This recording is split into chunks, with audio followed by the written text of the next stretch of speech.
Coffee in Tow is an interactive world news podcast, a dynamic and engaging live show that streams across multiple internet radio stations worldwide. This podcast brings you real-time news updates, in-depth analysis, and interactive discussions on global events, making you a part of the conversation no matter where you are. With a diverse range of expert guests and listener participation, it's your go-to source for staying informed and connected to the world. Coffee in Tow is brought to you in part by L'Ormel Skin Food. Log on to L'OrmelSkinFood.com. Discover the range of natural skincare solutions. Indulge in the radiance of natural and organic beauty with the best natural and organic soap bars, whipped soaps, body butters, and oils. All 100% natural products. L'Ormel Skin Food for a natural, beautiful you. The world's best coffee from our farms to your cup. It's Grand Coffee House.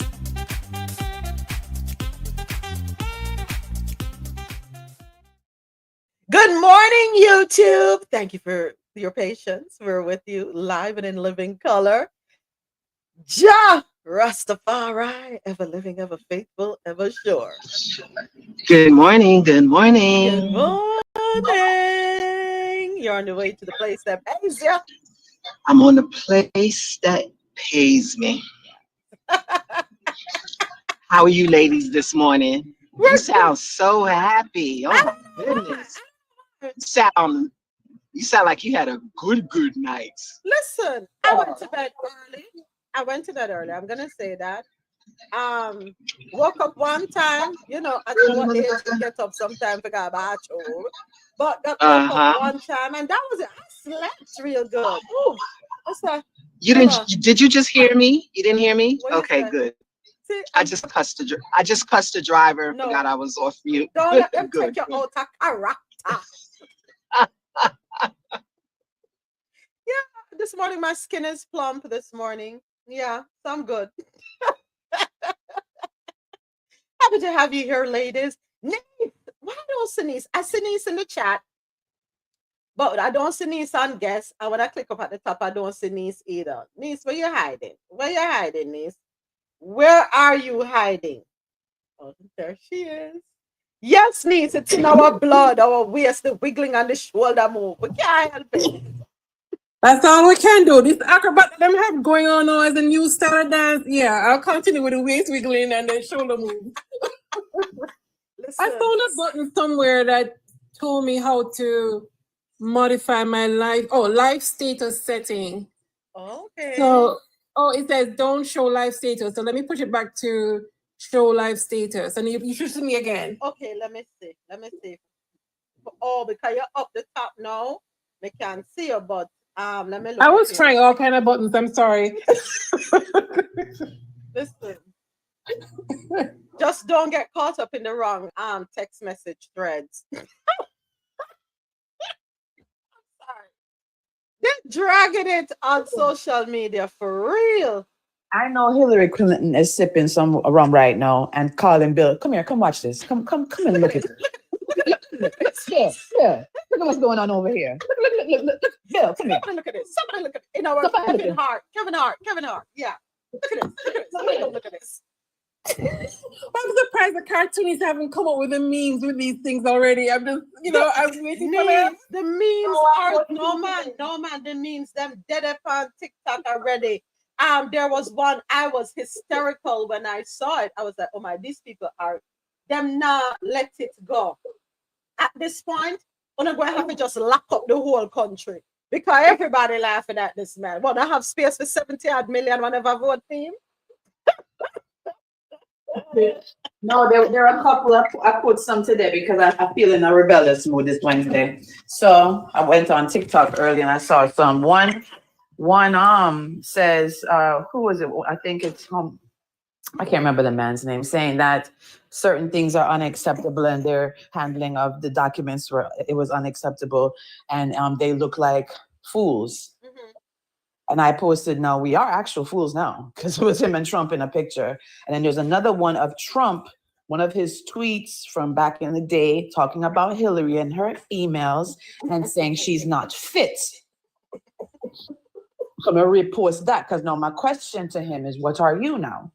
But Ro, but you know, he's making excuses for the behavior, saying that he's blaming what happened on technology. But okay, how ironic it is that one person who is a part of the group chat is in Russia at a meeting with Putin, yet prior to the whole email thread going crazy, they were warned not to use that app because of the potential of Russian hacking. Let me tell you something.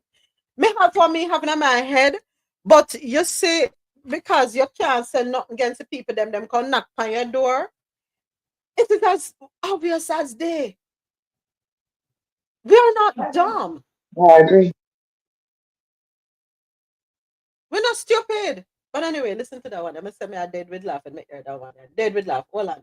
Look at your taco Bell order up. Pete, you really messed up. Oh, did I get your Taco Bell order up? You leaked sensitive military plans in a group text. Hillary Clinton should go to jail for that. You did it. You texted a journalist named Jeremy. There's only one Jeremy I know, and he's not a journalist. There's multiple Jeremys, just like there's multiple Donalds and multiple JDs. But now I know you're lying. The only JD is Jack Daniels. Jesus. Elon Musk is not an elected official. I am. I'm important. That's pathetic. Speaking of, Elon, what are you doing? I was just told U.S. top secret plans for the war with China. How is it top secret if everybody knows? Blame PT Loose Thumbs. I need to ask the president about this. I already know. Not you, you weird racist. He can't be racist. He had black servants growing up. You can't think that helped. I'm just against the woke mind virus that killed my son. They're not dead. They're transgender, which is worse. You should be castrated. Get some real problems. I just found out I'm part black. Tiger Woods dating your ex-daughter-in-law does not make you part black. I did a 23andMe anyway. They're bankrupt. Is it my fault? What do you think about the Hegseth text? I'm more concerned with a bad portrait of me in Colorado's capital. Of course you are. People say I look like a Picasso. It's not the compliment you think it is. We should ban cell phones in schools because they cause cancer. No, they don't. And Donald, you really signed the Alien Enemies Act to deport Venezuelans? I didn't sign that. No one else has a signature like this. Oh, actually, I do. And what's your name?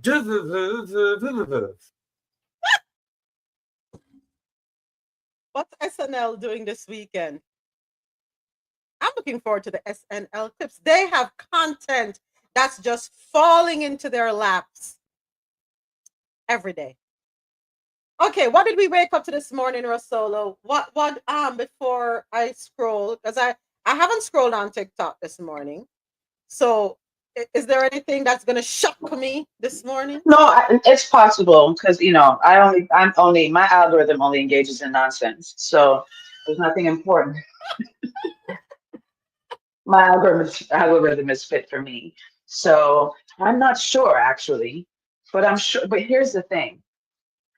There's gonna be something because this is the time we're in. So let's just see what happens. Everybody put on your armor and let's go another day to fight because that's what we have to do for the next 3+ years.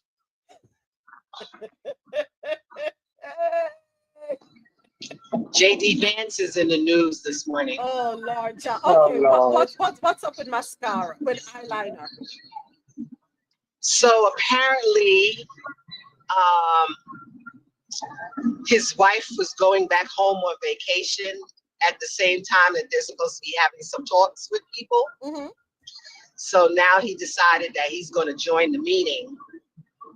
I forget exactly where, but in my head, Greenland. All I kept thinking was, you just wanted a free vacation with your family, because now all of a sudden you're joining the meeting. Yeah, that's all I kept thinking of. That is the meeting that is supposed to happen in Greenland, I'm imagining, but read the damn room. Greenland doesn't want you all there. They don't want Usha there. They don't want the Walls guy. What's his name? Michael. Not the one that was running for vice president with Kamala Harris. No, the other Walls. They don't want them there. Group chat. They don't want group chat there. Read the room, people. Tim Walz and Beto O'Rourke. No, not Tim Walz. Mike No, Walz. I was saying Tim Walz and Beto O'Rourke is having a town hall meeting in my side of town on Friday. You're going? I'm trying to see if I can get there in time. Okay. Okay, that would be good if you're able to hear it firsthand. Yes. Yeah. If you can hear. But I got another one before we get into the Caribbean corner. Here's the names and addresses of all the undocumented immigrants in this country. Nice. It was kind of messed up that we were making them pay billions in taxes to help fund programs that they can't even use, like Social Security anyway. What are you talking about? Undocumented immigrants pay nearly $100 billion in taxes every year. I'm assuming they'll stop paying taxes now that you're asking us to share their information. I thought they didn't pay taxes. They've always paid taxes. They paid more in federal taxes than 55 major corporations. How if they don't have a social security number? We created ITINs in 1996, individual taxpayer numbers, so people without a social can pay taxes. Well, if they're paying that much, then we want them to continue paying taxes. So you don't want their info anymore? No, we still want their information. You can't have both. Why not? They're not going to do taxes if they know giving us information might get them deported. Right.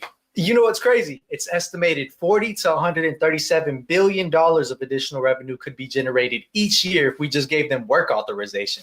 That's a lot of money. Yeah, it makes sense to me to increase revenue, but I guess we can cut some of the benefits they were paying for instead. Anyways, here you go. On second thought, how about you hold on to that? And this is the part that everybody is talking about that they're missing up there in Washington. The revenue. If they've been here working, contributing significantly to the economy, wouldn't it be better to give them residency status? They're not getting in trouble. They toe the line, they dot the I's, cross the T's. Wouldn't it just be common sense to give them residency and then they can, apply for citizenship a couple years down the road? Go ahead, niece. Maybe not residency, but or at least start with work authorization. Because with what is happening in Florida, where they're now saying they're going to take minors into the workforce, right? I mean, and this is what we are labeling China, that we don't want their stuff because they're using child labor over there. But yet still, this is what they're doing. All they had to do, was to say, okay, fine, exit. Okay, let me shut up and start again. So there we go. Let's start again. So in the Caribbean, right? So expats come down, they apply for the work authorization, they get the work authorization for 1 year. Mm-hmm. At the end of the year, you have to leave the country. There has to be a stamp in your passport where you exited the country. You can go for a week or 2 weeks and come back. Mm-hmm. That's all they had to do, So every year, they had an income coming in from work authorization, because that's what these people, all these immigrants want to do. They want to come here and be able to work legally. Mm-hmm. So okay, give them the work permit because the work is here. You have people who don't want to do it. We have people who want to do it. Let them come in and do it. Of course, it has to be structured. Of course, it has to be through a process. Right. All these companies who are down there crying that, okay, fine, they need people. Okay, fine. We're going to give you a special permit to where you can hire. Okay, so in the States, if you want to hire persons from outside, you have to be on a government list of persons who are authorized to use non-residents. Mm-hmm. So put these persons on that list temporarily. Give them a 5-year option. Okay, for the next 5 years, you're allowed to hire persons. You're allowed to hire from a pool of persons who are on work permit. Mm-hmm. As opposed to kicking everybody out and not having a plan. Let the kids then be kids. Needs to have a plan. And all of this is orchestrated. And we're going to talk about it later on. And how ironic that Adesoji is walking in just as we're talking about this, because it is in Project 2025. All of this that's unfolding. So no need for us to get riled up. Really and truly, it's a part of the plan. We're going to talk about it. Adesoji, children in Florida, 14 years old, being allowed to work overnight shifts. Go. Yes, Aya. It's a part of the plan. Yeah, Project. Good afternoon, everyone. Top of the afternoon. It's not tea time yet, is it? Yes, good afternoon. It's good afternoon here. The sun is bright in His Majesty's kingdom. Yes. Hi, all hail His Majesty, King Charles. Yes, and long may He rule over us. And long may He rule over us. Yes, it's part and parcel of Project 2025. The dismantling of the Department of Education is in there. I think it's in section 7. You did it. Deals, yeah. So 922 pages. Yep. And yes, Adesoji went through every single page. He and his team, they went through it. They broke it down to us, made us fully aware of exactly what's to happen. So we're not shocked. We're not surprised that. And then Ron DeSantis would even want to start it in Florida. Yes, we have a huge gap here in Florida. Let us here, this is gonna sound away. Here's an easy fix for y'all. So, wait a minute.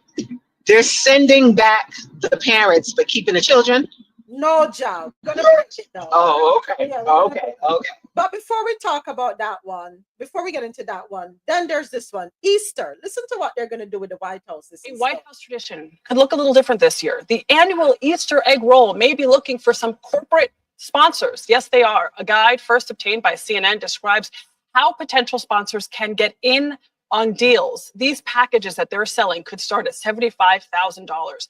Potential partners would be able to brand an area or activity at the holiday event.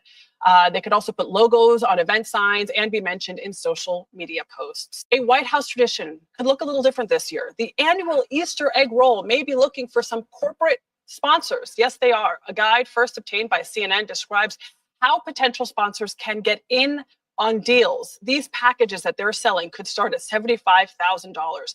Potential partners would be able to. Well, why are we surprised?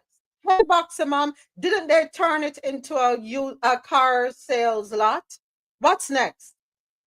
So we're commercializing the White House now? When is the White House going on the stock market? So what are they supposed to do with this money?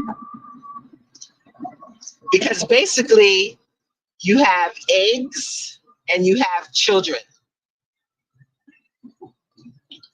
Where the money supposed to go? I want to know where's the money going? That's all I want to know. No, John, that's not all I want to know. I want to know why this is allowed to happen on the White House grounds. First, it was the car sales lot trying to sell Teslas. We turned 1600 Pennsylvania Avenue into a car lot. Now we're selling $75,000 areas for the Easter egg hunt or whatever you want to call it up there. Really? Egg roll? Egg roll. So when are we putting the White House on the stock market? Because at this point, anybody can buy some shares. Well, there is such a thing called the Hatch Act. And the Hatch Act says, whilst you're in office, you can't use the office to make money. But in his first coming, he turned the old Washington Post Office, which he bought, into a hotel and made sure that every dignitary that came in to visit the White House during that time, his first coming, stayed in that hotel. So effectively, making money off the cuff. If you didn't stop him then, how are you going to stop him now? Are you? Facts. Here's the thing. We can't even blame him for what is happening. We can't. We really can't. We have to blame the lunatics that voted for him, the lunatics that are up there in Washington putting up with all this madness. I'm sorry. Nothing is with him. It's the people around him. He's doing just fine. When the guy took a case before the Supreme Court to ask, is the president immune? And Justice Roberts, in his finest of stupid wisdoms, voted with the side that said he is. And the lady from Puerto Rico, Justice Sonia Sotomayor, said, you are about to open a can of worms that you would wish you never did. Yep. And this is what she's talking about. I yield. Absolutely. Absolutely. And one more for you. Where are the authors of Project 2025 now? Well, some of them have become leading players in the Trump administration. President Trump tried to distance himself throughout his campaign from the conservative blueprint. She talks about Project 2025 all the time. I have nothing to do with it. I've said it every way possible. But he put some of the most prominent contributors in top admin spots. Russell Vogt wrote a chapter in Project 2025 on how in the second Trump administration, they could refocus federal agencies to better carry out the Trump agenda, and called the Office of the Management and Budget Director the keeper of the commander's intent. Trump picked him to hold that very position. Peter Navarro outlined a plan in Project 2025 on increasing tariffs on China, India, and the European Union. He's now Trump's senior counselor for trade and manufacturing. Brendan Carr wrote a chapter on reforms for the Federal Communications Commission that highlighted TikTok as a threat to the U.S. and called for reining in big tech. He now leads the FCC, where he's opened investigations into large telecommunications companies. The list doesn't end there. Project 2025 has had nearly 300 contributors, including Borders Art Tom Homan. Where are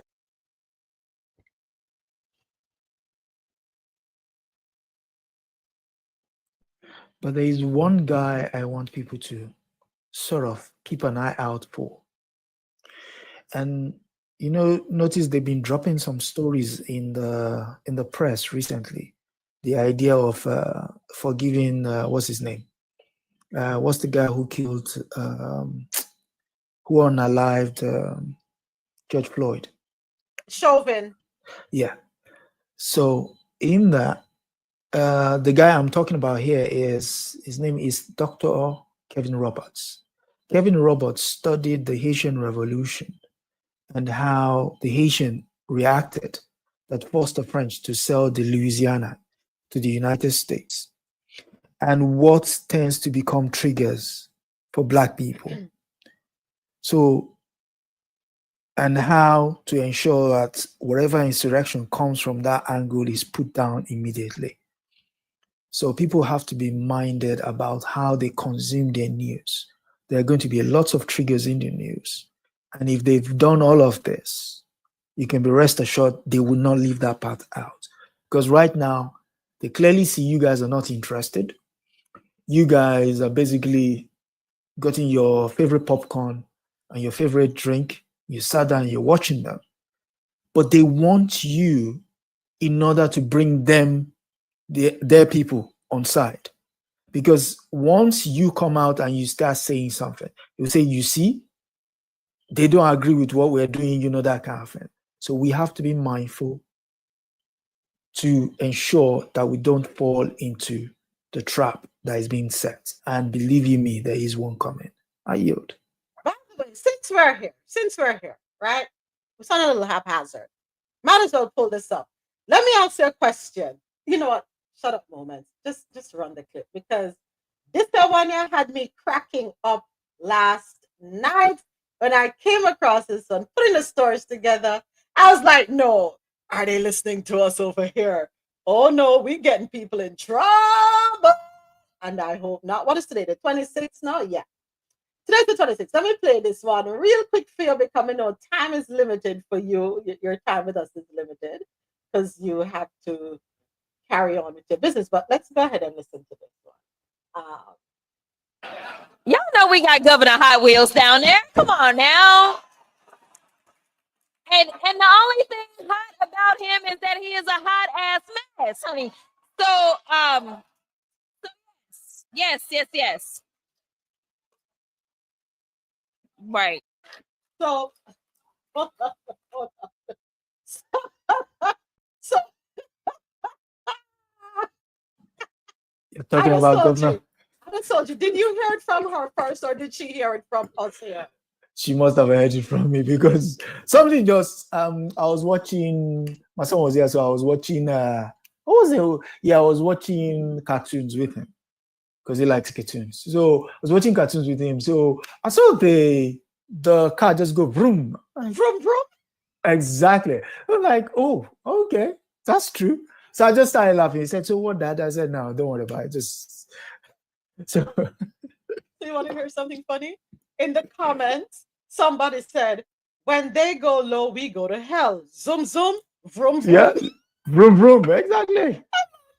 Governor Hot Wheels. So I was talking to Marlon, and I'm like, "Oh my God, look at this!" And I said, "I wonder if it's other souls you get it from them or them get it from we," because when you said Hot Wheels and we've just held on to Hot Wheels. Well, Hot Wheels. I'm sorry, excuse me. Let me be respectful. Governor Hot Wheels. The governor over there. I wonder if it's Ja. Are you reporting to your governor over there? I have been using the term, but we've been doing it for what, a year or more? We've been doing it for a while now. So I'm sure they got it from Adasoji, or they got it from Coffee in Tow, World News on the Go. We gonna get our asses in trouble. So this is her comment, right? She said, Jasmine said, "I wasn't thinking about the governor's condition. I was thinking about the planes, trains, and automobiles he used to transfer migrants into communities led by Black mayors, deliberately stoking tension and fear among the most vulnerable." Literally, the next line I said was that he was a hot mess, referencing his terrible policies. At no point did I mention or allude to his condition. So I'm even more appalled that the very people who unequivocally support Trump, a man known for racially insensitive nicknames and mocking those with disabilities, are now outraged, right? And I agree with her. So Marlene Robertson puts on her account, "If Governor Hot Wheels is offensive, what about Trump, who has a nasty, derogatory name for anyone who doesn't agree with him?" And here are some of the names that Trump has used: New Scum, Pocahontas, Bird Brain, Tampon Tim, Horseface. The same guy who said he could have nailed Princess Diana and that he can grab women by the kitty cat. Another person, the millennial snowflake, wrote, "The same people who are being about Crockett's Governor Hot Wheels quip are gutting protections for students with disabilities. Please spare us the faux outrage." Christopher Edmerson said, "Considering he's anti-diversity, equity, and inclusion while being a beneficiary of diversity, equity, and inclusion, Governor Hot Wheels it is." So Scott Jennings responded and said, "The governor of Texas, Greg Abbott, has used a wheelchair since 1984 when he was tragically paralyzed in an accident. Today, the unquestioned leader of the Democratic Party, Jasmine Crockett, mocked him with the insult, Governor Hot Wheels." All right, next.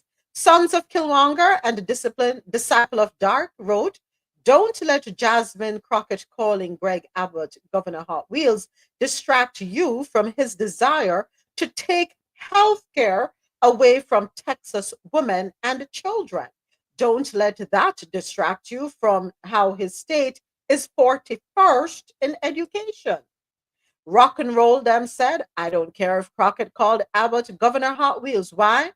Y'all didn't give a crap when Trump mocked a disabled reporter. Y'all didn't give a crap when MAGA mocked Paul Pelosi being attacked. Y'all didn't give a crap when Trump mocked McCain. So blank off." All right. Listen, don't give what you can't take. Do not, and clearly, we see running theme here with members of the Republican Party and those who support the Republican Party, the inability to read. And when I say read, I'm not talking about taking up a book and reading, but being able to read between the lines, understand. Yeah, you know what? Why am I trying to explain myself? It makes no sense. I mean, they have 44th in the education table for a reason. But yet they're so wealthy. With don't I have everybody over there should be education should be well funded. You know, the thing I learned recently is most of the textbooks used in the United States education system actually are made in Texas off their curriculum. So one wonders why, if you're the leading manufacturers of educational materials, why is it that you're 44th? So you just pack it and move it on. Listen, I don't know. What's the name you give to people who like to throw stones, but they're the first ones to squeal when something happens to them? Hey, Kirk, what's the name they have for that? Hypocrites. What's the hypocrite? Them a galang day. I'm sorry, what's the hypocrite? Them a galang so? Or why the hypocrite? Them a galang so? Who sing that song there again? But for real though. For real. You're hypocrites. Ghastly hypocritical. Gaslighters, yes. Yes, yes. Have you done the story on Trump signing the election law thing? I was really trying to avoid that one. I purposely didn't include it. I purposely didn't. I really didn't. But there's one more. Since we started on it this morning, I might as well do it again because I know I might as well go ahead and do it. So news haphazard this morning. On work with the dollies. So here it is. According to let me see if we have a sound bite for it here. The piece I have to read it, and if I can spare myself the pain of reading it, I'd be happy to do so. Let me see if we have a sound bite for it. Okay, no. All right. So read I must. Them say me exercise my vocal cords. Oh. Anyway. So child labor. Could child labor be the solution to jobs done by illegal immigrants in Florida? That's where we are. Mm-hmm. Let me read it, Adesoja. Don't say a word. Don't say a word.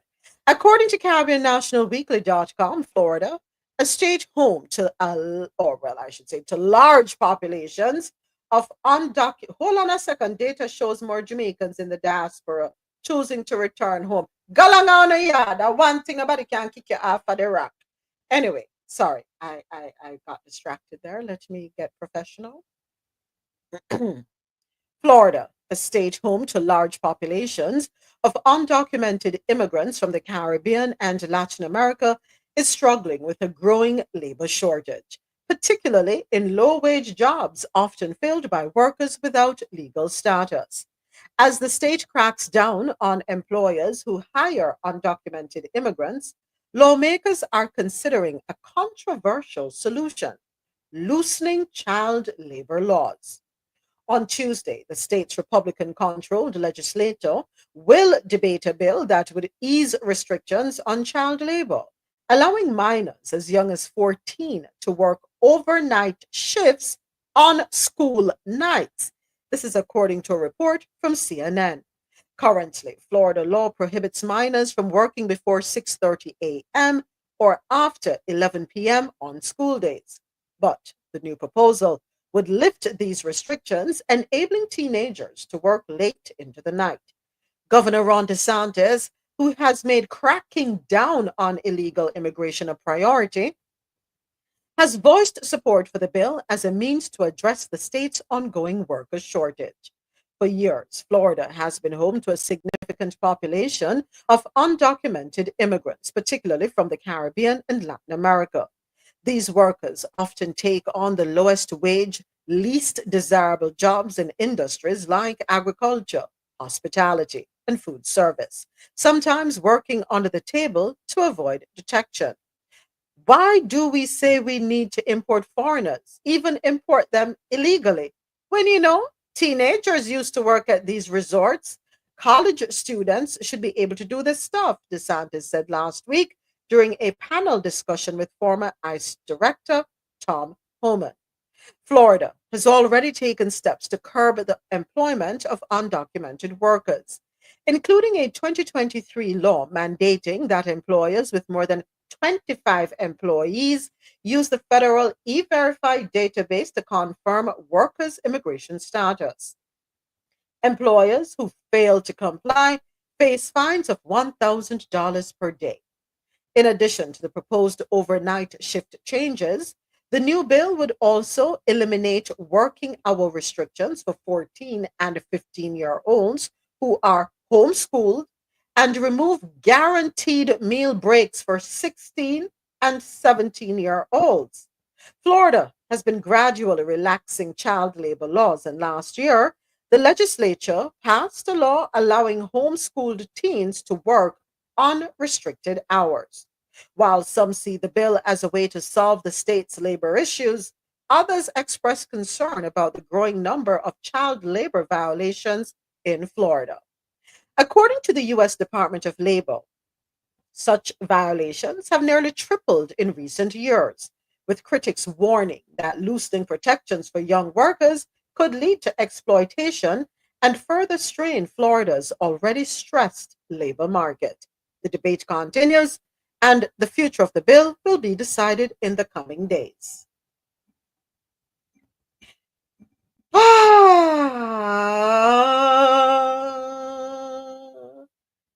right, Soji, talk about things. How you feel? Okay, so first, the rollback of regulation is part and parcel of Project 2025. So when you saw the guy in the EPA said they were going to roll back drill baby drill, so that's all these rollbacks are part of the larger Project 2025. But more importantly, specifically to Florida, when you were reading through the article, you kept repeating a term, homeschool teens. So what you're saying is, being homeschooled is a choice, right? So the majority of the people that get homeschooled are people who are well off. Usually, yep. Yes. And so you're saying a well-off parent will allow their teen to go and work unregulated hours of the night. Okay. Enough said. Okay. Enough said. It's not necessarily well off, because since COVID, there has been a big push to homeschool children, especially here in Texas. And most of the families that I know, they aren't well off because of the violence in schools, as well as they don't feel that their children are being taught. A lot of parents have switched to that. Okay. So which then leads us to this. If these are parents who care for the welfare of their kids, removing them from school so that they can keep an eye on them, why would they then let them go out and work unregulated hours at night? Why? Am I missing something? The whole argument really doesn't make any sense, but it just goes back to what I said earlier. A lot of these children of immigrants were born here. So you send their parents back, a lot of them may not go with their parents. So now you're going to have those children that are going to need to take care of themselves. That means they will need jobs, and they'll probably go to school in the day and work at night.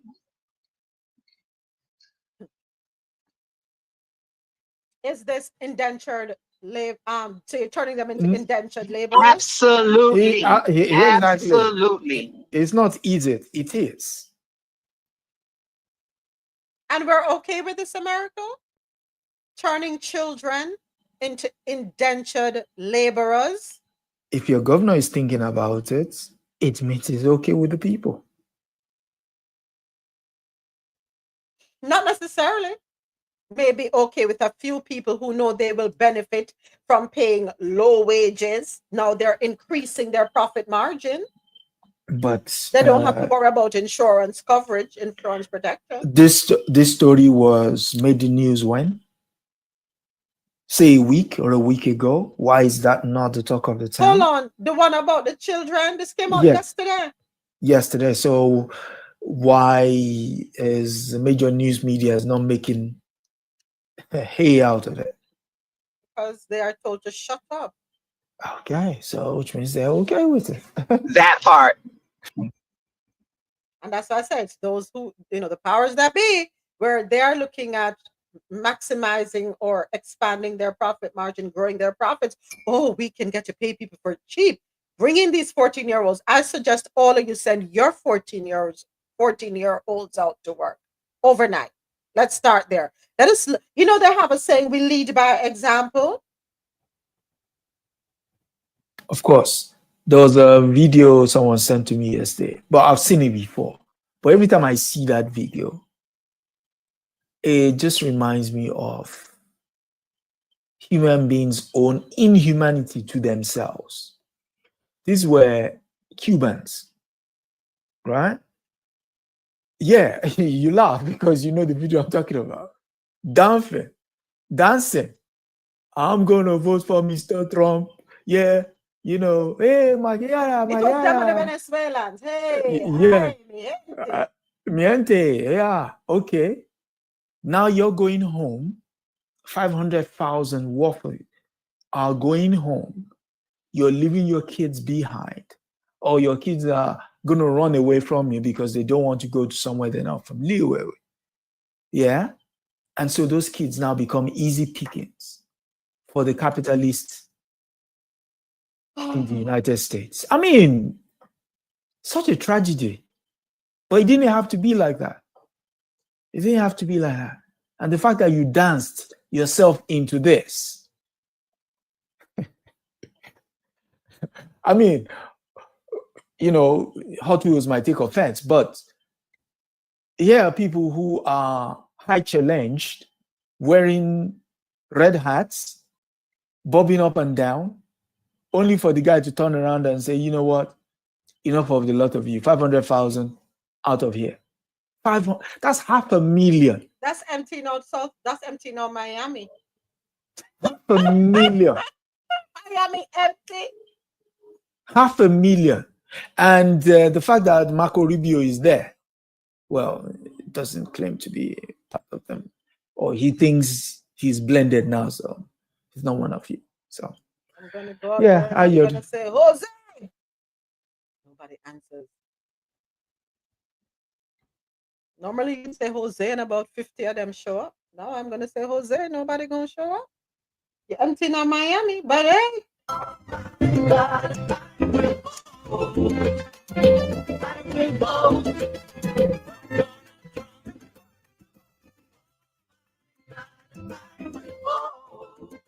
So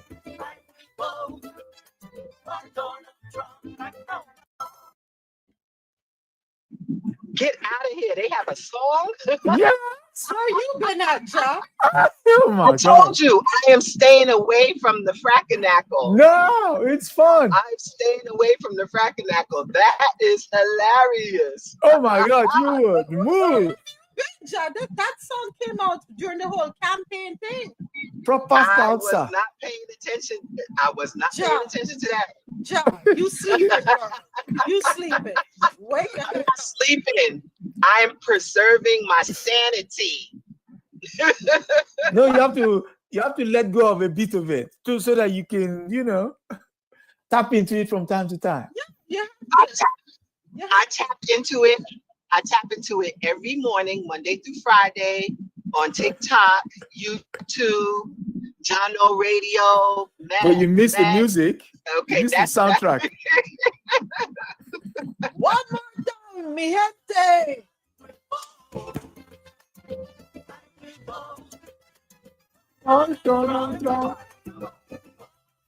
I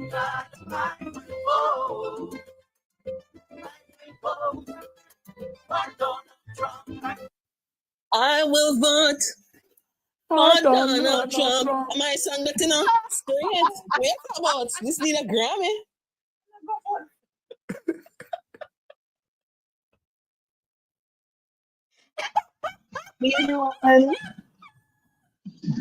I appreciate this laughter this morning. Oh my goodness. That's going to be in my head all day, unfortunately. Listen, The fact that they have a soundtrack. The fact that they have a soundtrack. and there's a dance too. Is that, yeah. There's a dance for it too. Oh, Ja, you need to watch this, man. Listen, Ja. Let me send it to you, Ja. Ja, I send it to you on TikTok because you need to laugh. You need every morning you wake up, you play that song and it's gonna put you in a good mood. Oh no. That is not gonna interrupt my meditation in the morning. Oh, H to the no. No. Listen, they say when you laugh, when you smile, it relaxes you. It adds years to your life, you know, because it's the good endorphins. Come on, DJ, one more time, please. You want it? For those at the back.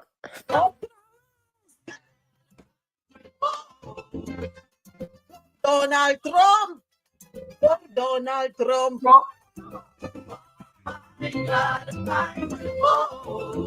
Dios mío. Donald Trump. Don't laugh, Kurt. Don't laugh. I think it's gonna be. It should be number 1 on Spotify. Believe me. I was on a call. I missed that. Can you just play it one more time for me? Sorry, Thank you. One more time. Morning, Soji. I got mix up the whole out. No, man, I was really on a call. Did you play wrong? Hey.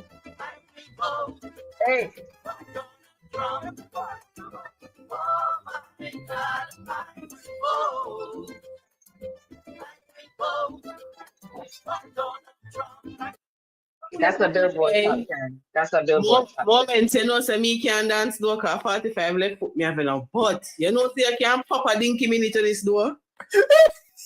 I want Brookings. She's a right person. When you have to take bad things, make joke. I want the song to win a Grammy. Me, if them said this song end up on the Grammys and is nominated, me want them to win.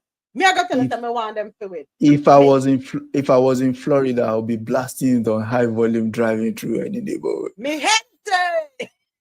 Hey. You know, come on, people. Come on. Joe. Oh my God. This is the official anthem of Coffin Toe. Oh, hell. Oh, excuse me. No. Te amo, mi presidente, no? We love our president. Sí. Gracias. Te amo mucho, Donald Trump. No bueno. Listen, folks, you know, we're not laughing at the situation because it is nothing to laugh about. But within our culture, we have learned to endure by laughing. We have learned, stop it, calm down. Kurt must say a fret for it. We have learned to take things with a grain of salt. We have learned to suck salt through wooden spoon. So whenever there is a serious situation going on, yes, we express concern, but we also know how to turn it into comedy and humor because that's the only way we can get through. Me now make it stress me or give me heart attack, make me pop down in a hospital. Not at all. It's not worth it. Laughter is the best medicine. It is the best way to deal with circumstances and situations that we are faced with. And I do feel bad for people because a lot of times people don't even know what's good for them. You know, we are told, I don't know if you used to hear this growing up, that God takes care of the child and the foolish. So I'm not going to have disdain for them. I'm going to pray for them. I'm going to hope that they will learn from this. I'm going to hope that there will be a revelation, an epiphany of sorts, because we were all foolish at one point. Is that the Panama Sun? I don't know if copyright okay. See, we at some point with different things, right? As we're growing up, we were all foolish. We made some foolish choices. We've all made some foolish decisions, and it's by the grace of God that many of us are still in existence, right? So I'm going to have compassion and pity upon them. I'm going to pray for them that this may finally be their awakening moment when they will realize that they're not better than anybody else, that we're all in the same boat. And it is better if we all row together than say, you know what? Put me in a one different boat. The whole of we in our same boat. All of us. I'm still gonna play my music though. Me now play it again, Kirk. So if you stop it and calm down, we have too much fun.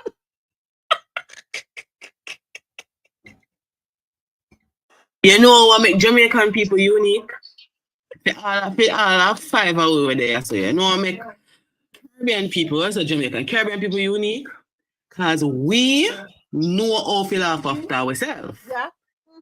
And you see, if you make we have to laugh after you, sorry, go ahead, sorry. Yes, if you make we laugh after you, it's going to feel bad for a very long time. Very much so. It's true. No, down to Ray Charles, if the man was still alive in these times, the man would have said, no, not do it, you know, sissy. A bad idea. You know, that's questionable. And hear me why I said that's questionable. Alexa, a lot of those who were in the entertainment industry back in the day were controlled. So he may feel it, but may not be able to speak it. And we learned that. No, you know. We are talking no, you know, because a lot of the entertainers stepped out. A lot of them stepped out this past election and was saying, you know that a lot of them were hypocritical. Some of them came up and voted in the opposite direction because at the end of the day, they were more concerned about protecting their financial interests. A lot of hypocrites were upfront, very vocal, making you believe. We could talk about that, Alexia. There's some serious hypocrites among us. They pretend to support you, but really and truly, they only care about themselves. It's an unfortunate truth. It is an unfortunate truth. So I don't really hold them in a high esteem. I really don't. Them sell out too. You know the ones that crack me up, the ones that were so loud, yet you knew they were wrong. But now that the wrong is obvious. Oh, Snoop, dooby-doo, dooby-doo. Not just him, and the guy from Atlanta as well. What's his name? What's the one from Atlanta? What's his name? Big Mike, or yeah, something to that effect. Is it Big Mike? I don't know, sir. What's his name? But who were the ones that performed at the ceremony? Oh, that's Snoop and Nelly. We going down, down, baby. Country drama. Yeah, him. I am going to his excuse. I am going to perform for the office of the president. And the guy intervened him said, so who is in the presidency that you're going to perform for? Well, it's not about Trump. It is about Trump. It is, and it's good that people actually know who their neighbors are now. So that way we can stay clear from them, because they don't want your well-being. You know what? We have to look for the silver lining, and Sonette taught us that. Look for the silver lining in everything. Yes, now we know who is who. Important, right? Because a lot of times where they're laughing with people, thinking they're with us when they're not. Exactly.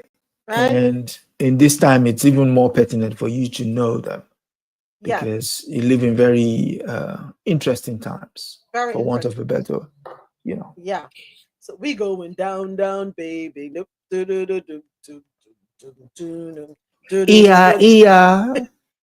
is that? I'm going down, down, baby. I can't remember the words. I need to get the words together. But EI. You can find me in St. Louis.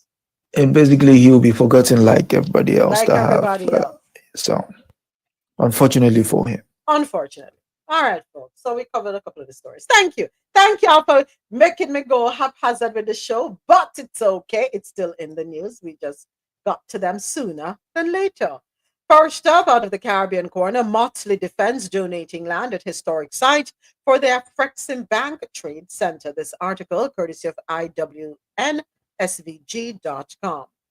Barbados' Prime Minister Mia Mottley on Monday defended her government's donation of 2 hectares of land at a historic site for the construction of the first Frexim Bank, which is the African Trade Center outside of Africa, noting that the country has been making similar donations for over 50 years. Motley joined with the president of the Cairo-based Africa Export-Import Bank, Professor Benedict Orama, to turn the sod for the construction of the AATC, even as some Barbadians voiced strong objection to the donation of the land to the multinational financial organization. A Frexim Bank opened its CARICOM branch in Barbados in August 2023 and says the construction of the AATC here shows its commitment to the region. Okay, moving right along. U.S. fugitive arrested in Belize on child P charges. This article courtesy of Caribbean National Weekly. The U.S. Marshals apprehended a fugitive sought by the Bexar County District Attorney's Office on 11 charges of possession of child P. Gregory Roth, 67, was apprehended in Belize after fleeing the United States to evade criminal prosecution. The arrest followed a coordinated international operation led by the Lone Star Fugitive Task Force in partnership with the U.S. Marshals Service Office of International Operations, the U.S. Department of State's Diplomatic Security Service, and law enforcement partners in Belize. According to NowGrenada.com, the government of Grenada, through the Ministry of Education, officially launched the Organization of Eastern Caribbean States, OECS, Skills and Innovation Project, SKIP, on 11 March 2025 at the Kirani James Athletic Stadium in St. George. SKIP is intended to enhance the competence of post-secondary youth by enhancing skills education, targeting the TA marriage. No, let me reread that. I read that wrong. Sorry, my apologies. I have to edit myself. SKIP is intended to enhance the competence of post-secondary youth by enhancing skills education, targeting the TA Marriage Show Community College and New Life organization as its key demographic. The project is a regional collaboration funded by a World Bank US $6 million grant and executed by the OECS Commission. The participating countries of Grenada and St. Lucia will utilize individual loans of US $15 million to implement the project. Also, courtesy of NowGrenada.com, the Unit Trust Corporation, UTC, has once again demonstrated its commitment to fostering wealth generation across the Caribbean with the launch of the Grenada share class of the UTC Global Balanced Fund Limited. The official launch event was held on the 20th of March, 2025. UTC Executive Director Nigel Edwards emphasized that this expansion reinforces the corporation's role as a steadfast partner in the economic progress of the Caribbean, saying, "Our goal with the UTC GBFL is to ensure that Grenadans are not just bystanders in global financial markets, but active participants, reaping the rewards of smart investing. We know that prosperity is not built in isolation. It is cultivated through collaboration, through regional partnerships, through knowledge sharing, and through a shared vision of economic empowerment." According to NowGrenada.com, cheers to health as Grenadian mixologists are set to serve cocktails infused with the signature Grenada syrup for health-conscious drinkers. Scientific research worldwide supports Grenada's anecdotal evidence about nutmeg's health benefits, highlighting its antioxidant and anti-inflammatory properties that may aid digestion. Grenadian what is this now? Pharmacognosist. First time hearing that term. Interesting. Dr. Guido Marcel has endorsed this new product developed as a collaboration between the Grenada Tourism Authority, the Grenada Cooperative Nutmeg Association, and acclaimed U.S. mixologist Joji Watanabe. Do me a favor, Adesoji. Hey, Dr. Sharon, send that to me. Please and thank you. Send that to me on TikTok if you don't mind. Because if I pull it up on this device, it's gonna pause the live. Y'all not gonna see me and all of them good stuff there. So yes, send it to me on TikTok if you can, please. All right, moving right along. The total cost of government's budget giveaways, $9.2 billion. This article comes to us courtesy of Nationwide Radio JM. Finance Minister Fable Williams has revealed the total cost of the government's package of budget giveaways. According to Minister Williams, the government's so-called good news initiatives will cost just over $9 billion. I could take a listen to what anti-Faval. This is my new anti-people, my new anti-Faval. Madam Speaker, for all those who have written and have asked, Madam Speaker, for all those who have written and have asked about the cost of our package that we announced, or give up, or good news, it is $9.2 billion, and it is already accounted for in our budget. The minister concluded the budget debate by making an impassioned plea for the Holness government to be re-elected later this year. She vowed the government would continue along the path of sound fiscal management. You can be assured that we will continue to be good stewards of the country's resources. And so, Madam Speaker, I say to all Jamaicans, it's decision time. And as you weigh us in the balance, may you find us faithful. Madam Speaker, all that we are and everything we have resulted from our humble beginnings. One from the board house in Spanish Town, and one from Ty Dixon, who used to carry water on her head with a cutter. That was Fable Williams, Finance Minister, as she was speaking in the House of Representatives on Tuesday. What the board house and the carrying water with cut up on your head have to do with anything anti-Fable? But anyway, ring the bell.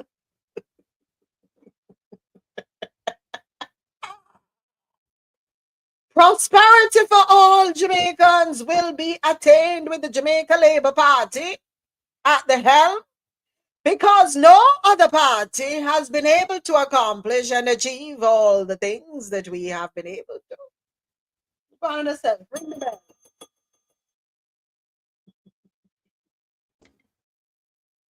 Hey, let me behave myself. Let me behave myself. Morning, Dr. Sharon. Morning, Tip Marlon. Morning, Ozzy. Alana just wake up, just stretching. I'm having too much fun with the bell. Next up, hold on, I'm going to leave me alone now. But I'm enjoy myself. I feel good today. Today is a good day to have a good day, right? Okay, next article, also out of Jamaica. Hold on, let me find my link. You see, I'm having too much fun that I'm not preparing myself. So the DBJ removes upfront loan fees for small businesses. This article, courtesy of Nationwide Radio JM. Oh boy, I'm going to read that one now. Finance Minister Anti Favel has announced that the Development Bank of Jamaica, DBJ, will roll the upfront fees for loans to medium and small businesses into the principal amount they borrow.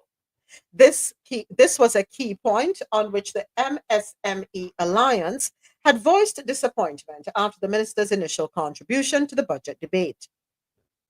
MSME Alliance had complained that while funding existed for small businesses from the DBJ, many of them found it difficult to access financing because of the upfront fees associated with accessing the loans. But in closing the debate on Tuesday afternoon, the finance minister said the fee barrier will be removed. Let me hear what you have to say, Anti-Favor. They sent me a letter to say to the MSMEs that their loan fee financing for improved MSME access to credit product is designed to enhance financial accessibility and affordability for micro, small, and medium enterprises by eliminating the barrier of upfront loan-related fees. So this may be a good thing, folks, because, by the way, let me ask a question. Me not understand this. If I'm borrowing $100,000 to start a business, right? Why there have to be fees involved? What's the reason for the fees? Me not understand it. Because, okay, it's a processing fees. Somebody has to process do up the loan and stuff. But it's not like the loan processor getting that money or a cut out of the money. Me don't know how we go. Why do we have to have these fees? And what's the percentage of the loan? How much of that is, me don't know, is it 1%, 2%? Me don't know. But anyway, let me look at the silver lining in this one, where instead of persons having to come up front, they will add it on. But why add it on? Why not deduct it? So let us say the fee is $1,000. Give me 99,000. I keep your 1,000. Am I being unreasonable? I don't know. Why is it that you're going to service a debt? You're going to make my debt 100,000 plus $1,000. I like that. Take your fee out time money and give me a difference. That's how I look at it. Am I wrong? Banks make money through fees, interest. Remember, banks are loans by you, other people. Oh, but yeah, loans. Banks lend you other people's money. Okay, yeah. No. That I know. But may I try to figure out, me as the borrower, I don't want to pay more. I don't want the loan to be more. So are you going to be charging me interest on the fees? That's another question. Because now we have the principal, and the principal now includes the fees. Are you going to be charging me interest on the fees that are statutory, mandatory? Anti-Favor, if you're listening, could you answer that for me, please? How we are do that part, that's so. How we are going to do that part? How we go? I mean, I talk for the little people them at Jamaica like myself, who, we might need to borrow money from time to time to do a thing. I just need some clarity. Sounds good to make it, so that we can get the money. But yeah, just a thought. Figure that out for me, Anti-Favor. Let me know. I want to know. All right, next up, PNP's proposal would cause a $200 billion deficit, FinSAC 2.0, according to Anti-Favor. Hey, Anti-Favor, let's take over the airwaves this morning. I'm mad at you, Anti-Favor.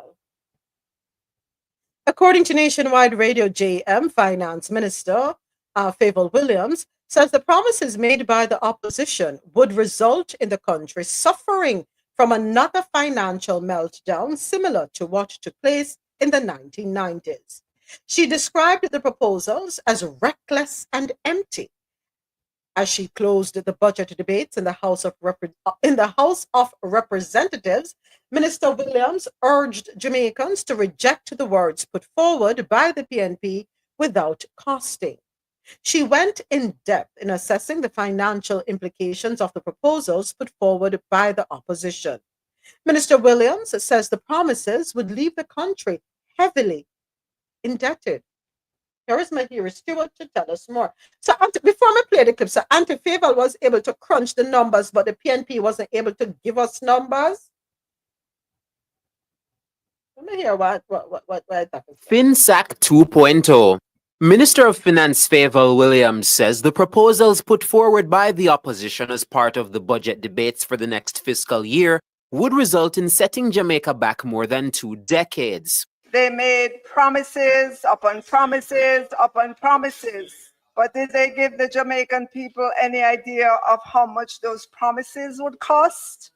And whether or not that they would have to cut back on something to do what they're promising? No, they said they are united with fresh ideas and solid plans. Ready. But let's see if indeed that would be the case. Madam Speaker, allow me, Madam Speaker, to demonstrate to the people of Jamaica that the promises from the opposition would create FinSAC 2.0. The near collapse of Jamaica's financial system in the 1990s is known as the FinSAC era. It resulted in Jamaica's debt to GDP ratio soaring. It was one of the single most devastating economic shocks faced by Jamaica. Minister Williams says, based on calculations, the opposition's promises would run the country an additional $49 billion. She says this would push the country's budget into a deficit of almost $27 billion. On the government side, after all of that, we would be left with $178,313,000,000. They would be left with a deficit of $26 billion.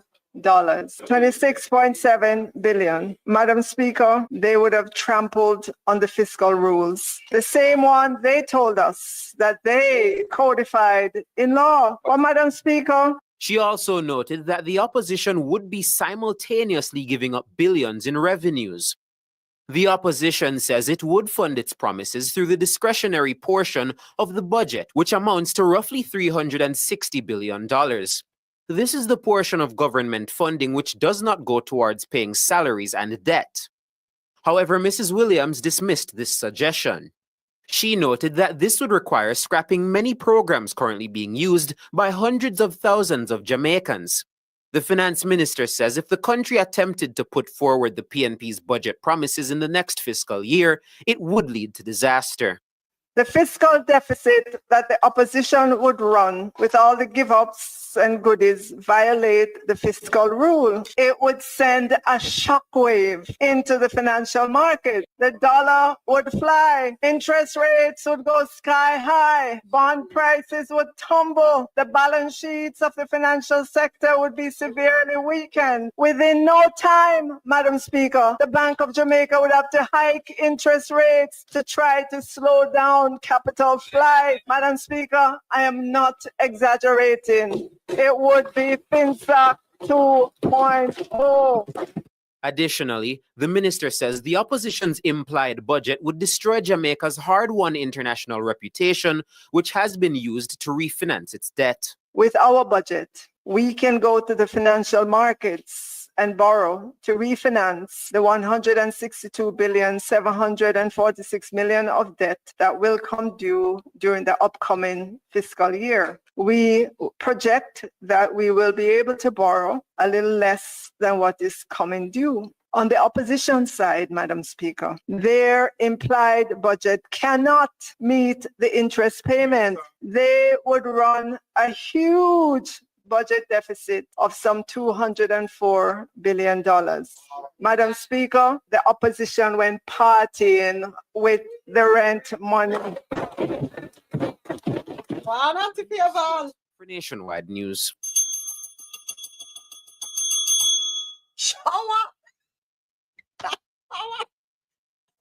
Hey, me like that party with Auntie Favel. Somebody get Auntie Favel in the studio for me, please. because I think we can remix this part. Listen. The fiscal deficit that the opposition would run with all the give-ups and goodies violate the fiscal rule. It would send a shockwave into the financial market. The dollar would fly. Interest rates would go sky high. Bond prices would tumble. The balance sheets of the financial sector would be severely weakened. Within no time, Madam Speaker, the Bank of Jamaica would have to hike interest rates to try to slow down capital flight. Madam Speaker, I am not exaggerating. It would be FinSA 2.0. Somebody remix that there for me. Carry it to the lab. Coming like how you sound, Anti-Favor. Hey, Tasha. But like how you sound, Anti-Favor. Yeah, Anti-Favor voice. I go up, you know, the levels. James, man, and we're going to jam down there. Like your video yesterday, by the way. Like your video. Where were you? Was it Devon House? No. Oh, I didn't. Constipation Park. The what? Where is it? That's the one across from Ministry of Education. What did you call it? NHT in New Kingston. NHT, New Kingston. Okay. And I've never been. What did you call it? It's Emancipation Park, Constipation Park. Oh, okay.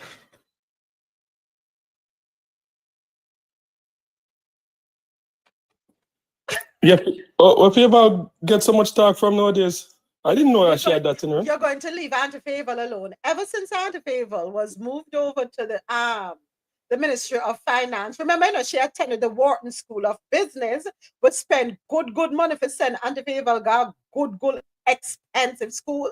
So Anti-Favor is now in her heyday. Yes, she went to the that is why I don't want 47 saying he went to the Wharton School of Business. They went to the same school. He attended, but no, let me get it right. He registered but never attended.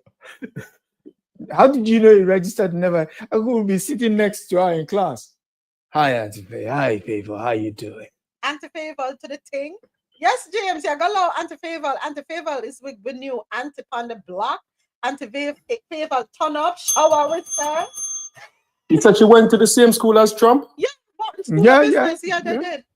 Was that the one that Andrew did his doctorate? No. Oh, okay.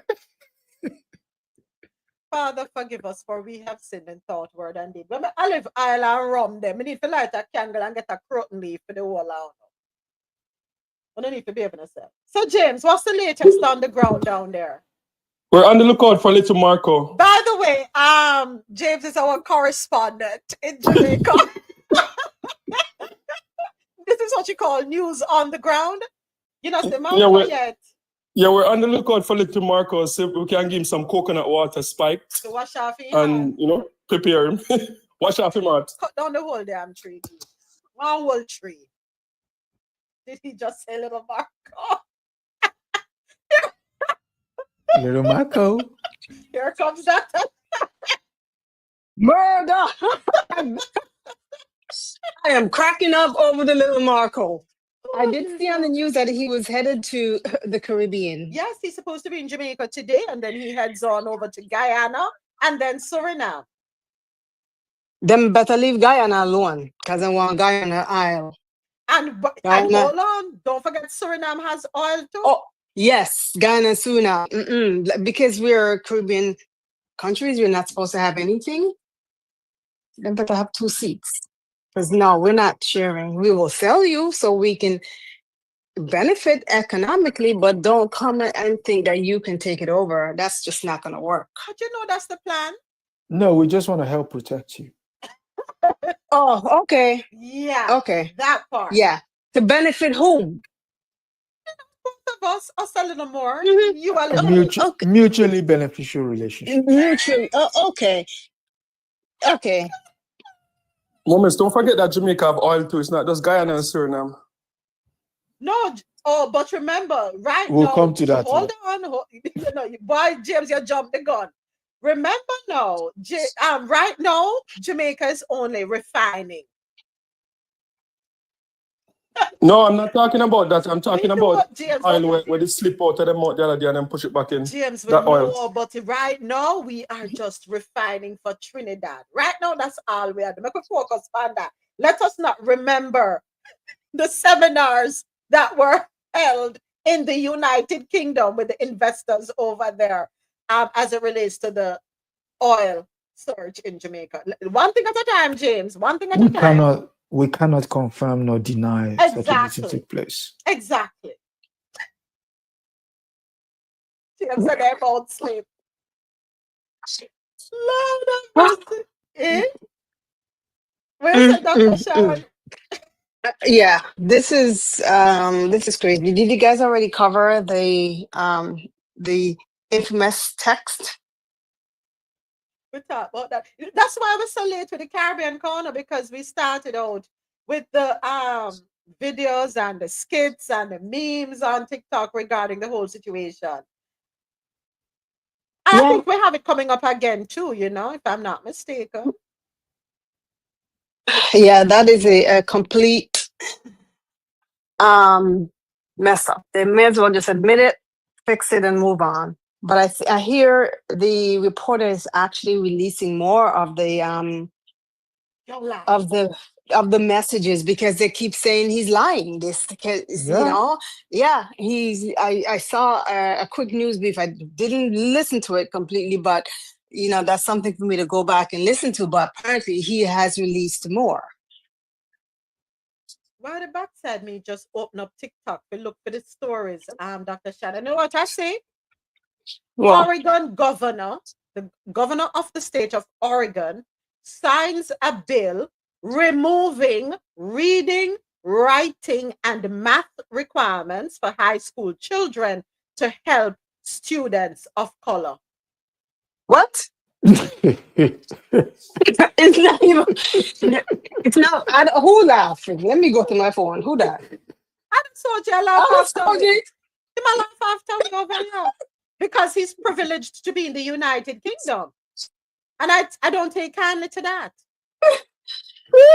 We are in the frying pan, and you over there laughing at us.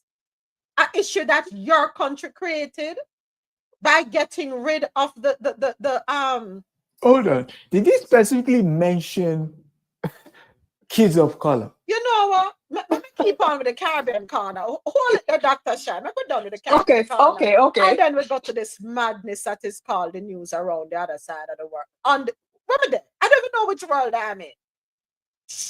Damn foolish. Lord have mercy. I'm on a roll this morning. It's Wednesday. I started out in a good mood with some Whitney Houston music. And I list the people that I can fling power now.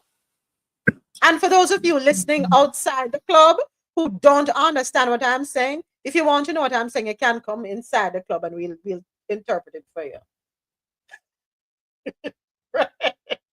Yes, Tasha. We're heading across the pond soon.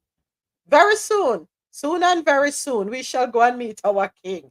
Because this is madness. All right. So back to you, Auntie Favor.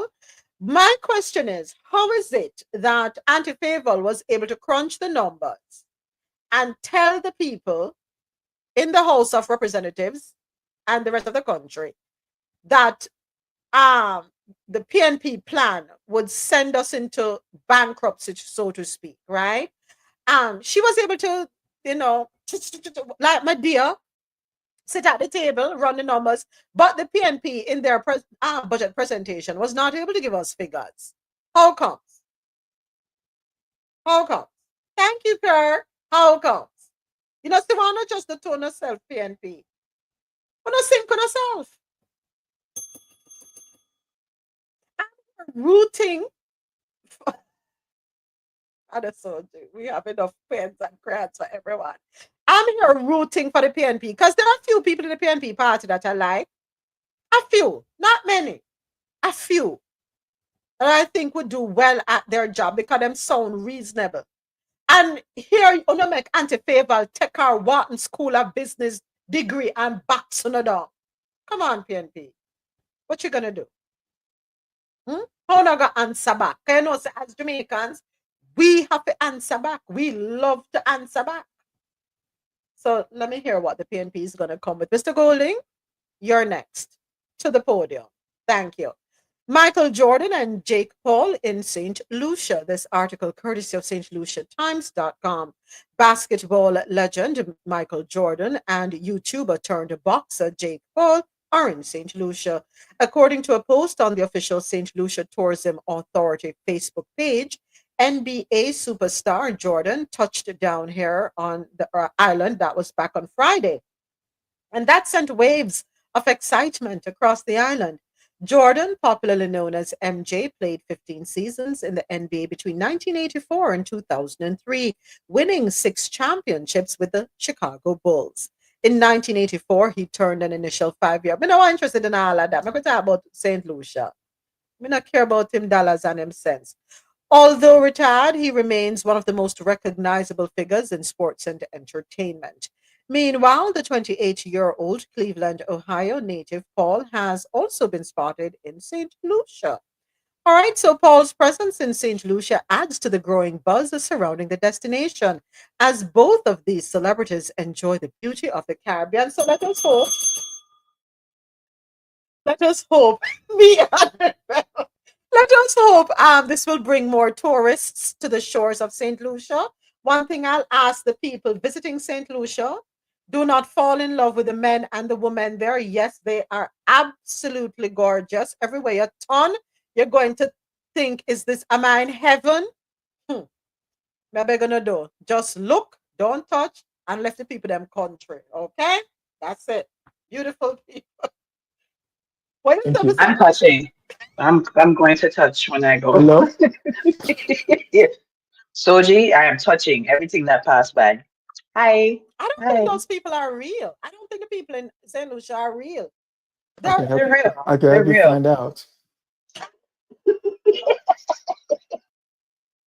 the pictures I see and the videos I see of St. Lucians, no, sir. Where them come from?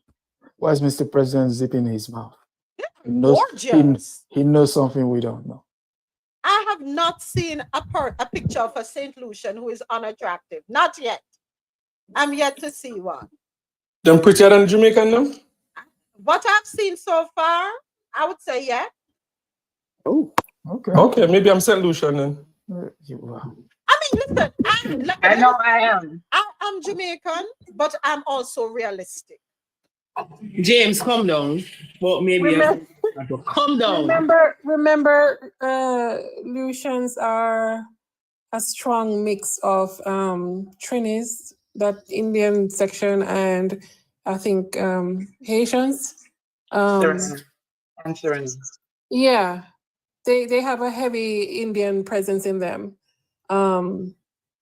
Compared, they have a heavier Indian presence in their gene pool than we do. All they know is them pretty. That's all they know is. And the man them look good too. So which means they're much more spicy. Okay. No, brother. God know where when I do with them. I don't know. But big up on yourself, St. Lucia. But again, to everyone visiting Rosolo, Adasoji, behave on yourselves when I go to the people them island. Look, do not touch, admire from a distance. I'm just going to be reading my books.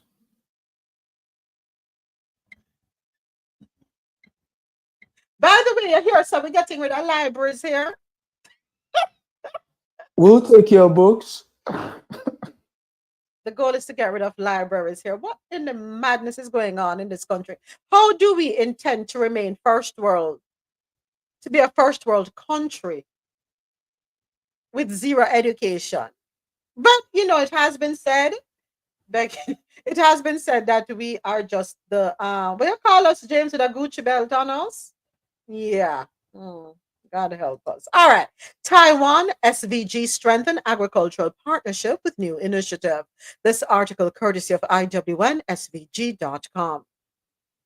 Taiwan ambassador to St. Vincent and the Grenadines SVG, Minister of Agriculture, Forestry, Fisheries, Rural Transformation, Industry and Labor. What the hell of a portfolio in St. Vincent and the Grenadines, Saboto Cesar, have signed the implementation arrangement for the Agricultural Productivity Recovery and Young Farmers Training Project. This initiative marks a significant step forward in sustainable agriculture and youth empowerment, further strengthening national resilience and food security. Over the past 4 decades, Taiwan and SVG have collaborated extensively in agriculture, investing in food security, job creation, and technological advancements. I don't know if y'all have noticed it, but I'm noticing something here. Whenever we talk about countries besides the US, any country that gets involved with a Caribbean island, with a Caribbean nation, we're hearing positive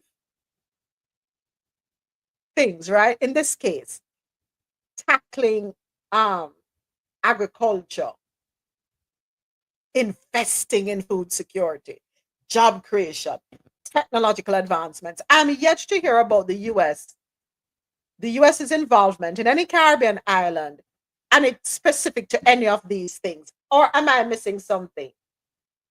Tell me if I'm wrong. What you will hear is that grants are given or loans are given, but I'm not hearing about involvement the way we should. As China, Japan, which other country, even India. It's because of the relationship, the dynamics of the relationship. The US deal with you from a position of power, do as I say and don't question as I do. So it's not necessarily a partnership. It's just from a position of power. That's the relationship that is strategic to them. That's why when you no longer become relevant for them, they just leave you alone and go on about their business. Other countries are looking for a relationship and they know it's a give and take, so it's a mutual something. But the US comes from a position of privilege and dominance. For instance, in the Caribbean, they see us as in their backyard. That's how they see us. And we will do as they say because they have the power. We are their largest trading partner for the region. We depend on them for the tourism and stuff to an extent. We're not independent of them. That's why they say when the US needs, we catch a call. And they operate from that principle. And that's how they operate wherever. They bully you and they expect you to comply. Hence the reason why now you're seeing the relations with the US thawing a lot in a lot of places. Because people are like fed up. People are in the position where, listen, I've been doing this for the last 50 years and I'm not getting any benefits. So what the hell? If you pull out, I'm no worse off. So let me try somebody else or let me try something different. And that is why they're losing so much grounds. And then with the current administration, it's even worse.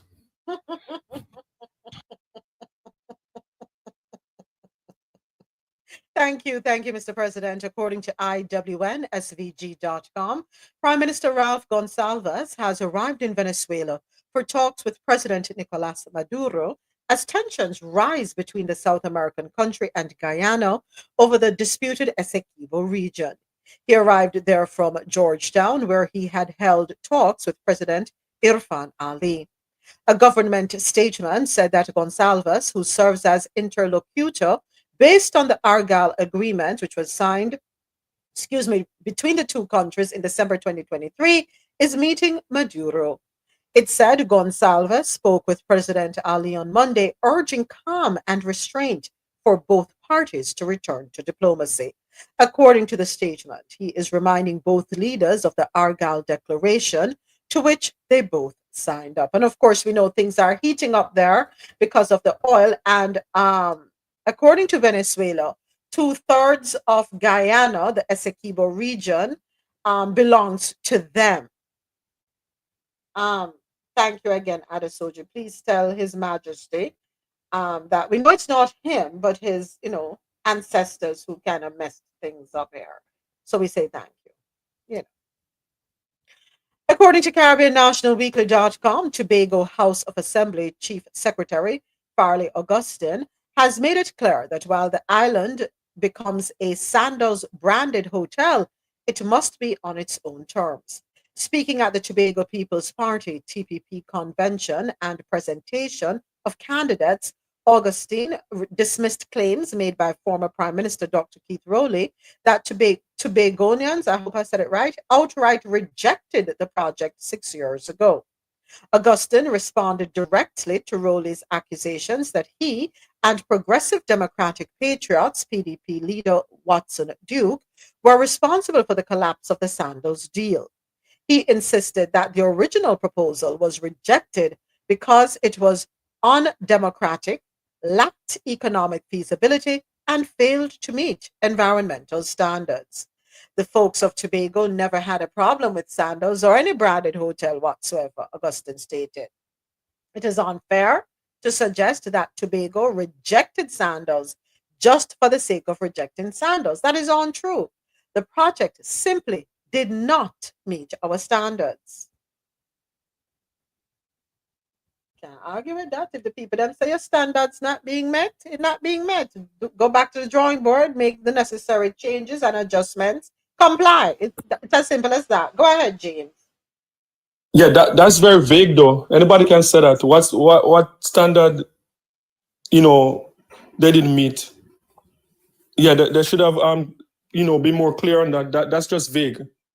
That's vague. But I think the timing now is the right time because of the airport, the completion of the airport. Because the airport in Tobago, they would not have been able to, I don't think they would get the same traffic from Sandoz because it would have been too inconvenient for people to fly to Trinidad, then either take a ferry or take a smaller flight to Tobago. So with the new airport opening now, and they can accommodate, they say like up to 3 million per year. So now flights can come in from Miami, from New York, from Toronto, London, all over. So now it's more of an attractive market for the hotel to be there. The only thing is that it's going to take a while. The hotel might not be ready.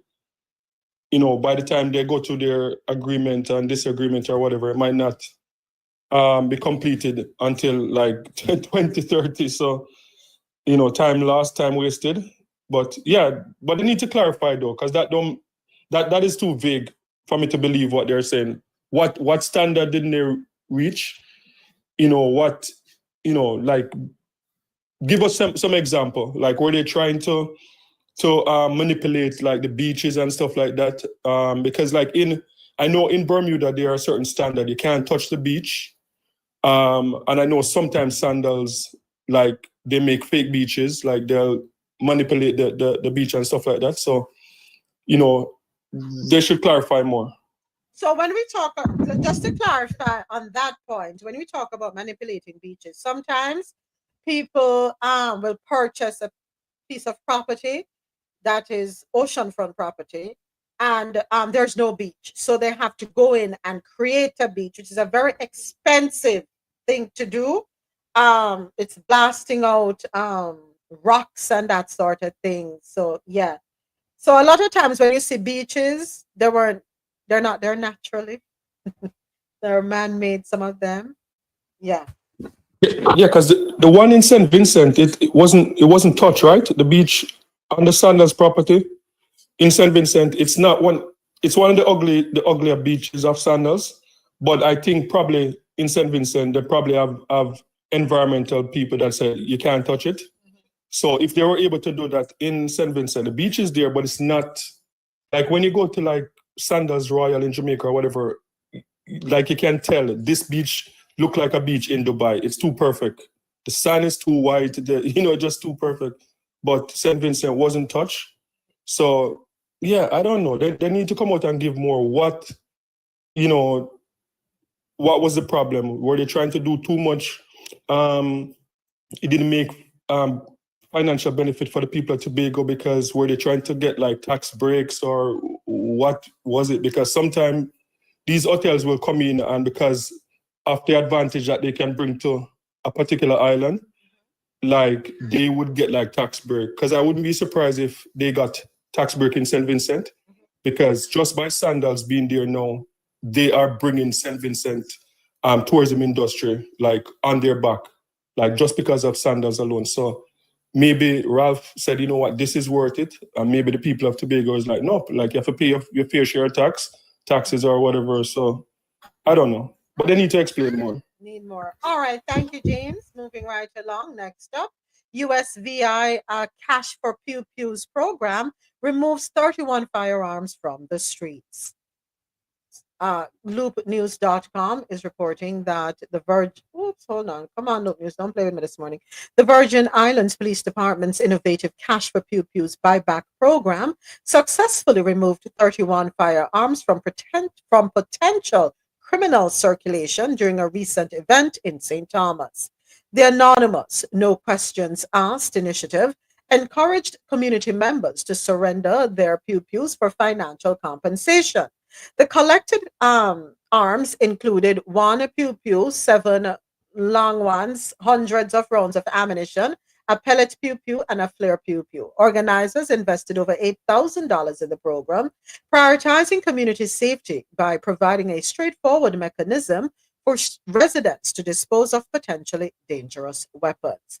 The program's anonymous nature aims to reduce barriers to participation, allowing individuals to surrender their arms without fear of legal repercussions. Okay.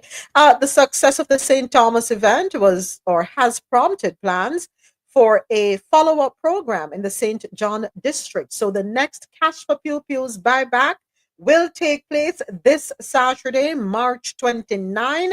That is this Saturday, March 29, at the Cruz Bay St. John Annex Legislature Building. And this will be happening from 8:30 a.m. to 3 p.m. All right, folks, over there in the Virgin Islands, St. Thomas, Virgin Islands to be exact. Again, they are going to be having another Cash for G's buyback, so you can turn in your arms, your weapons. Don't worry, there'll be no repercussions. You're not going to get in trouble. This is going to be happening Saturday, March 29. That is this Saturday. And it is taking place at the Cruz Bay St. John Annex Legislature Building. And it's from 8:30 a.m. to 3 p.m. Okay? All right. Next up, while we we did this one, right? Yeah, we did this one already. Could child labor be the solution to jobs done by illegal immigrants in Florida? But let me run through this one real quick because from a different source. No, lie. We do it already. Pew Pew is wild. Yeah. We did this already when we had the conversation earlier. And just to bring everyone up to speed in case you weren't here. I have to play this soundtrack if you read that story.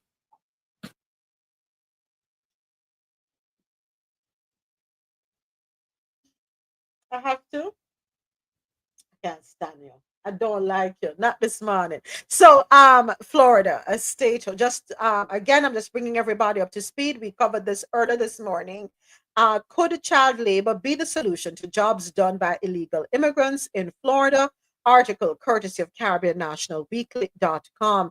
As the state cracks down on employers who hire undocumented immigrants, lawmakers are considering a controversial solution. What is that?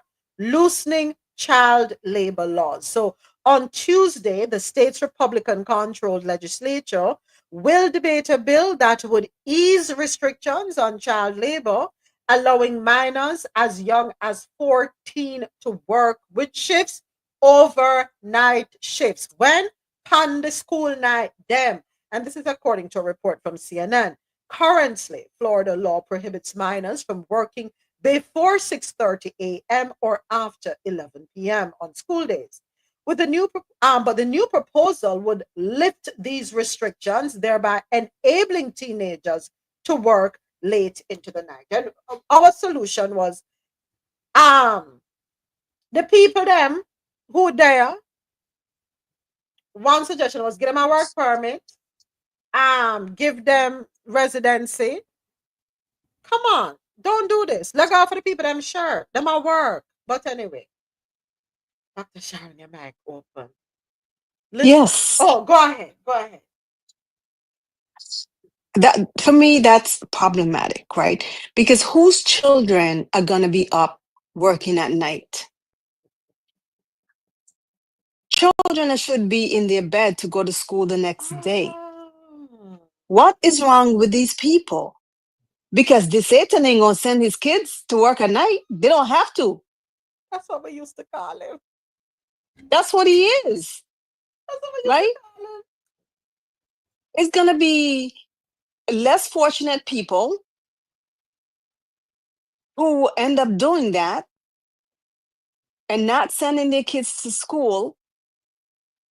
Then we'll have a whole generation or beyond that of kids who are uneducated, because it's not possible for you to go to school at 8 o'clock in the morning when you're up at night working. How does that make any sense? And that doesn't alleviate the problem of you deporting migrants who come here and work and do the work that Americans don't want to do, right? And keep our industries running, like our fruits, vegetables that whatever we do here. They tend to do that. But I mean, reducing changing the child labor law to think that's going to alleviate that. I mean, I don't think there's even enough kids in the workforce that will be able to do that. So, Sharon. Hold on 1 second, Alexia. Go ahead. Don't worry. Go ahead. So Sharon, listen about the fruits. They're gonna let these kids pick the oranges at night, okay? So that you can have your oranges in the morning. Remember, okay? This is why they're doing all of this, so that they can give the Americans their jobs back. All right? We have to appreciate it. They just cannot. They don't do anything that makes damn sense. Unless it's something. Well, unless it's something for their rich cronies, they don't care about anybody else. They really truly don't. Because if you cared about children, you wouldn't be doing that. This is not something you put out there to be signed into law. Tells you everything you need to know. Yes, it does. It absolutely does. It tells you everything you need to know. And you're absolutely right, Alexa. Isn't this the same child labor we fuss about on the Asian continent? But not only that, wasn't it last year we had a couple articles talking about the children who were illegally working in the meat packing plants, who had no business being around meat cutting machines? Or was I dreaming? I'm sure we covered that here. No, you did. You did the story. Okay. You did the story. And again, just like the good doctor said, it's not so much as it's even the society. The fact that this story is not making the rounds. If you so much as breathe such a thought out here, you'll be lampooned. But the fact that somebody who is supposed to be in a position of authority is even contemplating signing such a thing into law suggests the wheels have come off in that place. I'm sorry. I'm sorry. I'm sorry. I don't know. I really don't know. I don't know. Make it make sense. That's all I can say right now, because right now it's not making no sense whatsoever. 23 minutes after the top of the hour. Thank you so much to everyone listening online. QMZRadio.com, JanoRadio.com, MadMusicHouse.com. Thank you to everyone watching on YouTube Live, and to everyone right here with me on TikTok. I appreciate you. Thank you for tapping up the screen. Thank you for the gifts. Thank you for the follows. Remember, share the live. And if you're outside the club, thank you for watching. We see you too. We see you. Thank you for stopping by. Don't be afraid. You can come on in. We don't bite. And we'd love to hear from you as well. All right. So just for you, let's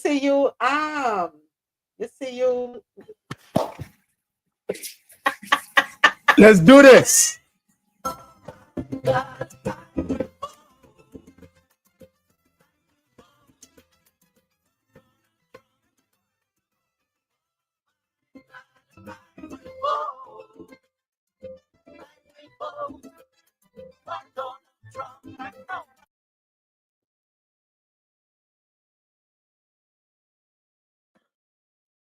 Muchas gracias. No hay de qué, mi amor.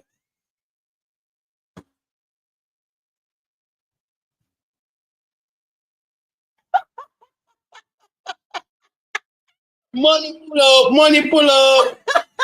You have to send the money. Oh, talking about sending the money. So we're going to be doing a subscription space. Yes. We're going to be doing a subscription space where it's not news. It's we can talk about whatever. And remember Days After Dark? Yeah, that vibe and our music. Our music. So we'll let you know when it's coming up. The subscription. It's a monthly subscription. And yeah, so we'll be setting that up so you can start your subscriptions. I'm trying to see which it's going to be once a week that we're going to have the space, just like we used to do Days After Dark. Yeah.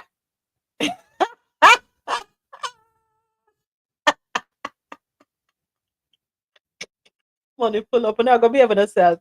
Okay, well, great segue into stories out of Latin America. We love Donald Trump. Brazil's top court to decide if ex-president Bolsonaro will face charges and what could happen next. This article comes to us courtesy of apnews.com.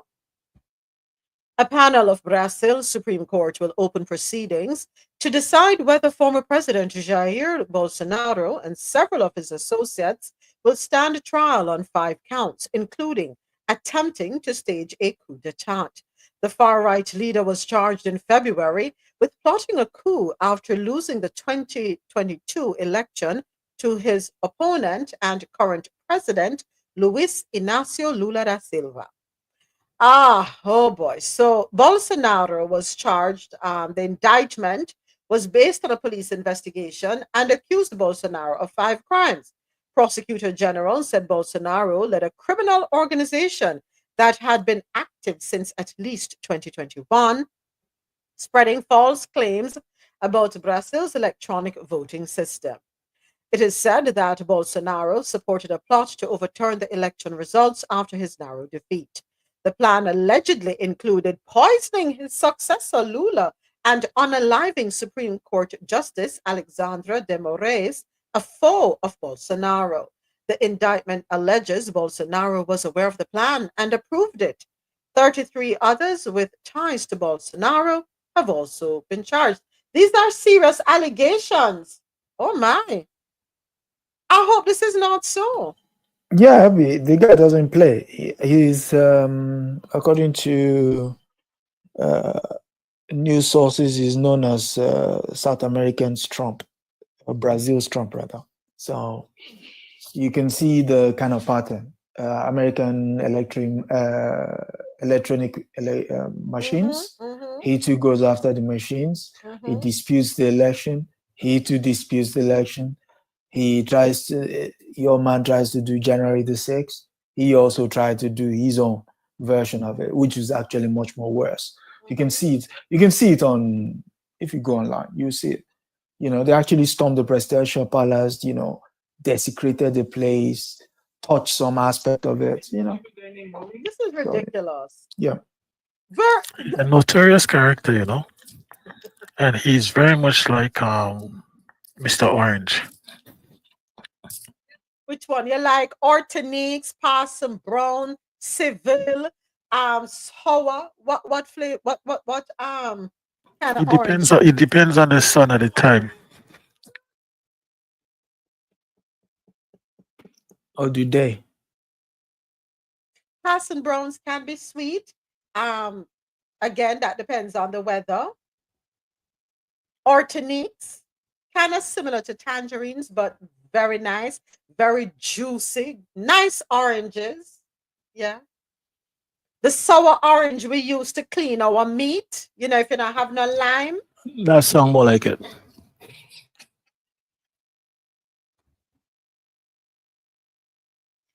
On the international scene, remembering Hossam Shabat, Gaza journalist who was unalived by Israel, was placed on hit list before his passing. Oh boy, I'm telling you, you know. According to democracynow.org, on Monday, Israeli strikes unalived two Palestinian journalists. Al Jazeera's Hussam Shabat, who was 23 years old, and Palestine Today's Mohammed Mansour, who was unalived in his apartment alongside his wife. This brings the total number of journalists that Israel has killed in Gaza over the past year and a half to 206. Yes, you heard me right. Journalists, 206. Just before his death, Shabat had shared news of Mansour's unaliving on social media and found an article with drop site news describing Israel's scorched earth campaign in his hometown of Beit Hanun. His editor, Sharif Abdel Kudus, remembers Shabat as a warm and funny person, dedicated to his job and his community. In recent months, he give me 1 second. Okay. In recent months, he had been under increasing surveillance by the military of Israel, the Israeli military. Let me switch that around, which labeled him a terrorist and placed him on a hit list. Despite being targeted and openly hunted, Shabat continued, nevertheless, to cover the genocide of his people. Let me just keep it moving. So simply because you call someone a terrorist. God. You can't do that. Okay. You're not allowed to say anything that sheds any shred of negativity. You cannot call things as you see it. You can't do that. You're not allowed to have an opinion. Nothing. Mum's the word on that one, Adasoji. The world used to play pretend before, but no longer. Ah, boy, 8 journalists covering anti-government protests held in Turkey. This, according to The Guardian. A prosecutor in Istanbul has remanded 8 journalists. What's the role of a journalist? They're supposed to chronicle the story of the day and give us, the readers, listeners, and viewers, an idea of what is happening around us. Hence the word news. Without their personal opinion, right? Yes, hopefully without their personal opinion. But sometimes your bias does comes into it, but you try as much as possible to be as objective as possible. What I thought. Now, since you are pursuing this, answering 5 critical questions: what, where, how, where, yeah, and who. Why, Anything when, else? who, why, what. That's What? all? Yeah. Anything else? We don't want to know. That's your objectivity going out the window. The moment you stray away from that. So a journalist is not an analyst. Analysts are usually people who write your opinion pieces. Exactly, and that's what I'm trying to explain. The two can cross. They can. But then while you're doing it, you must tell them that this constitutes your own opinion. And not those. Yeah, not those of either the organization you're writing for or stated facts. Exactly.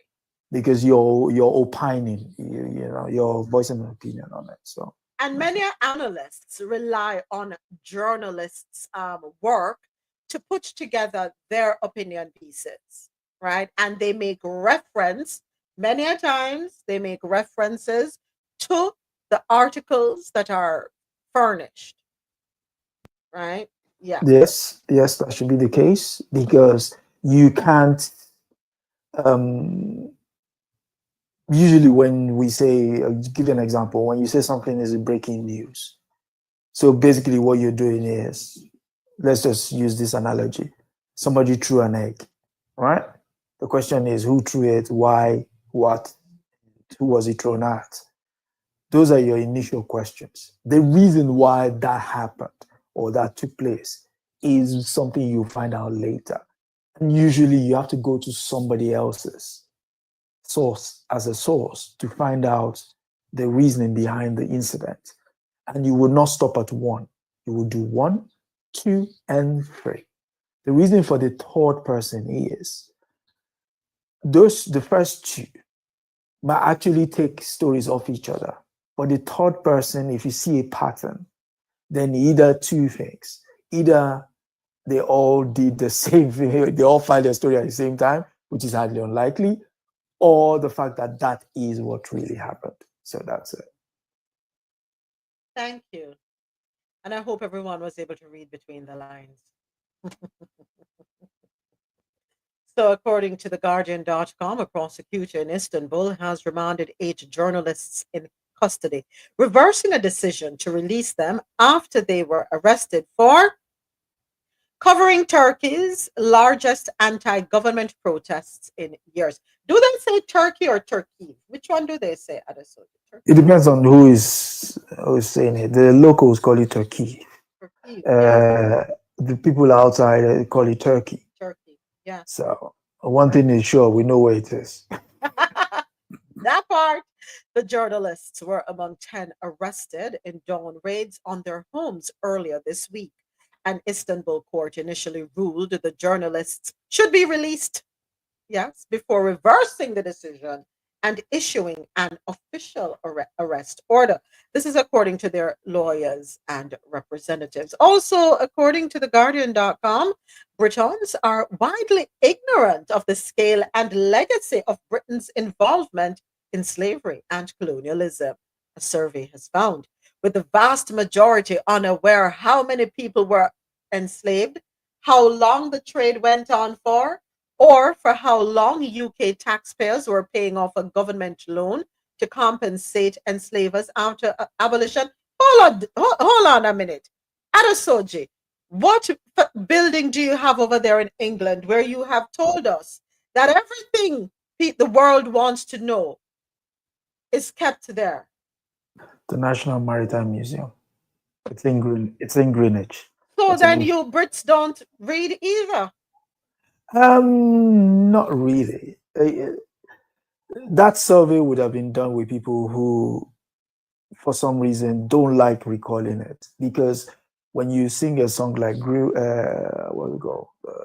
Britannia, which says, Rule Britannia, for we should never be slaves. Da, da, da, da. That's the song that they play to each other. So once you know that we'll never be slaves and you sing there constantly, surely somebody has been enslaved before. Why is it that you're pointing out that fact? So no, somebody's playing ignorant. Yeah, no. And the books are bound, I'm sorry. The poll, released to coincide with Tuesday's UN International Day of Remembrance of the Victims of Slavery and the Transatlantic Slave Trade, was commissioned by the Repair Campaign, which is working with CARICOM to secure reparatory justice for member states through health, education, and infrastructure projects. Hold on. Why does that sound like something I've been asking for the longest time? I said giving money is going to be pointless. You're not going to get the money because you can't truly put a dollar figure on it, right? However, what they should do is see to the overhauling of the healthcare infrastructure, the educational infrastructure. Wow, roads and so on. Wow. Adesoji, did you take our notes back to the chambers? No. I don't. Far from it. I mean, it's common knowledge here, and the reason I say it's common knowledge is the Bank of England, Lloyd's Bank, National Maritime Museum, the British Library, the Church of England. The Church of England, they hold extensive archives. In fact, during the pandemic, when we all sat at home, and Black Lives Matter theme was running through, one of the key things that came up was most of these institutions came out and owned up to their role in it. Yep. So the idea that 4 years from then you will ask someone, they will say they don't know, is farcical. It's silly. Now, Sorry, we over here in the US, we don't know what farcical means. Oh, so it's oh, sorry, you guys don't read. Because All we're right. losing dictionaries too. Yeah.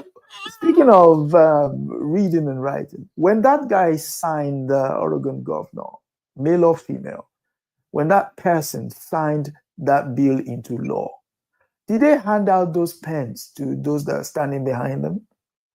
Because the question would be, what were they supposed to do with the pens? Hey, Lord of mercy. Oh, so I have a question on YouTube. 18 says, since our beloved backed down on tariffs towards Canada and Mexico, they're calling him a coward. Does that make him a blank chicken? Yep. Yeah. Quack quack. Yeah, he is. Oh no, what is this just popping up? Married with children and ER star dies suddenly, has passed away suddenly at the age of, what's this? Hold on a second. This just popped up. At the age of 58? Who is this? This was just posted an hour ago. Model and actor Cindiana Santangelo, best known for her appearances in the seminal sitcom Married with Children and medical drama ER, has died suddenly at the age of 58. She was rushed to the hospital where she was pronounced dead, was pronounced gone. Before her passing, authorities were advised that Santangelo had received cosmetic shots at her home. The cause of her passing is not yet known, though an autopsy is pending and an investigation has been launched. Oh my Lord. Okay, sorry, that just popped up on my screen. Wow. Anyway, moving right along. Yeah, so I would encourage the Brits to go ahead and do your research. 89% of y'all over there unaware British merchants had enslaved people in the Caribbean for more than 300 years, and that 75% did not know it was after 2000 that British taxpayers finished paying off the money borrowed by UK government in 1833, equivalent to 40% of the government's total annual expenditure at the time, to compensate enslavers for their loss of property. I think somebody's just being sensational. They do know. I'll give when you get off air, just look up Bristol. Bristol, I'm naming cities now. Bristol, Plymouth, Glasgow, Liverpool, what's the other one? London. The wealth from the transatlantic slave trade built all the cities to what it is. That's why I say the United Kingdom is a crime scene. You need just come. Once you come in and see it, you will see it's not hidden. So it's either you're walking, looking at the ground, in which case you probably, stumble and fall. But if you look up, the buildings are there. The National Archives, National Gallery, the Buckingham Palace, the Windsor Castle. It's literally around you. Go to Bristol. The entire city of Bristol, brick by brick, was built off the back of it. Plymouth, the same thing. Glasgow, the same thing. Liverpool, the same thing. In fact, Liverpool is the only city in England that has a dedicated international slavery museum. And I enjoy people who come into England. Well, Liverpool is about 300 miles away from London, so it's going to be quite a trek. But if you get a chance to go there, just go in and just go walk through the museum. It's 3 stories. Come on, just stand, fish. I mean, okay, fine. You want to write a report, you have to egg it on, but they know. Maybe they just don't want to answer. They just don't want to tell you. I'm sorry. Are you? All right. Thank you so much, Adesoji. Moving right along. It is Women's History Month, the month of March. Inspiring women who changed the world. Mildred Loving, 1939 to 2008. We love an epic love story, especially when it results in much needed change. thanks to Mildred and Richard Loving, an interracial couple whose historic Supreme Court case helped to erase segregation laws in the U.S. Partners can now marry outside of their race. In 1958, the Lovings were arrested for violating the Racial Integrity Act of 1924. However, they fought for their love, and their case was reimagined in the 2016 movie Loving. Next, Sylvia Rivera, 1951 to 2002. Along with Marsha P. Johnson, Rivera, a Venezuelan Puerto Rican trans woman, was one of the original activists who spoke up for trans people during the gay rights movement. She participated in the Stonewall Uprising, launched the Street Transvestite Action Revolutionaries, otherwise known as STAR, organization in 1970, which provided aid and shelter for trans youth living in New York City and fought for transgender people to be included in New York's Sexual Orientation Non-Discrimination Act. The Sylvia Rivera Law Project was named in her honor and serves as a resource to protect the rights of the LGBTQ plus community. Raven Wilkinson, 1935 to 2018. Today, we praise Misty Copeland as the first African-American woman principal dancer at the American Ballet Theatre Company. But Raven Wilkinson set the groundwork for the Black ballerinas, and she also happens to be one of Copeland's inspirations and mentors. Wilkinson was one of the first African-American dancers to perform with a major ballet company, the Ballet Russe de Monte Carlo. Learn more about her in the documentary Black Ballerina. Wilma Rudolph, 1940 to 1994. As a child, Rudolph suffered from polio and scarlet fever. Despite being told that she would not be able to walk again, she went on to become one of the world's fastest women. At the 1960 Summer Olympics, she won 3 gold medals, becoming the first American woman to win 3 medals in track and field at the same Olympic Games. She also used her sports platform for social causes, working at a Chicago-based youth foundation that developed girls' running teams. And last but not least for today, Linda Blackman Laurie, 1950 to present. At the age of 15, Linda Blackman Laurie was on a mission to bring about change in the segregated South. She was the youngest person ever to take part in the Selma Voting Rights March of 1965 at the age of 15. She wrote the memoir, Turning 15 on the Road to Freedom, and this she did to share her unique experience during the civil rights movement. Coming up later on this evening at 7 p.m. Eastern on YouTube, I invite you to join Adesoji on his channel, Adesoji Speaks Knowledge, with Aya as they do the series, or they continue the series, Woman and Resistance, where each week they highlight a woman who came before us, a woman who, despite challenges and hurdles and obstacles and much objection and rejection, still found a way to pave the way for us to be able to enjoy and have the privileges that we do today. All right, Adesoji, before you have to go, I invite you to tell us more about what to expect this evening in the series Women and Resistance. Where's Adesoji? All right, he probably can't talk. Let me probably can't talk, or he stepped away from his mic. So coming up later on, we're going to be he and Aya are going to be talking about Marie Jean Lamartiniere. That's tonight, 7 p.m. Eastern. I'm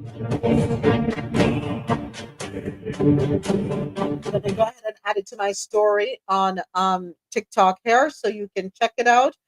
Set your alarms, folks, 7 p.m. Eastern. You won't regret it. right? It's good to learn history, especially now that it is being stripped away from us. So tonight, the fierce fighter, Marie Jean Lamartiniere, and it will be hosted by Anasoji and Aya. All right, so check that out.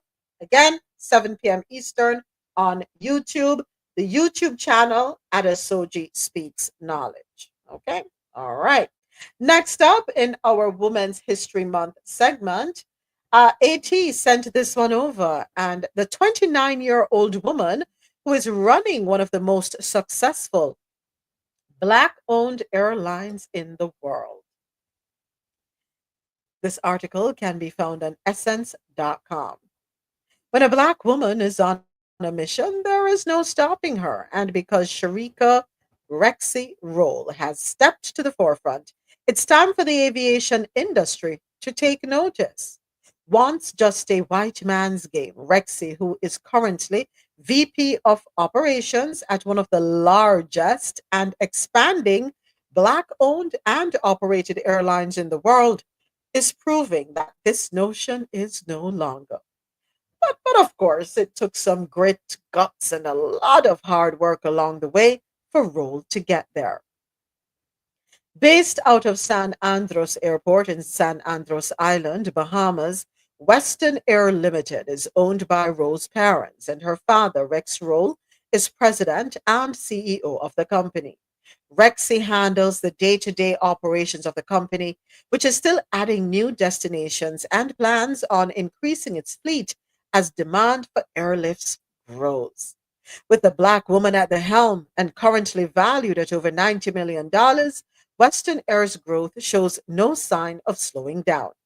Get to know more about the woman who is responsible for the continued success of Western Air. Well, she says here that I grew up in the aviation business with my parents. My parents founded Western Air in 2001. I was very much involved at a very young age. My dad is a pilot by trade, and my mom majored in international business. The idea was sparked back when we were living in Fort Lauderdale and when we made a trip back to the Bahamas, where we are originally from, the small island town called Mastic Point. And we basically just noticed there were a lot of delays and a lot of flight interruptions. The route where we live was not really being catered properly.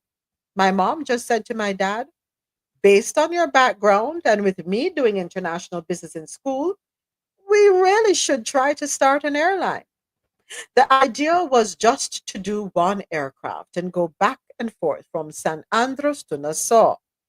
But once we started discussing it with the aircraft broker and he introduced us to aviation financiers, they were able to explain that there was a need there. They volunteered to give 3 aircrafts. Fast forward to after I went to college and got my master's in JD, I really started to cater my interests to see how I could really serve the company that they have already established. I started to focus on aviation and business law, and my experiences and work experiences were catered around that because I knew I had to effect what it is we were doing. So that's how I got to that point. Where do you hope to take your career from there? Well, she says she wants to be multidimensional. She's always balanced the things that she's interested in, and she wants to be successful in all of them. Obviously, Western Air is her priority as they go through this transition and as they go through the expansion, and she wants to see how they will evolve as a player in the international market. That's a new space for them, and she wants to be able to spearhead it in a way that carries them into a smooth transition, but they don't want to lose that familiarity with the current customer base. She said she also has an interest in music that she's pursuing, and she's just trying to find a way to balance it all. So the next question to her was, what are the challenges of being a Black woman in the aviation industry? She said, I've absolutely been met with apprehension. That's something that I first experienced interning at an aviation and business law firm. The majority of the individuals in that department and firm did not look like me. And when we did go to the conferences, there was nobody that really looked like me. So I immediately understood that there was some sort of curiosity about me being there. It wasn't until you start speaking to people that they understand she's not just somebody's assistant. She's actually involved in the industry. I definitely do find that there are some preconceived notions to what an airline executive should be. I think for a long time they've always looked a certain way. I have had challenges, even here in the Bahamas, where people are predominantly Black, where it wasn't so much a race thing as it was a gender and age thing. It's more so because I'm running a family owned and operated company. You'll have people who would have known me as a child thinking, what is this girl doing? So, what if she's a lawyer or she's experienced in XYZ? I knew her when she was 5 years old.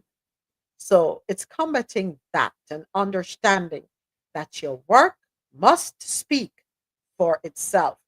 As I'm reading this article, I'm thinking about, hey, J. Paul, I'm thinking about the continent of Africa. And I would like to take her parents, and the company and put them in the continent of Africa. The narrative would be different. How you would strip away the color of her skin, which is a social construct created by one group of people to exude dominance over another group of people, right? In Africa, it would go ahead, Adesoja. I think you had opened your mic. Go right ahead. No, I was going to ask the question. So you buttress the point with removing the color stigma. Yeah, if you remove the color stigma, then she would be seen as, although groundbreaking, because there are not that many females in the airline industry in Africa. It's largely male dominated. So then it becomes gender instead of. So yeah. So then that swaps. But yeah, she will be seen as being as a trailblazer, because that's not the kind of industry that women tend to. I mean, there are there, but they don't lead. They're more like employees and what have you. So when will the West get up to speed and move away from I find it a little tiring. I'm not gonna lie. Every time the mention of color, and here's what it does for me. It sends a message as though because of the color of your skin, you're not good enough, or you're not expected to rise, you're not expected to excel, you're not capable, all because of the color of your skin. Whereas in countries where color is not an issue,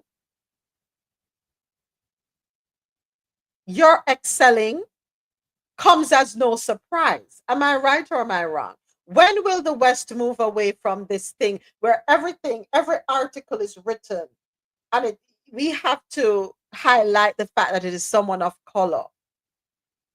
Yeah, because you're supposed to be the talented, what's it called, Black person, and that everybody else should aspire to be. And so the question is, they're not going to change. It's baked into the system. It's the system working as it should. So I think we have to lower expectations of them being something other than what they are. So if everybody adopts the Caribbean and African mentality and pushes back and says, stop boxing us in, do you think that could initiate change, perception, how people are perceived, and the expectations that are attached to those perceptions? Do you think we could initiate change? Stop boxing us in? Yes, it can. When you were reading the story again about London's activity with regards to transatlantic slave trade, one thing that pandemic helped do was put things into proper context. And one of the issues there that was raised was also race. But if coming away from that period, the world hitting a light bulb moment, and that everybody suddenly realizes, oh yeah, this is a case. this is what has been happening. Then all of a sudden, 5 years later, want to switch, then you know the problem is not you. Problem is them. And they're fixated on it. When it wears thin, it wears thin. But I don't think we should be posing the question to ourselves, because for us, it doesn't exist. When I say it doesn't exist, I don't mean it doesn't exist. We didn't start it. So when they're ready, they will do that. The question is, what do we do about it, or not choose not to do about it? That's the issue. Yeah. Yeah. But, you know, I guess I'm looking at the article here, and for a long time, in the Bahamas, I guess, I don't know. You know what? Let me keep it moving. But congratulations to you, young lady. I wish you all the best, because one day you will be the CEO of the company. Well, you know what? Let me not assume. I don't know how many children. Green-eyed girl. Oh, he's a little better. He should move out of. Oh, wow. We're glad for the good news. May he continue to recover, and may the recovery speed up. May the recovery speed up. Thank you for sharing with us his status, Green-eyed girl. Yeah, we continue to pray for him and his quick recovery. And thank you for being here with us. All right. So congratulations again, young lady. Her name is Sharika, and I hope I'm pronouncing it correctly, Rexy Roll. All right. Okay. Next up, stories out of North America. Mike Huckabee, Lord of mercy, he's a mad babe. And it's not hot, folks. It's actually cold. It's when you get to my age, you will understand. Mike Huckabee tries to distance from past Palestinian rhetoric. Mike Huckabee, is that you?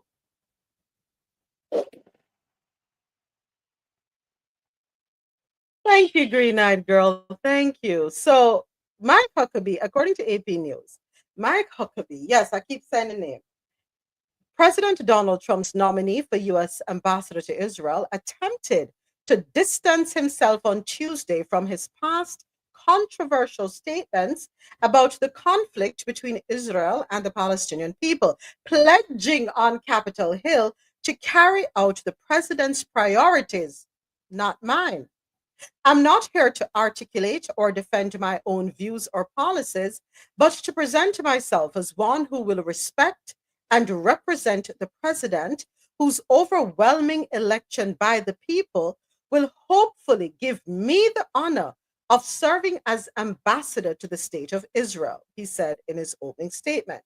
Now, Trump nominated Huckabee, a well-known evangelical Christian and vehement supporter of Israel, to take on the critical post in Jerusalem days after he won re-election on a campaign promise to end the now 17-month war in Gaza. But after a brief ceasefire, U.S. and Arab mediators are now struggling to get a ceasefire deal back on track after Israeli forces resumed the war last week with a surprise wave of deadly airstrikes. While Republican senators applauded Huckabee's staunch support for America's closest ally, Israel, Democrats questioned his past rhetoric about Palestinians, deemed extreme by even some pro-Israel groups and contradicting long-standing U.S. policy in the region. The former Arkansas governor acknowledged his past support for Israel's right to annex the West Bank and incorporate its Palestinian population into Israel, but said it would not be his prerogative to carry out that policy. If confirmed, it will be my responsibility to carry out the president's priorities, not mine. Huckabee, a one-time presidential hopeful, has also repeatedly backed referring to the West Bank by its biblical name of Judea and Samaria, a term that right-wing Israeli politicians and activists have thus far fruitlessly pushed the U.S. to accept. He did not give a clear answer to whether he still stands by that when pushed by Senator Chris Van Hollen, Democrat of Maryland. Most notably, Huckabee has long been opposed to the idea of a two-state nation between Israel and the Palestinian people. In an interview last year, he even went further, saying that he doesn't even believe in referring to the Arab descendants of people who lived in British-controlled Palestine as Palestinians. Mike Huckabee was my governor, and now his daughter is our governor. Wow. What state is that? Green-eyed girl. What state is that? What state is that? That's Arkansas. Arkansas. Yeah, I just read it, Lord. Have mercy. You see, Adesoji, forgive me. You know what it is? I'm so aware, right? When we talk about anything to do with Israel and Palestine, it is ridiculous. You can't even share, or you don't want to share your thoughts. You know what's funny? In the last let me see. In the last, when was the Second World War? The last, George Bush was when? George Bush was 2004, yeah? So 2004 to now, that's 21 years. In the last 21 years, with the greatest of respect to Americans, the kind of people that have been given microphones to speak are some of the most dumbest human beings.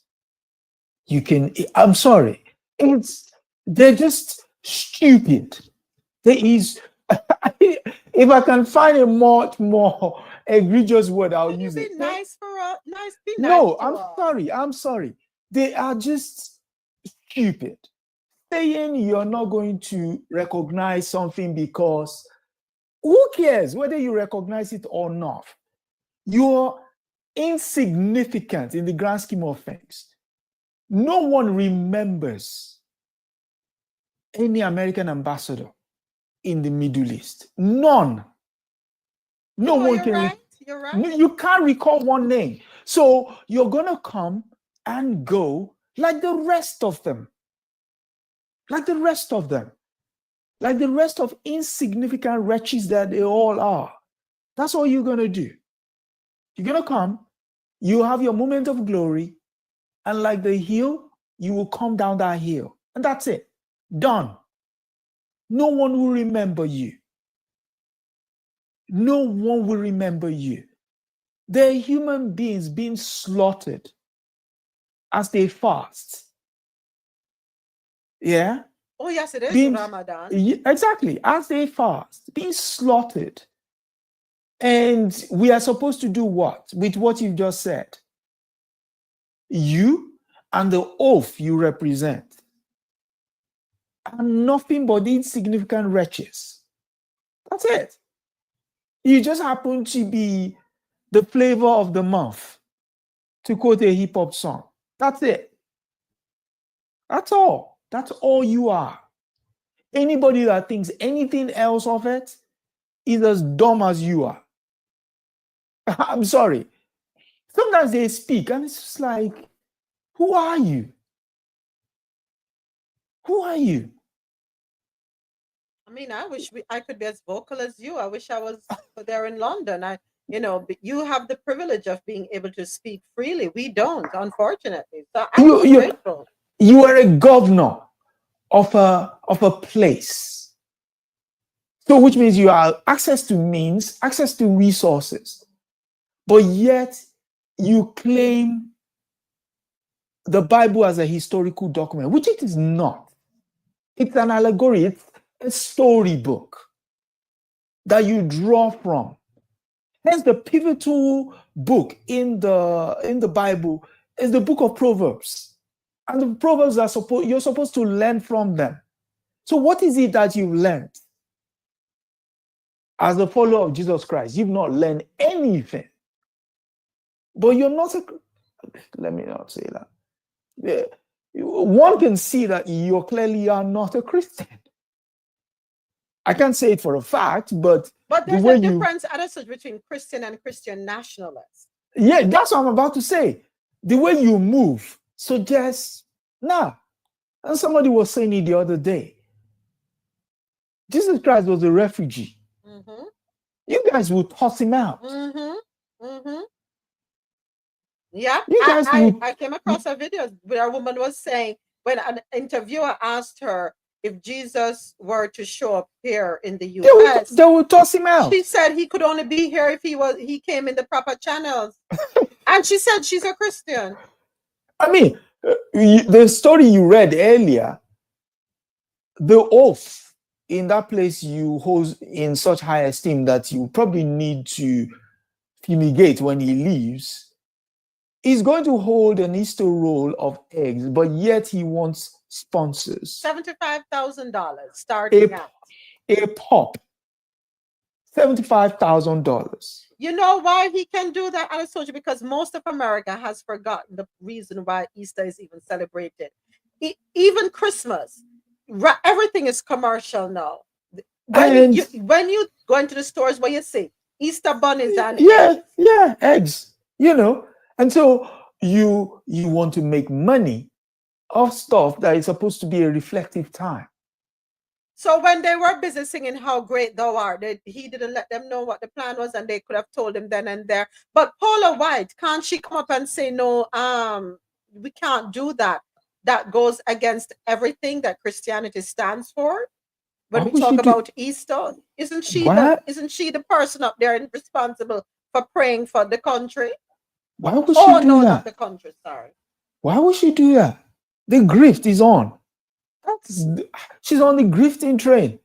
Nah, you don't do that. You don't, to use the street balance, you don't fumble the bag.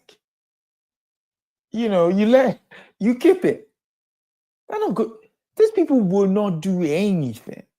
Even while he's rolling back Social Security, he's sacking the veterans, he's sacking federal government employees, he is canceling education at the federal level that pours money into, oh God, I don't even know where to begin.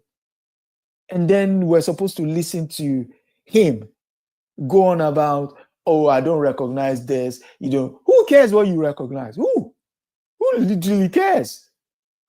The moment you come out, with the greatest respect to everyone, the moment you come out and you see an American, you say you're an American, you know the first thing we're waiting for? Just say something.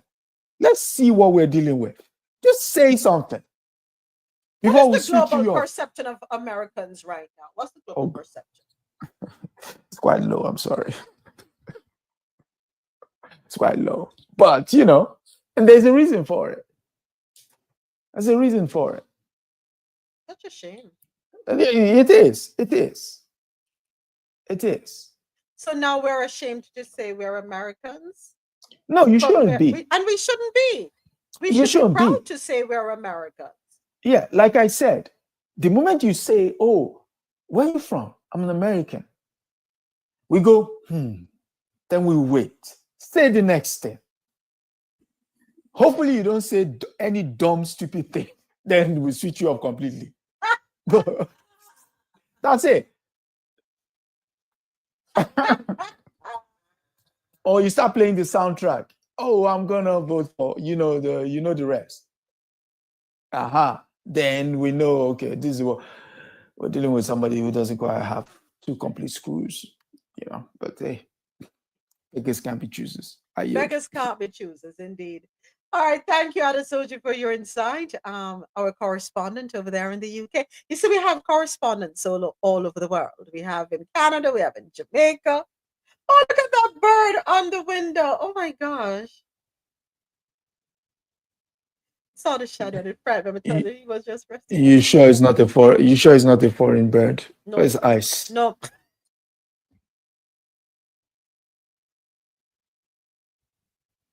New York court. You're not supposed to be looking at any other bird than the American bald eagle. Any other bird is a foreign bird.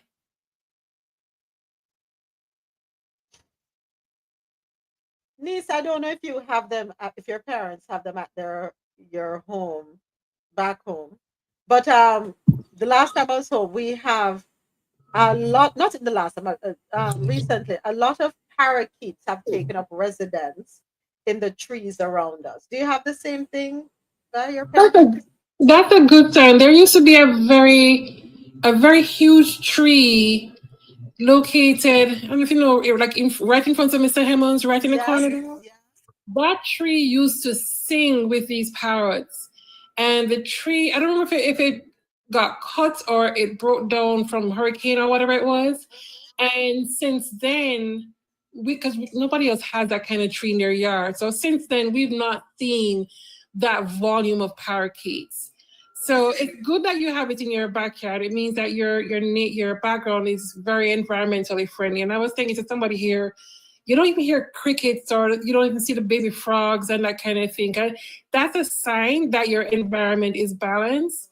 And because of all the chemicals and stuff that is being sprayed on the lawns and that's ending up in the drains, you don't see much insects here, like in the Caribbean, which I don't mind. Yeah. Yeah, man, we have a lot of them. So there's a big tree to the front, to the left of our dining room. Huge tree. Been there since I was a child. Before my barn. They gather in that tree and then the other trees further down around us. Yeah, man. Every evening they swoop in, take their rest, and then in the mornings you hear them bright and early in the morning, and then they go about their business. Yeah, I love hearing that. Anyway, back to reality. New York court blocks immigrant voting law impacting the Caribbean diaspora. This article, courtesy of CaribbeanNationalWeekly.com.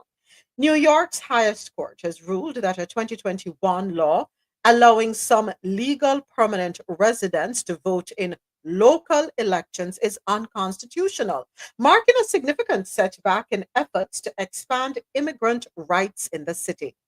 The decision, issued last Thursday by the New York State Court of Appeals, was a blow to the city's immigrant communities, including the Caribbean diaspora, which has long fought for broader participation in civic life. The 6-1 ruling strikes down the controversial law, which would have granted voting rights in municipal elections to an estimated 800,000 legal permanent residents, including those with green cards, work permits, and DACA status. The case has garnered attention not just for its legal implications, but for its reflection of the ongoing struggle for immigrant inclusion in the U.S. society.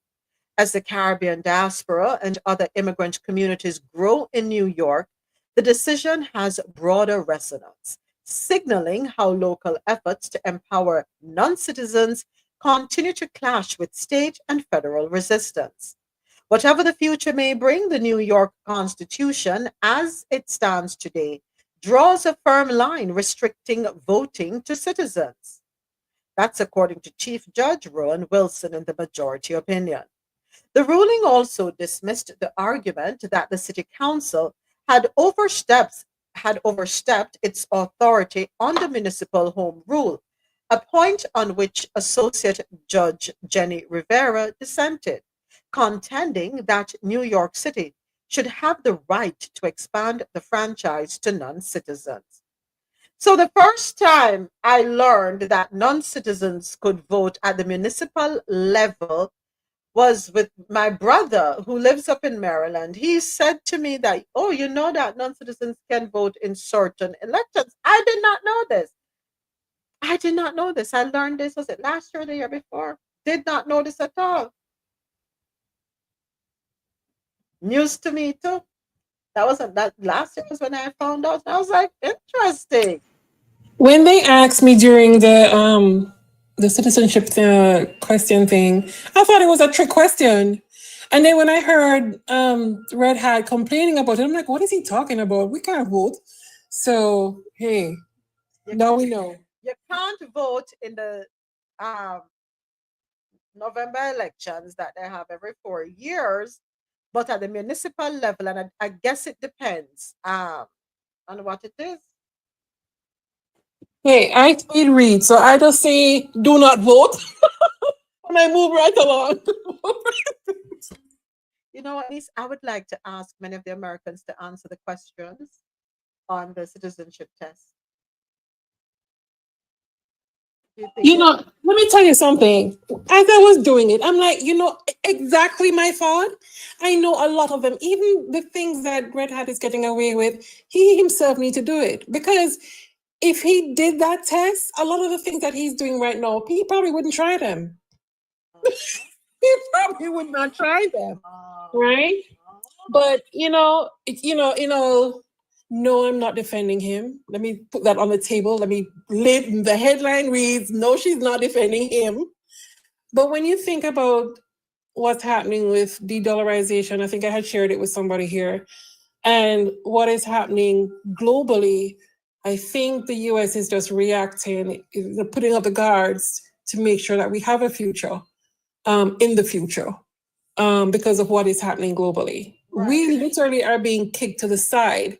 We being the US, we have been kicked off the superpower status. And I don't think they realize what was happening. So then now he's trying to fast track and try and fix everything in his first 4 years, in hopes of getting it right before the next election. I'm just so excited for the next election, but yeah. We have some updates, Lise. We have some updates. So Mangione wants a laptop in jail while he awaits the trial in the unaliving of the United Healthcare CEO. This one comes to us courtesy of the Associated Press via WSVN. Luigi Mangione is asking for a laptop in jail, but just for legal purposes, not for communicating with anyone. In a court filing made public late Monday, his lawyers proposed that he get a laptop configured solely to let him view a vast number, because they can be counted, so not amount, number of documents, video, and other material in the case surrounding the shooting of the unaliving of Brian Johnson. Similar limited laptop provisions have been made for some other defendants in the federal lockup where Mangione is being held. The Manhattan District Attorney's Office, which is prosecuting Mangione on a rare New York State charge of unaliving as an act of terrorism, did not immediately respond to a request for comment. According to Mangione's lawyers, prosecutors are frowning on the laptop request, saying that some witnesses have been threatened. Defense lawyer Karen Friedman wrote that there's no connection to Mr. Mangione for any of said alleged threats. If we remember, Mangione, 26, is accused of unaliving Thompson in December outside a Manhattan hotel where United Healthcare was about to hold an investor conference. Thompson, who was 50, had 2 children in high school, they're still there, worked for decades within United Healthcare and its parent company. Hey, Crystal. Welcome, Driana. Any comments? Keep it moving? Keep it moving. Give him his laptop. Yeah, if he's entitled to a lot, we'll give it to him. If you're giving it to other inmates, you won't deny it to him. As long as it's standard and there's a provision within the law that he can have it, give him his laptop. Equal rights and justice. What am I And thinking? I understand he's also entitled to a pizza cross of his choosing once a week. So give everything to him. Equal rights and justice, in the words of Ashana. All right, next up, a gunman who unalived 20. Go ahead. Please.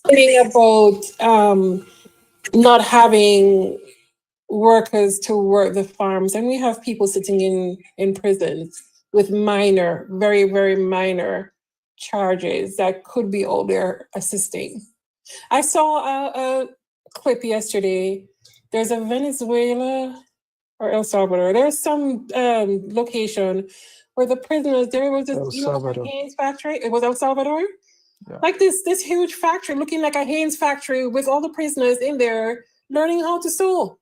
They were sewing school uniforms and stuff for hospitals. And I'm like, hey, that's not a bad idea. But some prisoners work here in the US. There are a lot of prisoners that work in certain states. They even go to McDonald's and work. Yep. And technically, again, probably shouldn't tell you guys. That's against all labor laws. It is against labor laws. Yes, you have to change the law to do it, but they do it in certain states. But I said, if you're serving your time, you can't force me to work. If I'm working, you have to pay me. So that's a whole other kettle of fish. As you talk about labor laws, Not cutting it, just one whole thought, please. Also remember, a lot of reason why some people are still in prison is because of the private prison complex we have in America. A lot of people benefit from just having people locked up because it costs the state, what, on average $120,000 a year for an inmate or something like that. I'm subject to correction, but it's a lot of money. So it's not about just the work, they get money. Yeah, just a snippet. As you mentioned, labor laws, while we were talking about child labor laws, I looked it up and I would suggest everybody do the same. It's actually quite embarrassing. I'm sorry. I was very ashamed based on what I saw here. We are thinking that child labor is illegal in the US. So there is gray areas to it. It's not fully illegal. We're not even going to go down that rabbit hole today. The idea should not even cross anyone's minds that you're basically going back to the what's it called, the Victorian times here, where kids who, I mean, you can see how that piece was even being fashioned. It says kids who are at home and can go and work. The kids who worked in the workhouses, which is where the story Oliver Twist comes from, are essentially the dregs of society. They'll be worked to death. And once they get into that workhouse, they're condemned for life. And that's it. So this, nah. Once the world moves away from something, it's like no dog goes back to his own vomit, so. But in the Americas, anything goes. So, okay. Y'all taught us well. Go ahead, Nisa, and then I'm going to. I came back. I'm sorry. The real reason why I came on was to say, we need to differentiate between T world and America. It's two different things.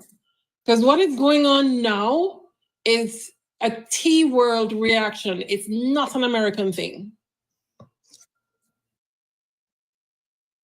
The world begs to differ. So the gunman who unalived 23 in a racist attack at Texas Walmart offered a plea deal to avoid the unaliving penalty. According to the Associated Press, the gunman who unalived 23 people in a racist attack at an El Paso Walmart in 2019, in one of the deadliest mass shootings in U.S. history, has been offered a plea deal to avoid the unaliving penalty, a Texas prosecutor said on Tuesday.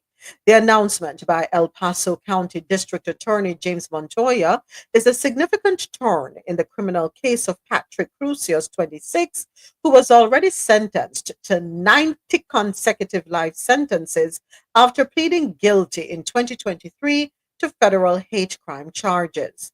Under the Biden administration, federal prosecutors also took the unaliving penalty off the table, but did not explain why. In addition to the federal case, Crucius, who was also charged in state court with capital unaliving. Montoya said he supports the unaliving penalty and believes Crucius deserves it. But he said he met with the families of the victims and there was an overriding desire to conclude the process.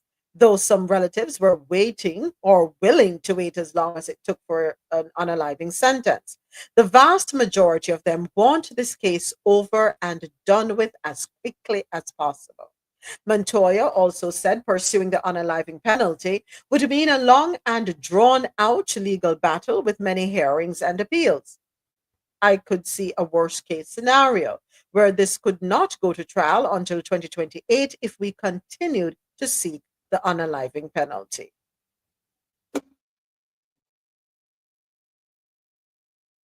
Y'all good with this one?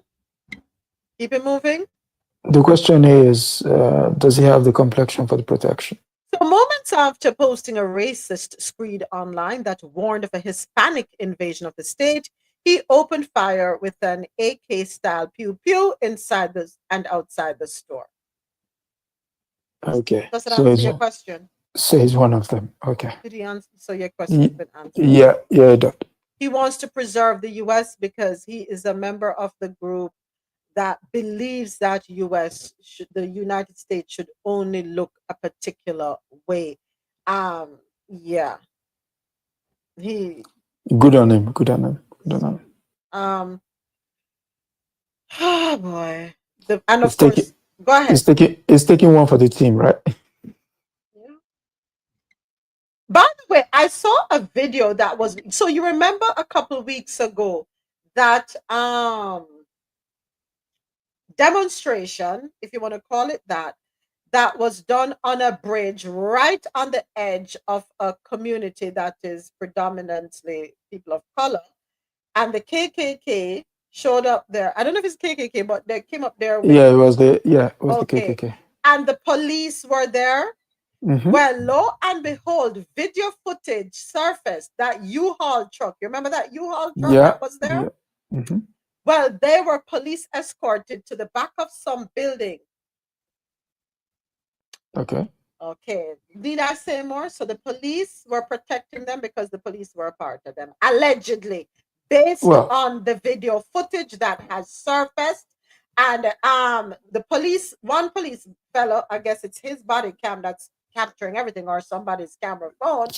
But he said one of the fellows that were coming out of the truck took off his mask and he said, "You may want to put that back on." And the fellow said, "I don't care." Okay. So all of them, they were concerned about going to pick up their dogs or something. All of them are friends with the same police that were that showed up on the bridge. The police weren't there to protect the community of color. They were there to, and if you notice, they didn't stop them from doing what they were doing when they were on the bridge. Well, you can't. It's called. When I watched the video, they claim it was their First Amendment right to do so. Did you see the other video with the truck that I'm telling you about? Yeah, with the U with the back open towards towards open the bridge. Yes, but why are we surprised? Back in the day, it used to be no KKK chapter could exist without the sheriff and the judge being in there, and sometimes they also had a priest to help bless them when they go out on their rights.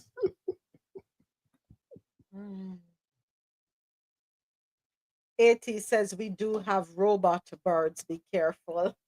So AT, a little bit about these birds that are around our house. They have their nests in the trees. It's this time of the year when their little ones start hatching. Springtime. Yes, and they had the audacity to make nests in our fans on the back patio. I had to put a whole thing around the base of the fan them so to stave them off. But they used to put their nests in the fans, and then if one of the young ones die, then pitch them out on the patio. Me forgot to take them up and bury them. You're in Florida. You're in the midst of. You're in their space. Look at you saying they've got the audacity. You're invading their space. I don't trouble them, but me just tell them don't poo on my patio and don't kick out your unalived on my patio. You can probably spray a little organic, natural peppermint around it because it's environmentally friendly. It won't harm them, but it's too strong for them. Okay. Right now, I have one bag of things around the base of the fan. I mean, it's just a babies. Chip, chip, chip, chip, chip, chip. And they don't bother me, because I like to see them on the grass when they're picking up them things. But it's just the mess that they create between them and the lizards. Lord have mercy. When you go outside and you see the size of the fecal matter from these lizards, you're like, are these lizards or dinosaurs? Which one? Oh, but anyway. It's Florida after all. And we are in their space. Absolutely. All right. So next up, TikTok talk.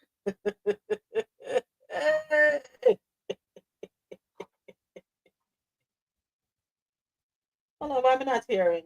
Versus Board of Education. Republicans are going to try and overturn Brown versus Board of Education. All signs right now are pointing to a push towards segregated schools once again, especially after Donald Trump rescinded Executive Order 11246, which was LBJ's executive order that prohibited federal contractors from discriminating and segregating. It certainly raised some red flags in me that there's going to be some potential challenges to Brown versus Board of Education and desegregation very soon. There's 4 main pathways that the Trump administration is going to use to challenge Brown versus Board of Education, and understand that most of these 4 are already in action. Number 1 is judicial appointments. The Trump administration has nominated several judges that have refused to acknowledge the correctness of the Brown v. Board of Education ruling, which signals that they're not going to make any efforts to uphold the ruling if it comes in their court. Second pathway is dismantling the Department of Education, and they've already started that process. Dismantling the Department of Education and shifting control of public education to the states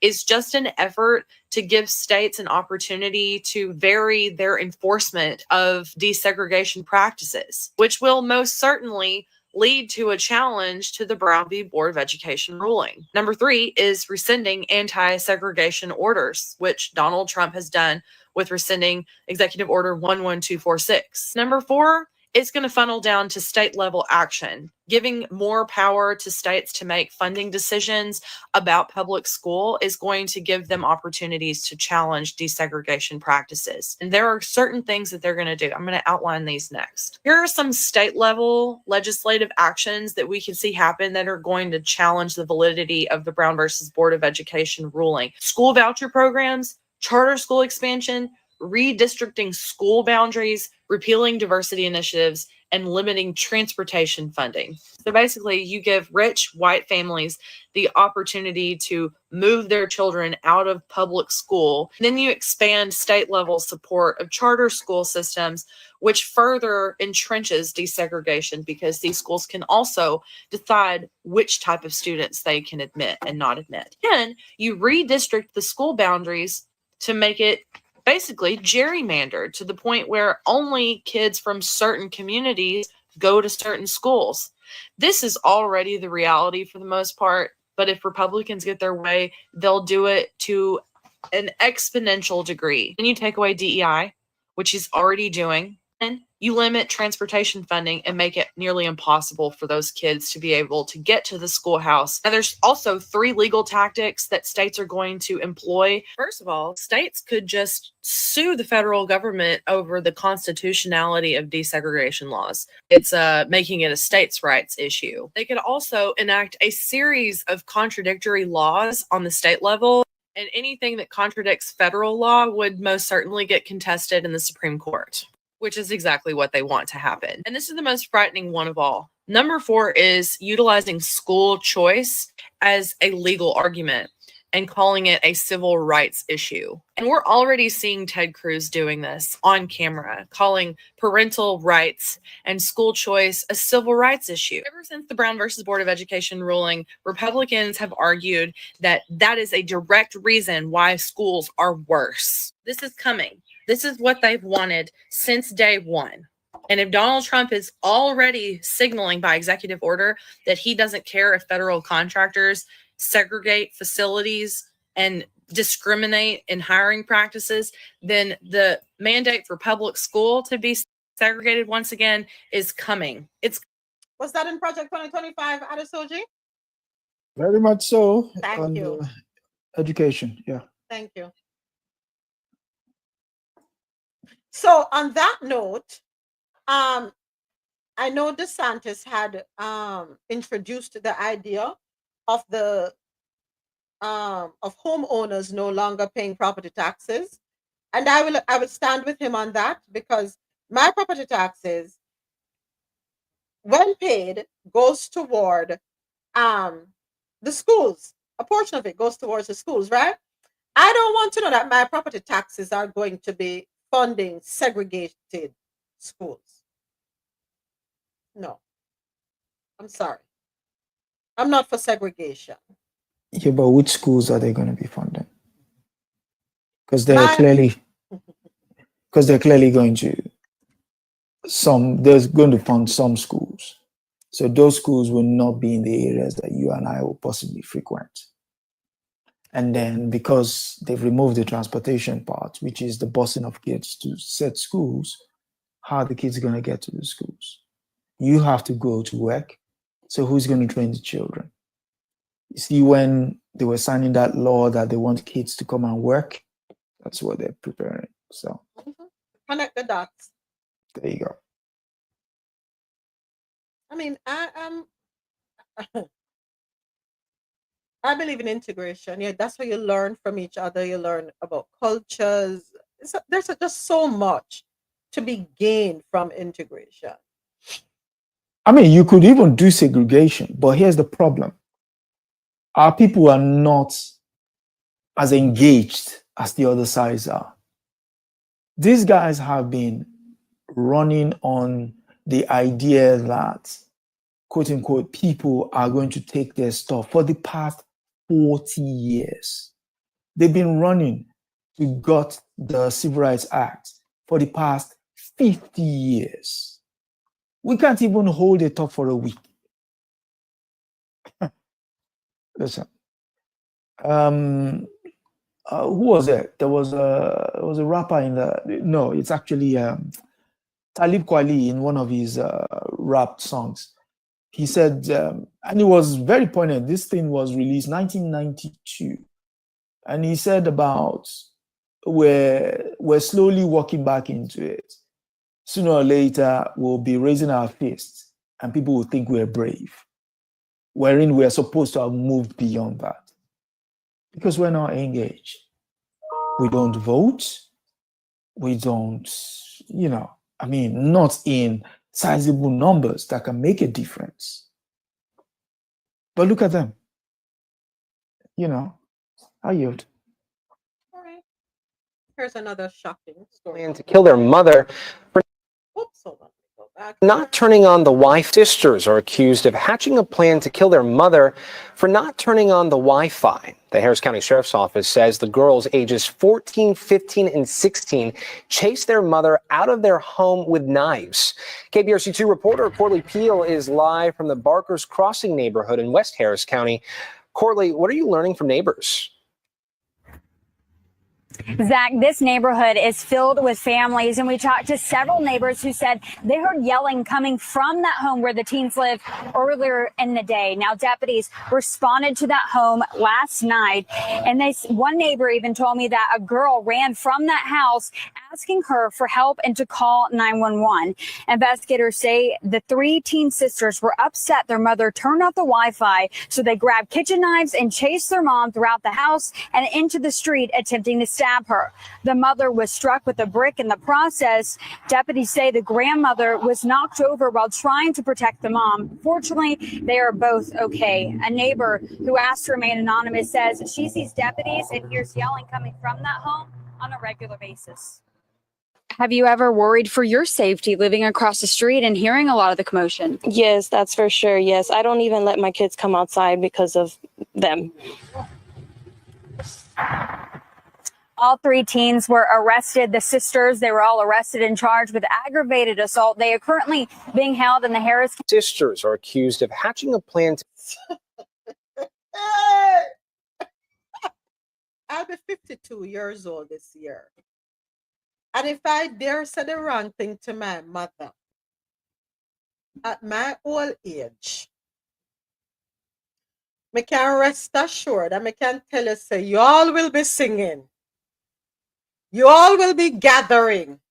A program will be printed, and on it, you will see my picture that will say, in loving memory, in loving memory of, born, to the date, passed away on this date, and you will be singing, how great thou art, how great thou art. Of course, my ashes will be in an urn on a table draped in white lace with a beautiful portrait next to it. And there will be flowers throughout the church. Hopefully she doesn't knock it over in seconds. Listen, I side-eye my kids, as grown-ass as they be. I turn my head sideways and open my eyes and look at them and they know what's up. You know what? But that didn't happen overnight. That took years. And it starts when they're young. You have to be involved in the kids' lives from early. And a phone or a tablet or the TV is not a co-parent, right? And they need to understand that you have to allow a child to be a child, because that's how you get to curb their behavior from when they're small, you know? So then waiting until they can talk back or they start mimicking your behavior to start trying to do, like I see some kids throwing tantrums in public and I'm like, really? And then the parents stand by because of course the law is, you know, between litigation, you can't do anything in public. But at that point it's too late, you know? And that's why the Caribbean Nannies Association is so important. Niece, I can tell you that a collection will possibly be collected and it will probably go to a fund, a trust that other children can benefit from in my name. Yes, oh yes, my mother will make the best of it. She will turn it into a great opportunity. I know my mother very well. She don't play. She don't play. If you don't want your head spin, like what you call the animal, the bird, the owl, you better dot your I's and cross your T's and toe the line. Don't pass your place. And there are telltale signs. Once our parents called us by our middle name. I'm not to use our middle name, my middle name. She never call me by she never have to call me by my right name. I mean, you ever go out across the room from your parents in high distance and you're behaving bad and you just get one look and everybody just see you just get calm and went and sit down calmly? Because first of all, if she has to come across there, God help you. And the idea, just the idea that you could lift your hand on a Caribbean mother is sacrilegious. The idea, I'm not even talking about the action, just the idea is sacrilegious. So do me Mr. President, go ahead and plan your funeral. That's all I can tell you. Plan your funeral. Because Mr. President, let me give you one idea since week. We have one little cousin in here, one little boy, and I don't know, so we have one daughter already, yeah? And she 19 this year. And the little boy is doing something that could cause him harm. And me, I look for the little pitney, you know. Me, I make 45 years with this little pitney, you know, he's 5. And he just keep on. I do him, I say blood seed. If I did my pitney, you know, from you see the black part of my eye, you know, get up, gone out and do, you know, and sit down like, you know, even exist, you know. But this a little boy, I'm mother never growing with the eye. So how this a woman, you know, grow? And you have my family member, you know, grow your pitney with the eye? At that point, I could not blame the child. I want to beat the mother.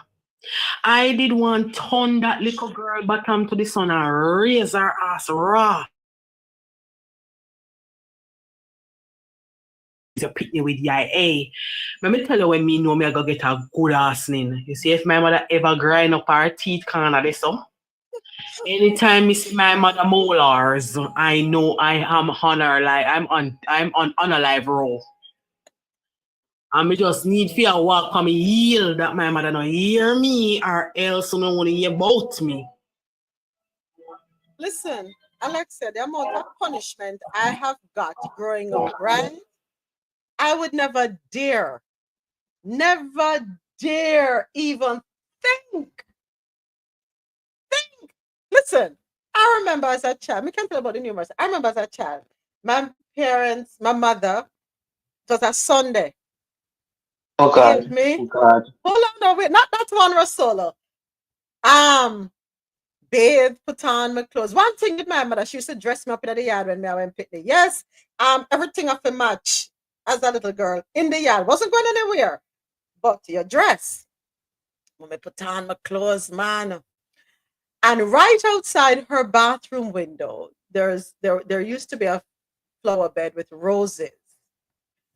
And because there was a slant, red dirt, me in the red dirt, wee, wee, wee.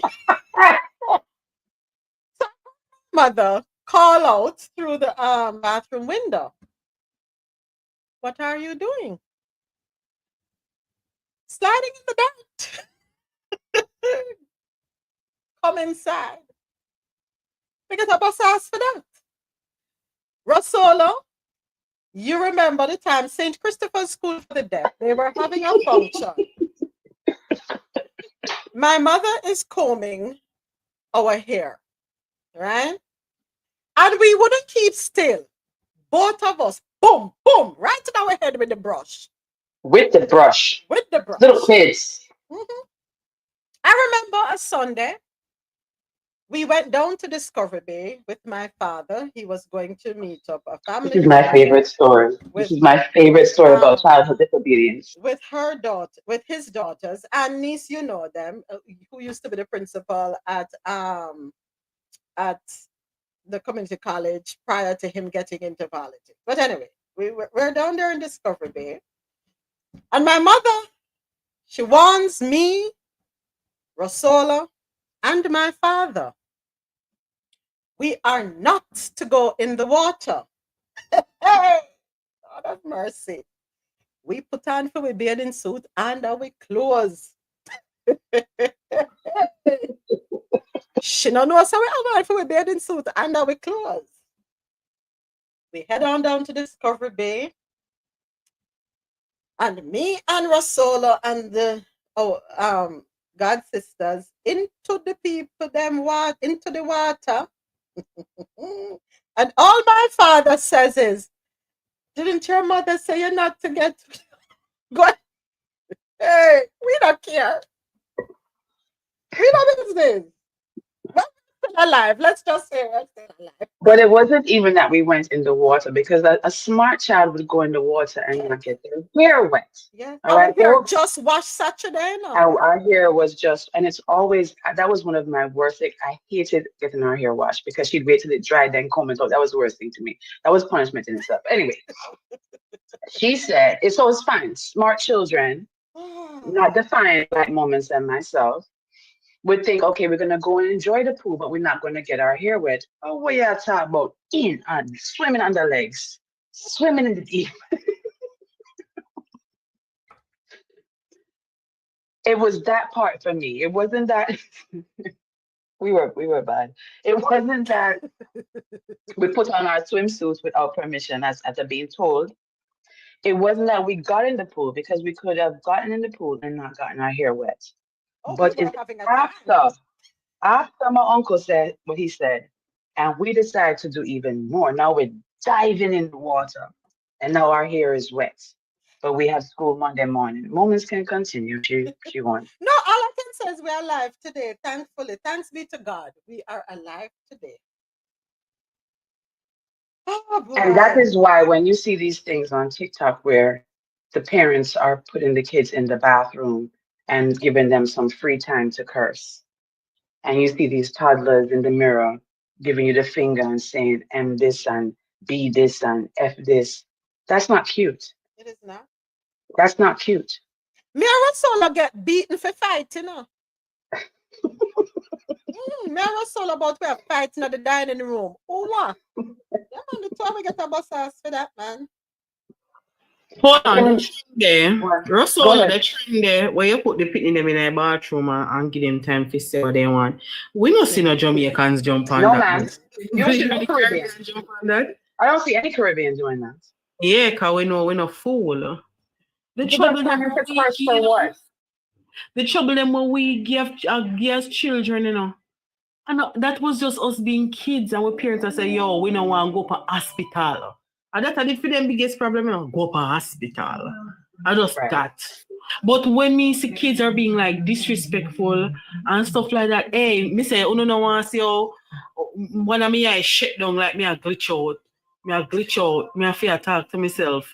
And I said, not your problem, not your problem. You understand me? That's why I not have no more. That's why I not have no more. Because in a them time I'm gonna talk about gentle parenting. I am not a gentle parent. Me come back from the days of old. You get me? We weren't raised on gentle parenting. Agreed. Not Tasha, what make you be nervous? Why you nervous? I remember when my son, and my son thought he was a natural comedian from birth, right? And my son's of a very fair complexion, so people always say, oh, you can't spank him because I can. On the bottom of his foot, all the places on the can't see. So my son goes in, and my thing is when kids go in the store and they choose to misbehave. When we say go in the store, Russell probably got a call. Let me tell you something. If you don't raise your children, the system is waiting to incarcerate them. Go ahead, Rosolo. You chipped out. Okay, sorry. No, yeah, somebody decided to, let me turn this off. No one might comment. What was I saying? So when we were told we're going to the store, don't ask for anything, don't touch anything. That's exactly what we did. We did not ask for anything, no matter how much you wanted, and we did not touch anything, right? My son, of course, my children get the same. My son, he's a toddler. He's about 3. He goes in the store and he's touching everything and going past everything. And so I held his hand. Oh! And my lady decides to turn around and say, oh my gosh, what did you do to him? And I looked at her because I understand that they were and he's 21 now, so it's 20 years ago, but I'm not here. And she proceeds to, oh my gosh, are you okay? Are you okay? I looked at her. I said, if you don't mind your business, don't get away from my child. I will give you what I just gave him. That's the problem. So would you prefer for him to sit in the store on his back, screaming and carrying on like a mad child? Mind your business and walk away. And see, those are the things that we condone in America. Oh no, we're going to get in trouble. They're going to call the cops. Well, call the cops. Call the cops. Call the cops. I'll call the cops for you before I beat you behind. But if it's warranted, you're going to get it. Discipline is discipline. And I know some people don't believe in spanking. That's good for you. I got spanked. Lord of mercy, I got my ass tore up. We got thumped. And as Alexia said, Rosola, a lot of what we did get licked for was not necessary. No, it wasn't. And she knows that now because she jokes about it and acts like she don't remember. And so did my father could give me one. My father has big eyes. Ask women. When those eyes tear out and open on me, I don't only stop in the moment. I stop for the day. I'm not going around him. He put the fear of God in me when he would look at me. And you know, that's missing in a lot of people. They don't have any fear. These children have no fear because their parents cater to them. Their parents give them everything. Their parents allow them to get away with problems. But it's not only their parents. It's not only their parents' moments. Society has made them believe that if your parent disciplines you, then you can call the police. They can't. Yeah, look, these young ladies, the mother turned off the internet. Obviously, because y'all on your phones too much. I'm not doing what to do. Take up knife, run me down. You take up a knife and run me down. I wish one of my children would take up a knife and run me down. You're going to hear about both of us because I'm behind bars. And there, go ahead. Russell, let me ask you a question. So now that they are in custody, do they expect the mother and grandmother to come look for them? In our society, of course they would. I'm sure right now with them crying, they expect their mom to come and look for them. And she might. There's no doubt in my mind that she probably will. Because she's the one that has been condoning this behavior. They're teenagers. You hear that the neighbors are complaining about the yelling in the yard all the time. Lady won't let her child go outside and play. Where do you hear that? No. So she's been condoning this. So these children are little terrorists in the main. She's been bullied in her own home. She's been bullied in her. You push down your grandmother, my girl, I'm staying in jail. Stay in jail. I would never even think. My mother, my aunt, my queens, I would never disrespect anyone. My grandmother, I don't even think harsh thoughts about my grandmother. But let me ask another question, Rosolo. All right, we have a society that tells you not that you can't hit your children. Now, there's a difference between abuse and spanking. There's a big difference. And a police officer has explained that before. There is a difference. You are allowed to spank your child.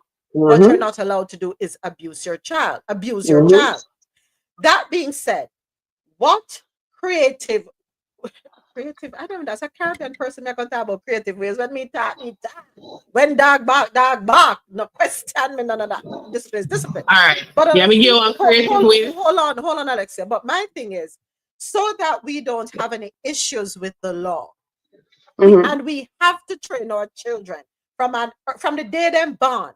You have to start the discipline with them. You have to start to instill discipline, instill certain behaviors within them. How can we do that so that we don't have this outcome? How did you do it with your sons? Tell me that. Because those are four of the most mannerly men I have ever met. Moments, plead the fifth while you can.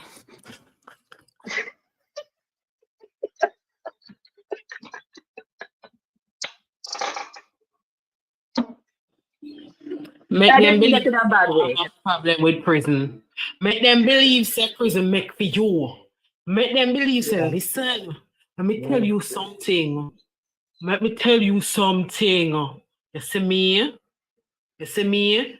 Bob Marley say concrete jungle. Don't play with me. Make them fear you. Make them feel like say we happen. You know, say we happen though. Look here, me tell my things in a detail, you know. Me tell my kid one day my chip lick, you know, and my spirit, one of my little spirit, them whenever watch a show name Split, one go watch Split. One of my spirits say, Alexia, and me just start talk loud and have one whole conversation between myself and all of my personality, them, you know. And my daughter sit down and just look around the corner. And me answer, and me give suggestion, and me put on that the suggestion say, no, it now work. We can't do that. And me talk loud until they say, Mommy, we are talk to me. Say, you not listen. You not listen. Them a beg and plead for you and you not listen. Yeah. Sometimes you got to show them how crazy you can get. So yeah. I thought it was just me. I thought I was the only one who had multiple conversations. No, personality. You have to show, and I know people are laughing and saying we're crazy, but the thing is, here's another thing. As we said before, but as Moment said, legally, right? Because everybody's okay. Let's period, please. You don't want to go DFACS to come in your home. If you did nothing wrong and you were disciplining your child, make DFACS come on in. Don't be scared of the system. Make DFACS come on in. You would rather have a child run after you with a knife or disrespect you in public or talk disrespectfully to you, and as opposed to a representative from DFACS coming and having an interview and walking up, you know you never done nothing wrong, you know your rights. Here's the problem, to Rosola. I think many parents, especially nowadays parents, they're more concerned with being a friend than being a parent first. So my thing is, you're a parent first. That's your obligation, to parent your child. It doesn't mean that you distance your child from you. No, but your child has to understand that you are to be respected, you are to be revered, right? You can have conversation, you can provide an explanation for why you make the decisions. Not all the time it's the situation or the timing is conducive, but if I tell my child no, I give an explanation. If we're in a position where I'm not able to give an explanation, I say no, but I'll explain to you later. Why? Because fair enough, respect is a two-way street. I get that, right? But what you're not going to do is think you will have the upper hand on me. What you're not going to do is think I'm here to bow down to you and talk about, well, I brought you into the world. They didn't ask to come here. So, hey, you know, we have a saying in the Caribbean, we brought you into this world so we can do what? I won't say the rest. Moments, I had a family member that had to go in the school for her son because he thought he was grown as a teenager and wanted to be rude to the teacher. Smell yourself. Let me tell you, the guidance counselor was there. I think the officer was called in, the principal, and the teacher. And the person proceeded to say in the Caribbean accent, so I send you to school. The teacher is taking care of you, and you want to play man. Needless to say, she grabbed him and started to put some licks in front of him. The police officer turned with a smirk. The guidance counselor scrambled him and run off with him. And the principal said she's crazy. The police didn't see anything. Needless to say, that was the last time she got a call from the school. Moment, you remember? I'm sorry, Mr. President. I didn't mean to cut you. No, I done. But it just because this person was like, no. At the time they give him trouble home, bust his skin, give him the phone and tell him call the police if he dare. Yeah. My mom has shut down my high school. Moments, you remember when I thought I was grown when I moved back from Jamaica in 9th grade, going to this high school, and it's a private school, so it's smaller classes. So, and then they have this club. I'll tell you the name of the club. It was called Nepenthe. It was a teen club. No alcohol, no drinking, no nothing like that. I asked my parents if I could go, and they said no. I didn't hear that answer. 9th grade, just moved back from Jamaica, and I just wanted to enjoy a little fun. I've never been to a club, but you know what they're talking about. So I proceed to write a letter, give it to the school bus driver, because we used to get dropped off in front of our home, which says that I'm allowed to go to my girlfriend's house and he can drop me off there, right? Now, I know my parents. I know they're going to unalive me whenever I see them again, but I want this experience, right? So I proceed to go to my friend's house and we have a good Friday night evening and we go to Nepenthe. And while they're in the club, I hear over the microphone, Rhonda Fleming, please come to the front. And I ignored it. Music stopped, music come back on, and I keep dancing. Because at that point, I know here is the moment where I'm about to see the last light. Because I know who's out there. And if it's either one of them, God bless me, it's not both. But if it's either one of them, I know I'm going to meet my king, right? But I continue to dance because I'm going to enjoy it to the very last moment. Shut it off again. Rhonda Fleming, please come to the front. Oh, turned on the lights, shut down the club. Everyone has to walk out. And who is standing there but my mother in her duster and a bonnet? Right? Takes me home. Of course, you got to listen to it in the car. My father, I don't even think he had any energy for me. Monday morning, all right, everything good. No, back at school. No teachers coming in the classroom. Where the teacher then? So somebody said, come from the bathroom. Oh, there's a parent in the. Now, mark you, there's very few of me in the school. From 9th grade to 12th grade, it was 2 of us. So if you saw the parent, you'd know it's one of us, right? The person comes in the class and says, "Oh, there's a lady in the library speaking to all the teachers." Here I go again. Now I know it's real. That's why she was so quiet all weekend, because she had a plan. She come to the school and tell every single one of the teachers that want me to do. So everyone knew, principal, vice principal, teacher, guidance counselor, everyone. And when my teacher came back in the class, he said, "Don't go in the library, Rhonda." I know. Trust me, I know. And that's when my classmates really, oh, it's for you. Don't go in the library. My mom shut down the entire school. I know it's me cause I'm myself, but no, because I wanted the experience. You got it all right. I got it all right. Never again would that kind of embarrassment ever touch my soul. I was straight A, great student from that part. Well, no, I gave trouble. I'm lying. I gave more trouble, but not that bad. Listen, just to say this, folks, a lot of not all of it, because you can actually do your best with your child or your children, and somehow something goes wrong, right? They make the wrong choices. They lack critical thinking. Everything's awry. But I do believe that a lot of what we see happening, unfolding, can be prevented. I strongly believe that. Hey, Lanky, I strongly believe that. we have to check ourselves as parents, make sure. And I get it. No handbook is given to us when we become parents. We have to figure it out. We listen to friends, we listen to family members, we use our better judgment. I get all of that. But the only thing I can recommend is we do the best that we can.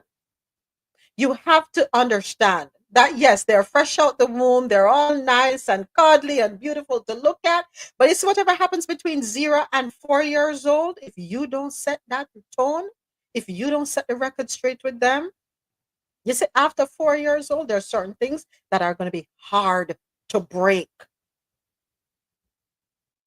You cannot have, and I think you'll remember the video that I had issues with. The little girl is talented and she's on TikTok, hundreds of thousands of views and millions of likes and what have you. But what I found rather disturbing is that this little girl is cursing up and down in these videos, pretending to be the mother. The mother thinks it's cute. The viewers and everybody thinks it's the cutest thing ever. Not one comment saying, well, I didn't see any. Not one comment saying, oh no, yes, her acting skills are on point, but let us see how we can curb the expletives coming out of her mouth. You know what's going to happen when that child gets older? She is going to think it is prudent to go out there and curse at any and anybody, to disrespect any and anybody. And she going to meet her Waterloo. Because we have a saying in Jamaica, duppy know who for frighten.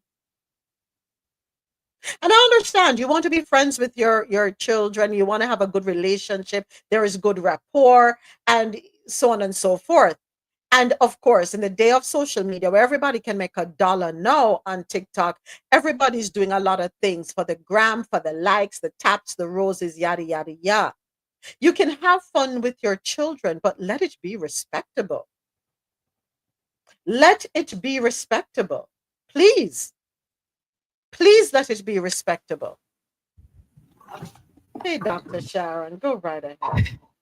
Hey, ma'am, there was no such thing as friendship with your parents.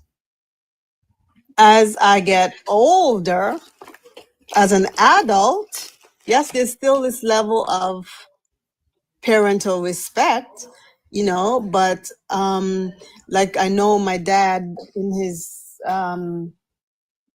later years became like a friend and advisor, you know, but when I was 10, 15 years old, there was no such thing. Children will be seen and not heard.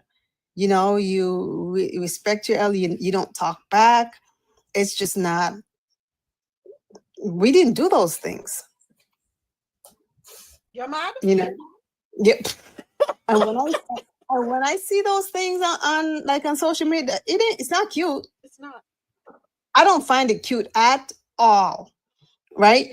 Because those kids are gonna grow up being disrespectful, right? They'll become ward of the state. If you don't correct them, don't worry, there'll be a place of correction for them. Yep. So yeah, so I definitely understand what you're talking about, because yeah, just nope. There was no friends with the parents. Nope, absolutely not.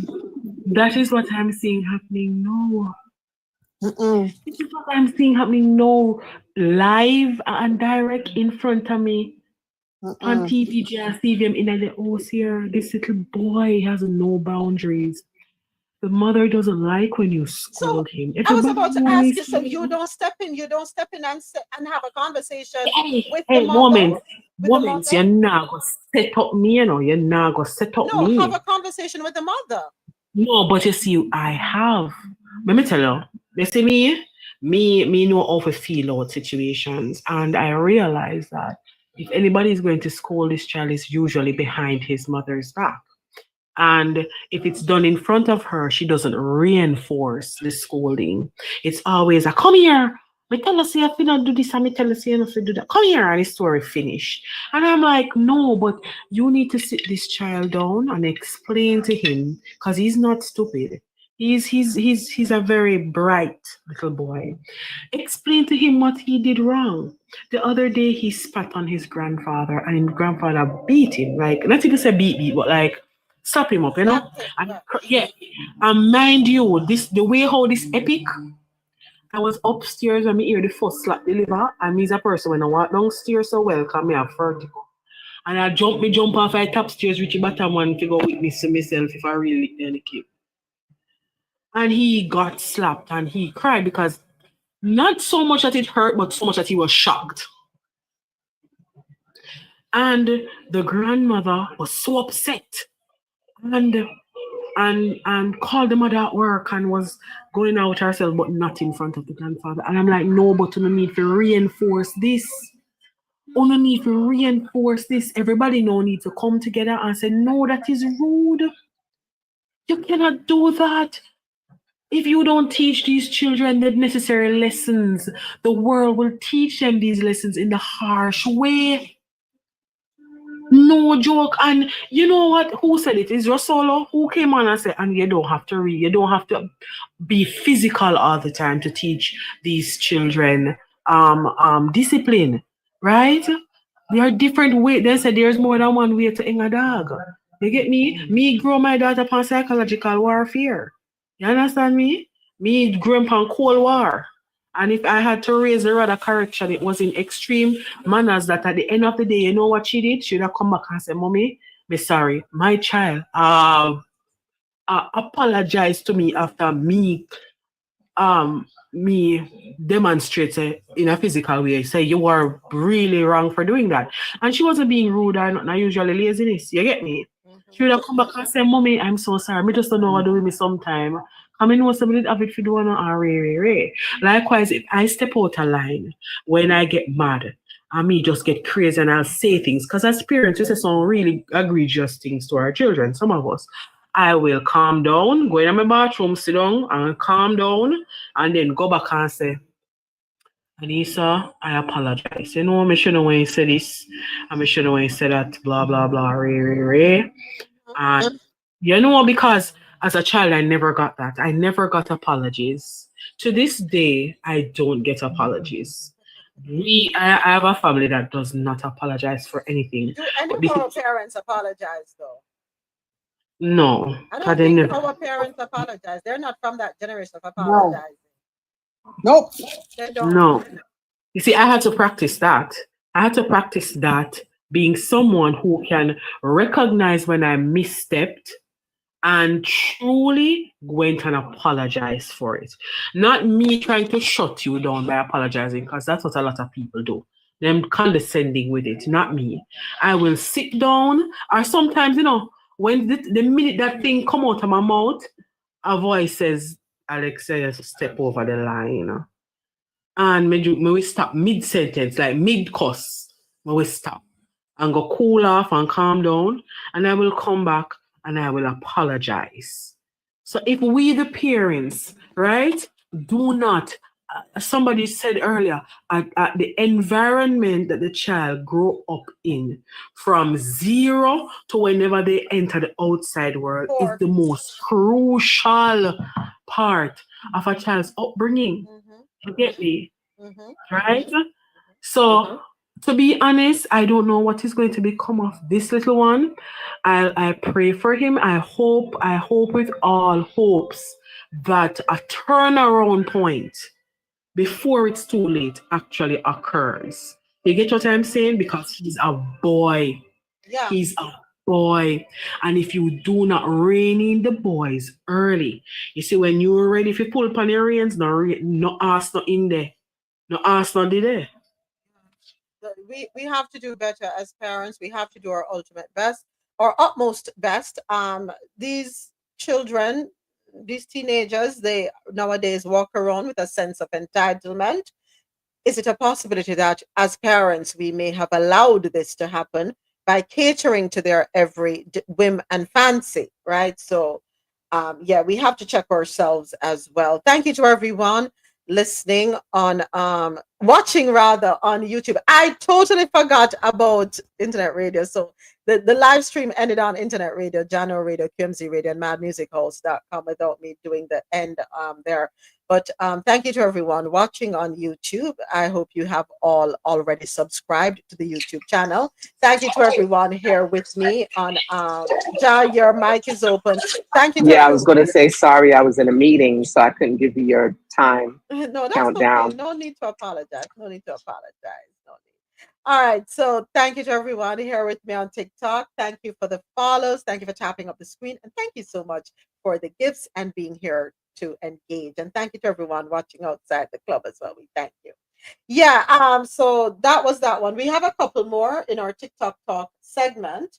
Let's go ahead and get into it. Before we even get to the update with regard to the text messages.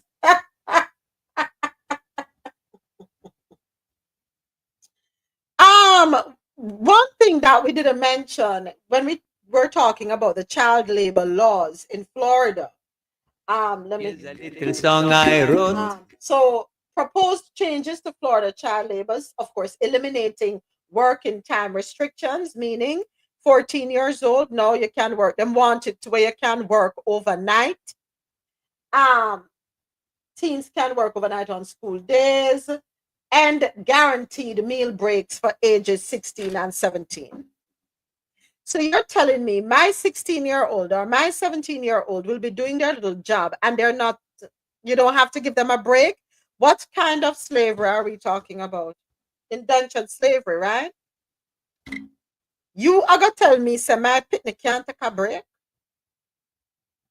If you work a 4-hour shift, you're entitled to a break. If you work a 6-hour shift, you're entitled to a break. If you work an 8-hour shift, you're entitled to a break.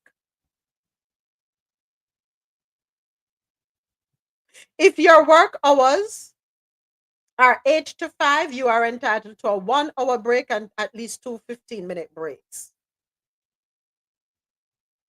If you work less than an 8-hour shift, you're entitled to at least a 30-minute break, 2 15-minute breaks.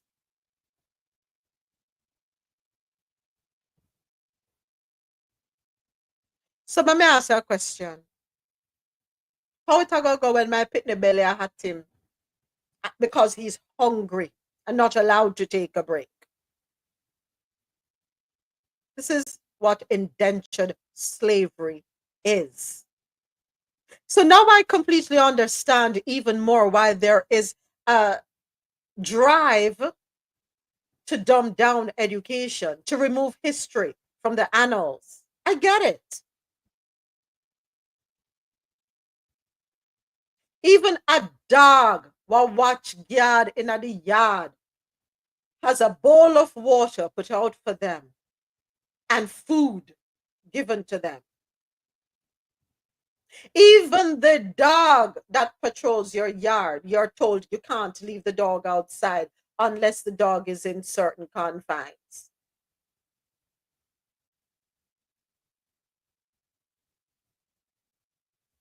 Parents,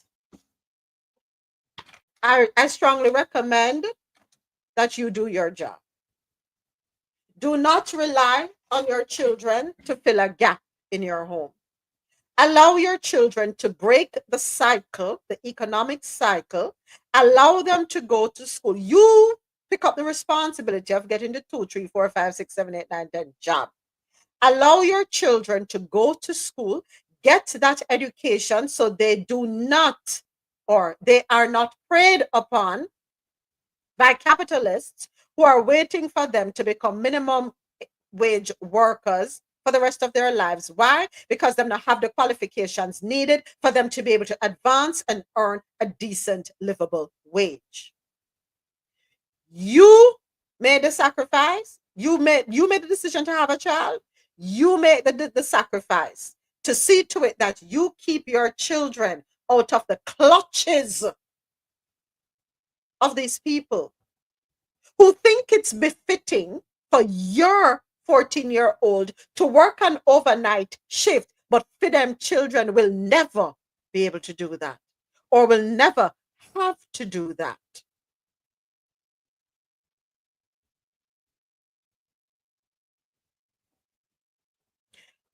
We made the sacrifice. When our children came to us while in high school, but they want to go work, we said, go sit down and take up your book.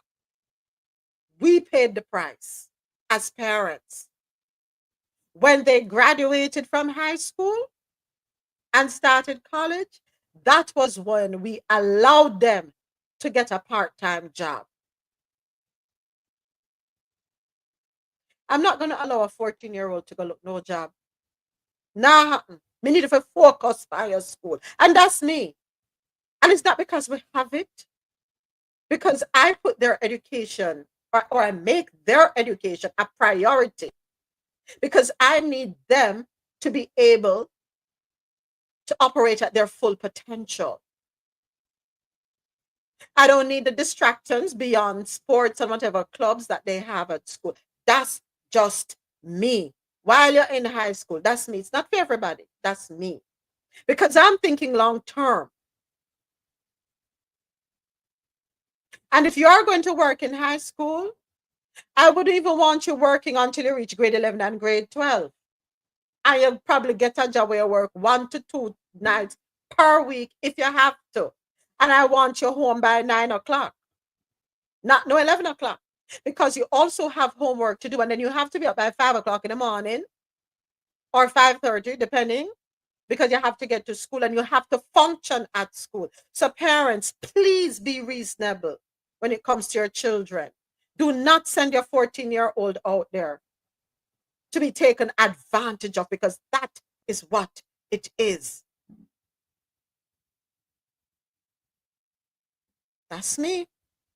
That's me. Me is not a cup of tea where everybody can drink from. That's my stance on it.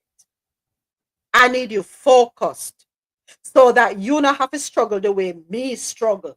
I just saw me look on it. Every generation should want the next generation to do better. Not the whole of it consider with your hand pan with jaw and you have a house filled with everybody low income earners. What sense that make? And that's the trap that they're setting. So you have to open your eyes and recognize that while, oh wow, my 14-year-old can now work. Okay, awesome. Pump the brakes. Pump the brakes and think this thing through logically.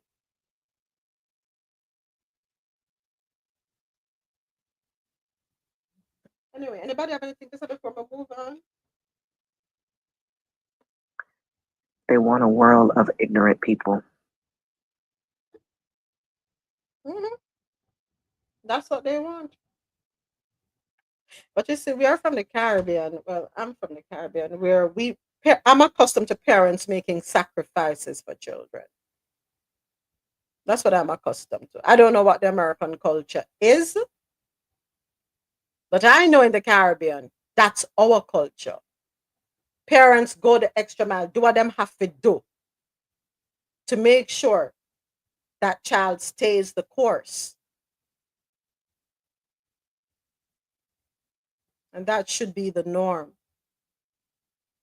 Hence the dumbing down of our children. Indeed, AT, indeed. Me, 14-year-old can't tell me, so they want to go work. But you know what? Let me pump the brakes right there. So, I grew up working all my life, but the circumstances were different. The circumstances were different.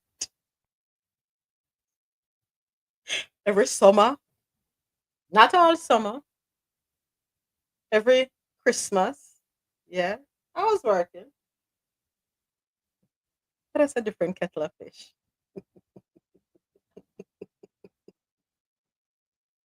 I wasn't going to somebody else's job and getting a paycheck. My paycheck was roof over my head, a bed for sleeping, and food on the table, and holiday trips. That was my paycheck. Oh Lord. But on a serious note, parents, remember, they're not sending out their 14-year-olds to work overnight. I guarantee you that. Nobody up at Tallahassee now do that. I'm not doing it. Them I got to tell them, no, that's not for you. May I tell you? If for them 14-year-old go to them and say, hey, Daddy DeSantis, I want to work overnight. No, that's not for you. That's for everybody else. Sit your behind down in the governor's mansion and be quiet. Not for you. All right. Where's the next one? Oh boy. Oh, there's the next one. Donald Trump has now alleged that he used the Department of Justice to help Ron DeSantis win the 2018 election for governor in Florida. Let's talk about that, because justice matters. Hey all, Glenn Kirshner here. So Donald Trump just implicated the Department of Justice in essentially election fraud. Trump is now claiming that he used the Department of Justice and the FBI to help Ron DeSantis win the 2018 election for governor in Florida.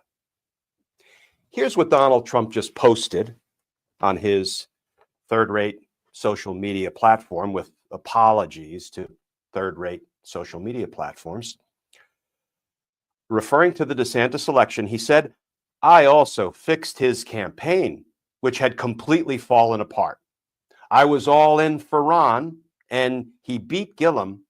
But after the race, when votes were being stolen by the corrupt election process in Broward County, and Ron was going down 10,000 votes a day, along with now Senator Rick Scott, I sent the FBI and the U.S. attorneys, and the ballot theft immediately ended. Just prior to them running out of the votes necessary to win, I stopped his election from being stolen. Okay, friends, so let's be clear. This is Donald Trump saying that he used the Department of Justice, U.S. attorneys, and the FBI to alter the ongoing vote count to make sure that Ron DeSantis won in 2018. Now, when I first saw this post, a few things came to mind. First of all, anytime Donald Trump makes any assertion, you can bet that it is either an exaggeration, a mischaracterization, or an outright lie. But I thought, okay, let's have some fun with this. Let's try to figure out what's really going on here. And I think there are three possibilities. One, outright lie. That's always a safe bet when it comes to anything Donald Trump says. Or two, Donald Trump is telling the truth, and he actually had what was then built. I don't think, okay, so that's what it is. I don't think he, we say that he lies, or it is said allegedly that he lies. But let's stop for a second. Because we have that swirling around in our heads a lot, and we hear that a lot. He really telling the truth, Think about it. He tells you what he's going to do, and he delivers. We act surprised. He tells you the truth about what was done, and we act surprised. As though what he has done is out of character. Am I wrong or am I right? Yes, John. You're absolutely right. You did say it last week or the week before that there's a reason they're shredding paperwork. Yeah, you said it. And he does both.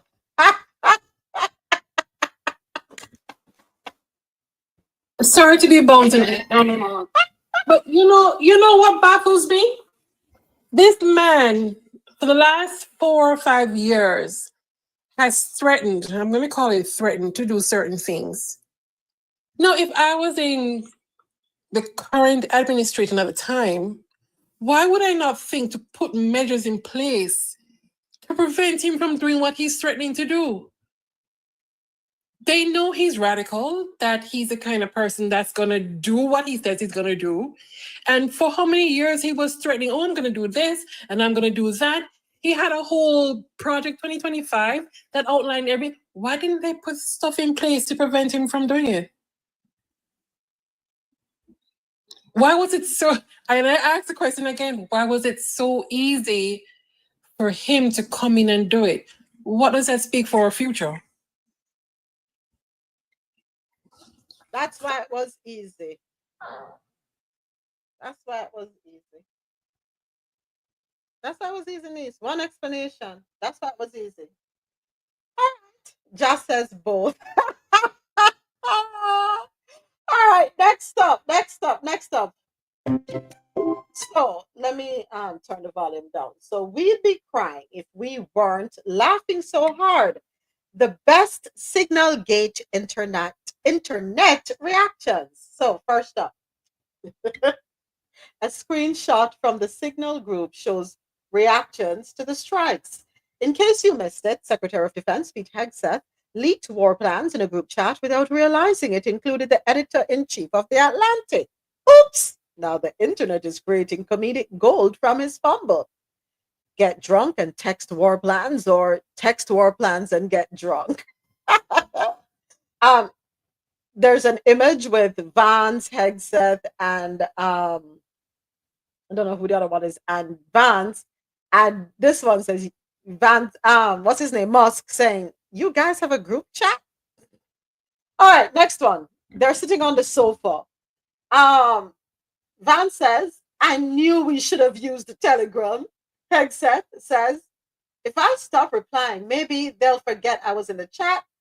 And another one says, "I don't think Donald knows what Signal is." All right, next up, picture. Wait, guys, Pete Hegseth is typing. This is a picture with Putin looking at a cell phone surrounded by 3 other gentlemen. All right, next up, Mark say from having my Signal chat secret war plans embarrassingly exposed today. When I get a text from an unknown number and it's a plan to drone strike Yemen. We have J.D. Vance, Pete Hegseth, GRU officer Michael Waltz, Jeffrey Goldberg dressed as Big Bird. Another one, a cartoon one. Dad, where's Yemen? Dad says, "Why?" "My group chat says we strike at midnight."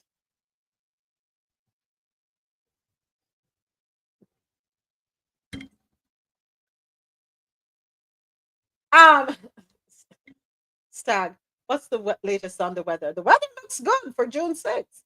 Okay, mark that as D-Day for Operation Overload. Got that, everyone? Someone says this is Montgomery, confirmed for the British.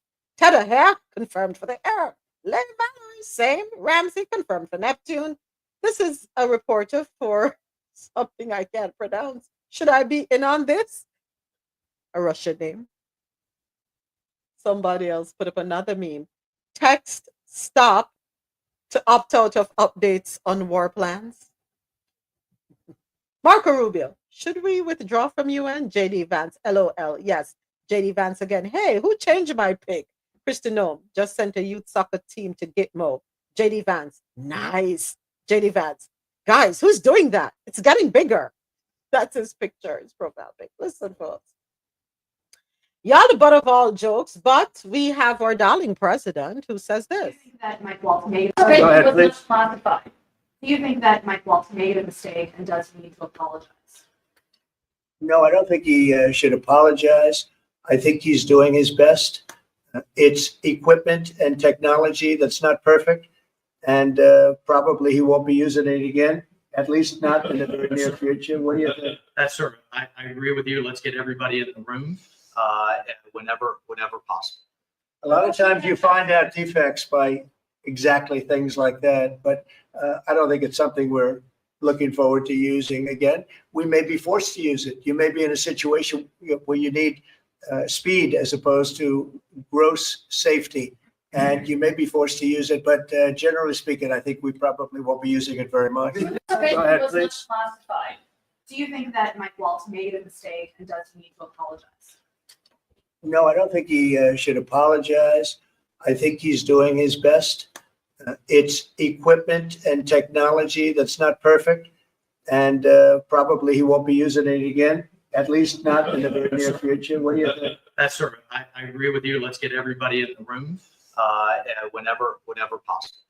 A lot of times you find out defects by exactly things like that. But I don't think it's something we're looking forward to using again. We may be forced to use it. You may be in a situation where you need speed as opposed to gross safety, and you may be forced to use.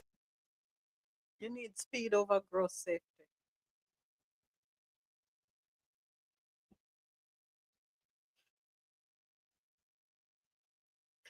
You see, this is what happens when you remove DEI from the equation. This is what we get. The best and the brightest, ladies and gentlemen. The best and the brightest. Mhm. The best and the brightest. That's what best and brightest looks like.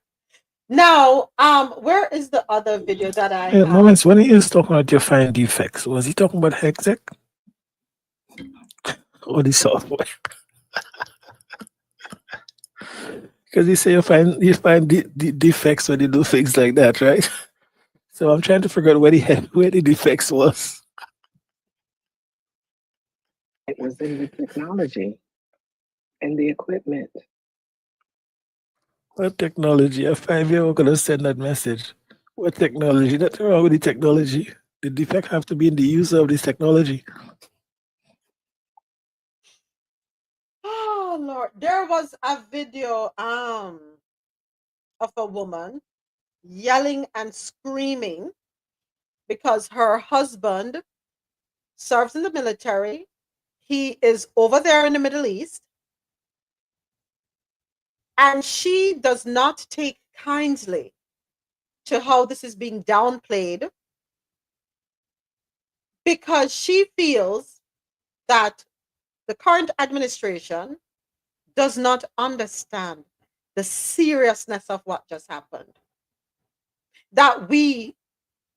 And she, just as I think it was Dr. Sharon who said it yesterday, she appreciates that the journalist did not reveal the information until afterwards, because that could have been detrimental.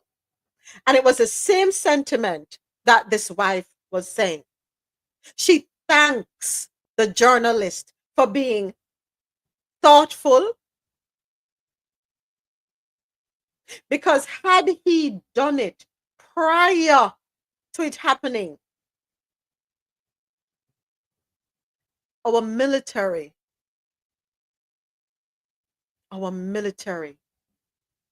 would have been open to God knows what.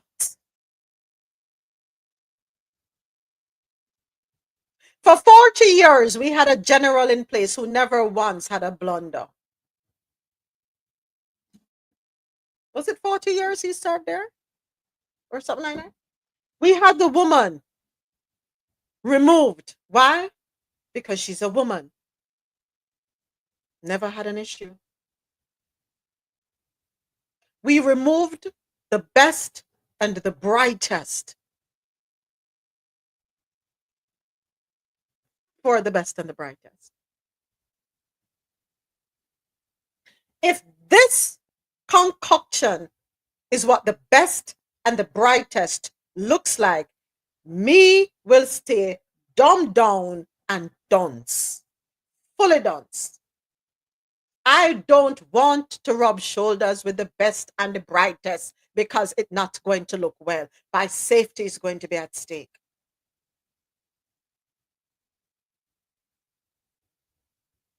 This makes absolutely no sense, because I can tell you, if this had happened on Joe Biden's watch, if this had happened on Barack Obama's watch, may God help them.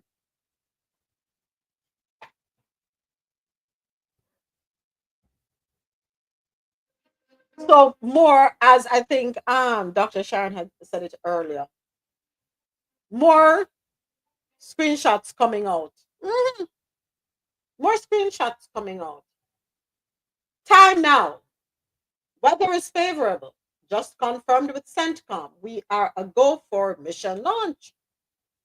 F-18's launch, first strike package. At 13:40, well, I'm sorry, that was 12:15. At 13:45, which is 1:45, trigger-based F-18 first strike window starts. Target terrorist at his known location, so should be on time. Also, strike zones strike drones launch. At 14:10, 2:10, more F-18s launch, second strike package.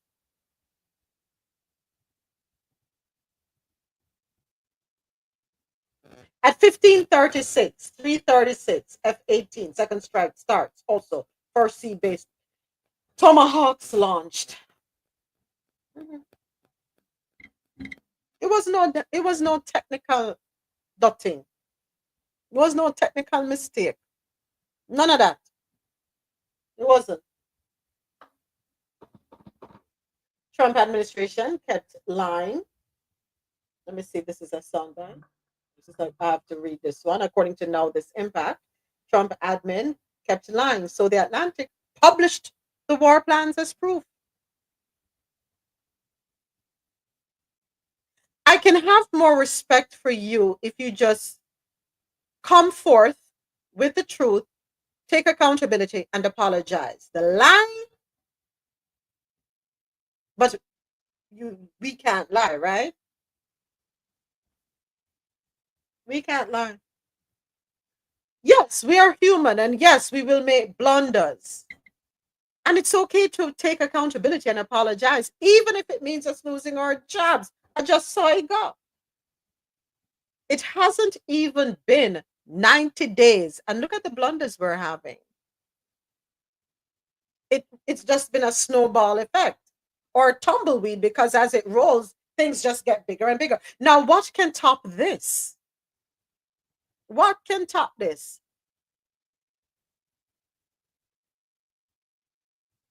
We have some massive breaking news right now that is going to make MAGA extremely upset. Judge James Boasberg, out of all judges, has been assigned to a lawsuit regarding Signalgate filed by American Oversight against Pete Hegseth, Tulsi Gabbard, John Ratcliffe, and others, saying that their messaging via Signal is a violation of the Federal Records Act. You really can't make this up.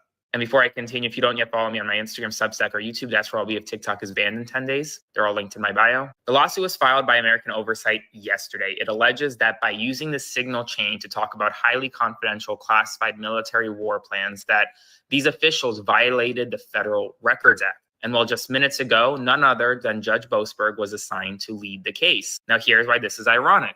Judge Boasberg is the same judge who is responsible for overseeing the Tren de Aragua Alien Enemies Act case. He's the same judge that Trump officials want impeached. The scriptwriters really just can't do any better right now.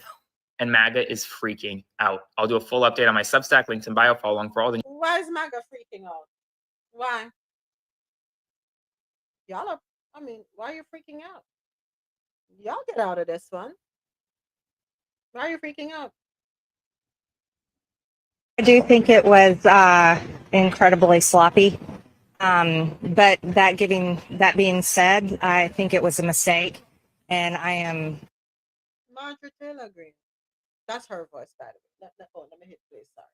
I can say for certain they're going to put protocols in place so that doesn't happen again. Do you think your former colleague Walt should face any kind of repercussions? That's completely up to the president. That'll be a decision that's made in the White House, but I think they're going to correct it. I feel confident in that. People make mistakes, you know? Those who do not make mistakes can throw the first stone. We all make mistakes. So I'm sure that that was not something that he intended or something that he wanted to happen. Give him a pass. Let him work and see what else happens. But the president chose him. The Senate confirmed him. Let him work. If you have never made a mistake, then you can throw the first stone.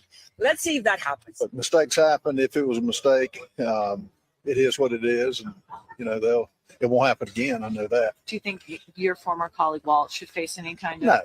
No. He is as top flight of a guy as I know. He's straight up. Walsh is second to none. So no concerns at all. I do think it was.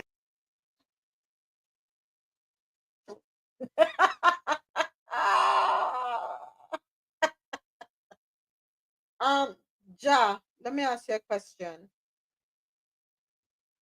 You're in accounting. How many mistakes are you allowed to make? I get chewed out for each one. And what would constitute you getting removed from your position, told to pack up your desk and go home? Well, we had someone that sent out money via a fake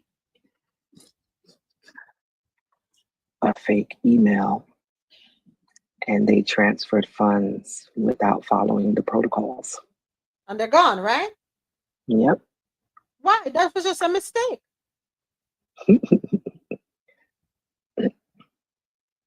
Would have been a mistake, like I said in the chat. If our military would have disappeared, would that still have been a mistake? Yeah. It's a mistake. They got caught, indeed, niece. You see, DEI is important because the DEI hires that were in place would not have allowed this to happen because it never happened while they were in place. They were competent. They were efficient. They were qualified. Should I go on? Well, then again, you may need a dictionary. Oh, sorry, you don't have dictionaries anymore.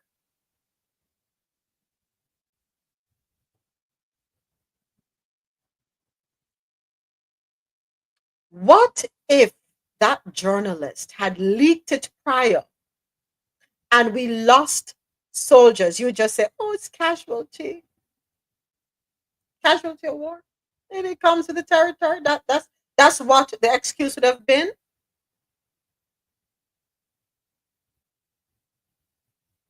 I don't see any remorse. I don't see any regret. And MTG, you with your big back broad chest.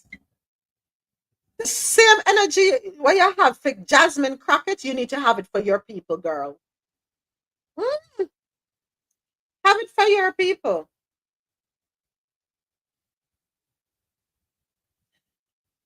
The same fire you hold to Jasmine Crockett, you got to hold it to your people.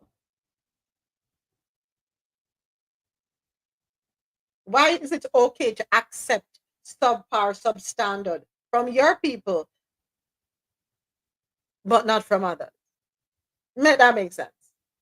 Everybody else has to be perfect, above perfect, more than perfect, and even when they're perfect, they're still not perfect. Not good enough. But I'll forgive them. Forgive little Johnny. Johnny just made a mistake.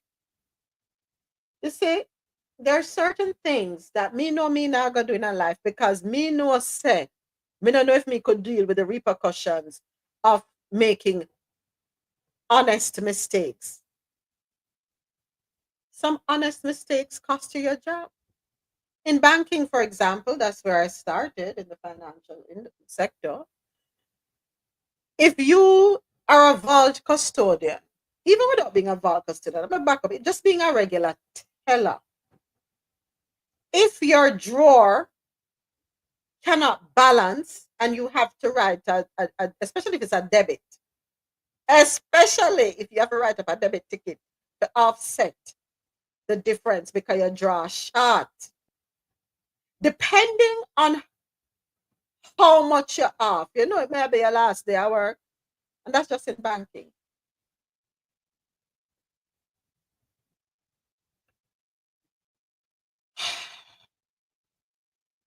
It seems as though politicians are always allowed, or those who are in government are always allowed to just get away with, I can't use the M word, them as we use in the Caribbean, and just get away with things. They're held to a different standard, and not necessarily certain moments. It depends on your party affiliation.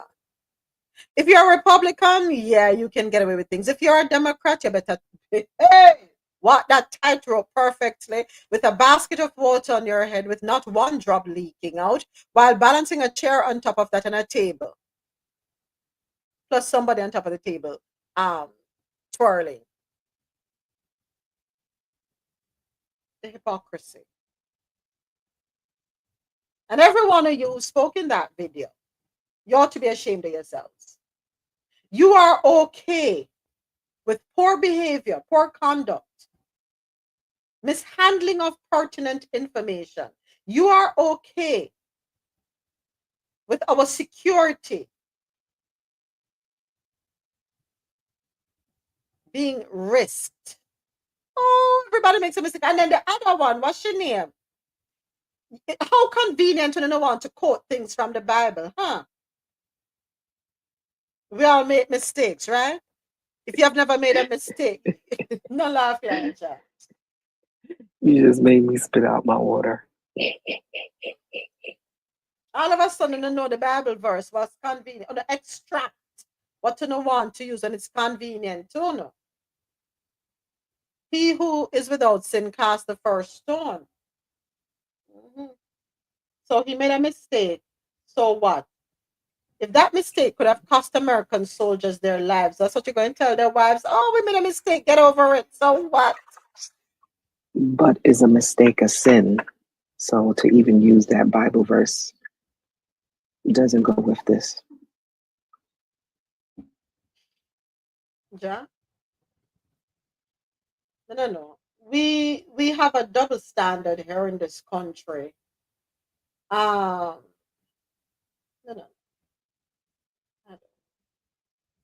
But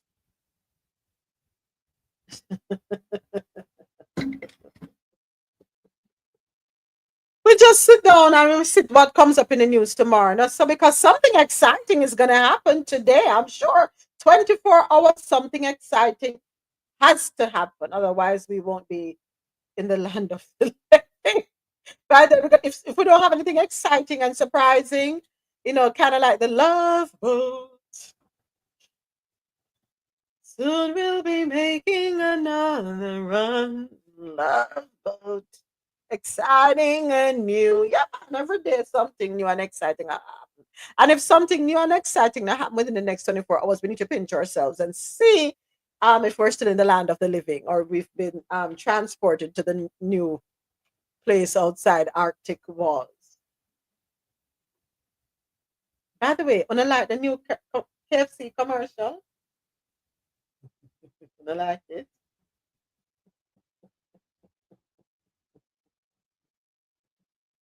Lord of mercy, Atlantic put out a barrage. So this thing was going back and forth. A lot of Lord, it is Jesus have mercy. That's no sir. Why? A plenty, we are talk pages and pages of screenshots. JD Vance with some long paragraph, long so. Team, I am out for the day doing an economic event in Michigan, but I think we're making a mistake. 3% of US trade runs through the Suez, 40% of European trade does. There is a real risk that the public doesn't understand this or why it's necessary. The strongest reason to do this is, as Poto said, to send a message. But I'm not sure the president is aware how inconsistent this is with his message on Europe right now. There's a further risk that we see a moderate to severe spike in oil prices. I am willing to support the consensus of the team and keep these concerns to myself, but there is a strong argument for delaying this a month, doing the messaging work on why this matters, seeing where the economy is.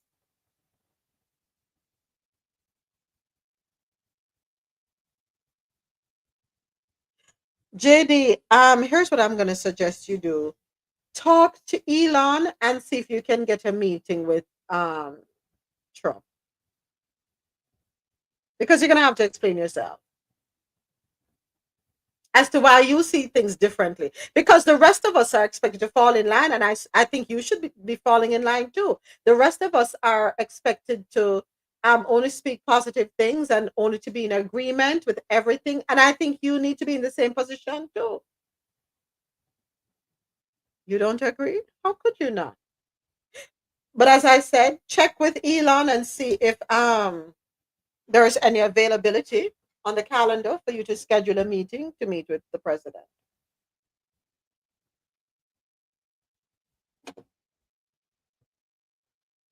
It's not good. Not good at all. Not at all. But anyway, hold on a second. What the heck is going on here? Why do I keep seeing these videos? I'm sorry. I'm seeing some videos that, But anyway, next up. We don't have any business and tech news, but normally our business and tech news is brought to you by Grand Coffee House. From our farms to your cups, you can enjoy 20% off all coffee products at www.grandcoffeehouse.com. Use the code CoffeeInto20 at checkout. But we do have health and science news brought to you by Lormel Skin Food. Head on over to lormelskinfood.com. Shop today for your 100% natural skincare and hair care products. Lormel Skin Food for a natural, beautiful you. And that is LAURMEL skinfood.com. Skin bleaching is terribly popular and takes a terrible toll. Oh boy, let's listen to this one courtesy of NPR. Skin whitening is a major industry around the world, including in the US, but it is endemic in Nigeria, Africa's most populous country. It's rooted in colonial era beauty standards that see brighter skin tones as more desirable. The effects can be severe, and many people who use these products are unable to stop, as NPR's Emmanuel Akinwotu reports. I went through hell before I got myself again. Susan Anderson is a 52-year-old store assistant. I was helpless. We met in the waiting room of a dermatology clinic in the capital Abuja. Parts of her face looked seared with burns. Thick dark patches of skin surrounded her eyes and covered her cheeks. Anderson started using skin whitening creams as a child, given to her by her stepmother. I think at the age of 12, she never explained to me. I just felt it was a normal cream and I was using them. I was naive and I was vulnerable. When she was 15, a school friend recommended a stronger product used as a body lotion. Within 1 week, I started seeing changes. I started becoming more fairer than I was. And how did it make you feel? I felt happy. I felt I was looking more beautiful. Until it nearly killed her when she became pregnant. It was during delivery. I had a terrible cut. She had a vaginal tear that doctors struggled to treat because the whitening creams had eroded layers of her skin. They sewed it, but the stitches were not holding. I almost died at that point. And it took over a year for her to recover. Skin whitening or skin bleaching is a major industry around the world, but especially in Nigeria. More than 77% of Nigerian women have used skin whitening products, according to the UN, the highest rate in Africa. One of the major markets in the country is the populous northern city of Kano. At the Sabongeri market are several small stores covered in posters and images of white and Arab women, which sell an array of skin whitening products. Mirror White's whitening lotion, Skin Beauty White, So White, So Beautiful, Quick Action, Rapid White. One of the store owners is 29-year-old Shafari Mansour. Some person they say they want bath salts. Some people they say they want shower gel. Anyone you want, we can do it for you. He says most customers are interested in whitening creams and soaps, but some want other types of products too. Injection, like this one. He shows me a box of small clear capsules of hyaluronic acid and hexapeptide used for injection. He says he doesn't administer them himself. But me, I'm not doing it. It's not good. Instead, he says, he uses the serums to mix bespoke creams and soaps for customers. Traders like Shafari mix a cocktail of various whitening products with self-made solutions, stirring them in plastic bowls in their stores. But there's a catch with all whitening products, he says. They only work if you keep using them. If you stop using it, you turn back to your black. God created you black. Who can change you? Nobody. He said God created you black, and no one can change it. So when you stop, your skin reverts back within weeks, but with damage. People that bleach their skin is like an addiction. Zainab Bashir is Susan Anderson's doctor in Abuja. She founded Derma RX, a dermatology clinic. She said there is very little regulation of skin whitening products. Anyone can literally walk into a pharmacy, buy it without any prescription, and use it for as long as they want. The products have been linked to higher rates of skin cancer and Nigeria's government said it was considering new regulations on skin whitening products. After her medical scare, Susan Anderson briefly stopped using the whitening creams, but then she started again. It was actually very, very hard for me to stop using them. And continued for decades while battling severe reactions and burns. She felt more and more isolated as the side effects worsened. I couldn't get a job. And I also lost a man whom I was dating that I was supposed to get married to, because he said he cannot present me to his family. She eventually found work as a store assistant, and during one of her shifts last year, she met Zainab Bashir, who brought Anderson to her clinic. She said I shouldn't worry, that she's going to help me out, and I was really very grateful to her. And after losing hope, she finally found the help she needed. Emmanuel Akinwotu, NPR News, Abuja and Kanu. Live from NPR News, I'm Lack. Skin whitening is a major industry.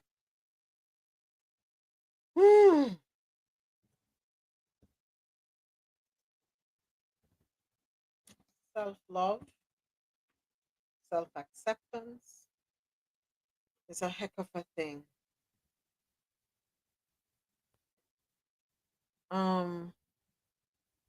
Always, I never realized this thing so bad. I thought it was just people put a few cream or whatever, and I don't know it was that extent. And 70% of Nigerian women, he said 70%, you know. This is serious psychological issue there. But listen to how listen to the psychological issue, Mr. President. Listen to this. Do you know it is heavily used in China? Yeah, I know of China, but I didn't know it was that bad in Africa. I know Jamaica has a high percentage use. The one that Jamaica look like some daytime dopey. Yeah, I just find it most of them look terrible. They make themselves ugly. I'm sorry, they make themselves ugly by putting these creams on their faces, trying to change their color.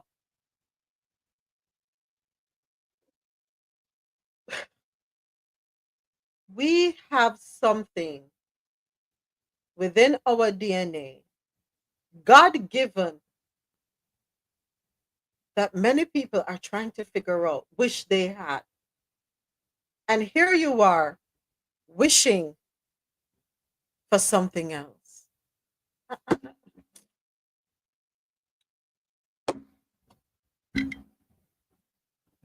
I don't know.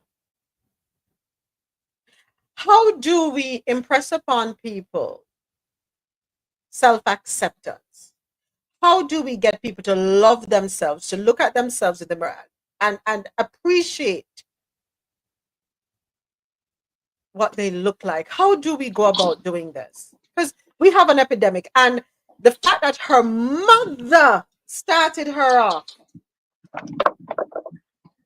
When my daughter was younger, her babysitter used to bring all the kids in front of the mirror and teach them affirmations about themselves. I love my hair. I love my nose. I love my hands. I think we need to do that. I love myself. I love my color. I love my eyes. I am beautiful.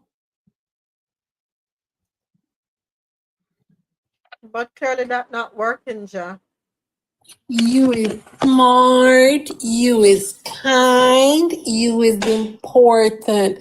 Listen, I've heard some out of temper parents and grandparents classify their kids when they're upset. Yeah, we say some things when we're in the heat of the moment. We correct it. Sorry, a call was coming in. Oh my God. But yeah, I mean, a lot of these kids or a lot of these young adults, they get told things when they're young. Additionally, society treats them as if they're less than. When they get to a point when they're trying to find a work, when they're trying to find certain kind of girls or whatever it is, or when girls are trying to find certain kind of guys, they grew up with a stigma of being told you're ugly. because of your skin color. So it's finding that generation or creating that generation that tell our kids, regardless of how they are, skin color, big back or small back, you is kind, you is smart, you is important.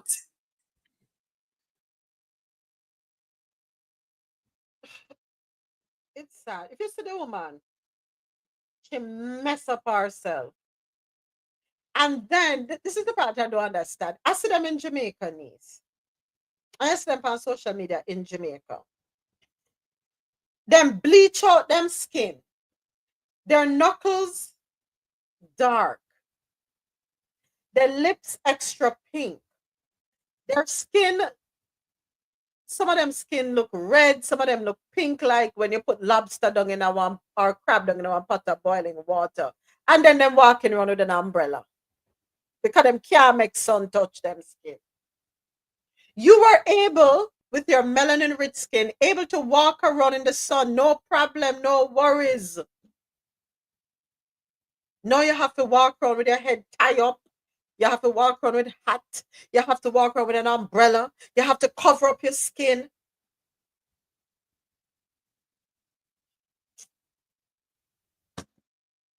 I don't know, Ja. I don't know. I don't know where I got to do, but we have a problem. And I understand the article. I heard a part of the article where the journalist said Nigeria is going to look into how about governments ban these things from coming into their countries. How about we do that? How about the same man that is selling the skin cream in the same sentence say you need to love your skin? Why is he selling the skin cream? Because I'm looking about money. Capitalism.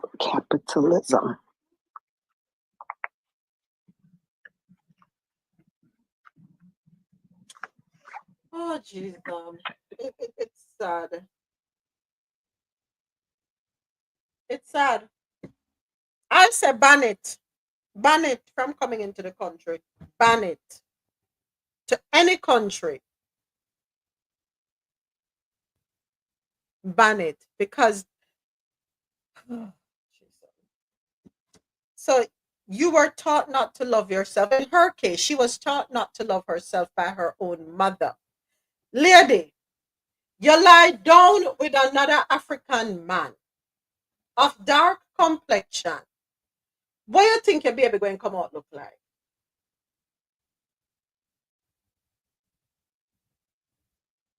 If you never want one dark-skinned pitney, why not go find one light-skinned person to have the baby? And there is no guarantee that your child will come out light-skinned either, because God have a way, God has a sense of humor. Going with a light-skinned person don't guarantee so you're going to have a light-skinned baby. But you may stand a chance. Why didn't you do that?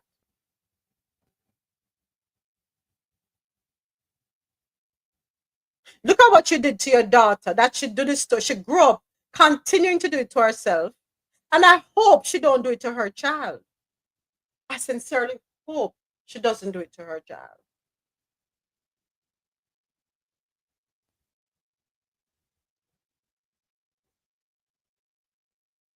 Parents, please tell your children that they're beautiful, that they're handsome, that they're created in God's image, just the way God wants them to be. If God did want me to white, would have been white. If God wanted me to be or I should not say white, because that's a social construct. If God wanted me to be a Caucasian of European, more European looking, that's what I would look like. If he wanted me to be Asian, that's how he would have made me.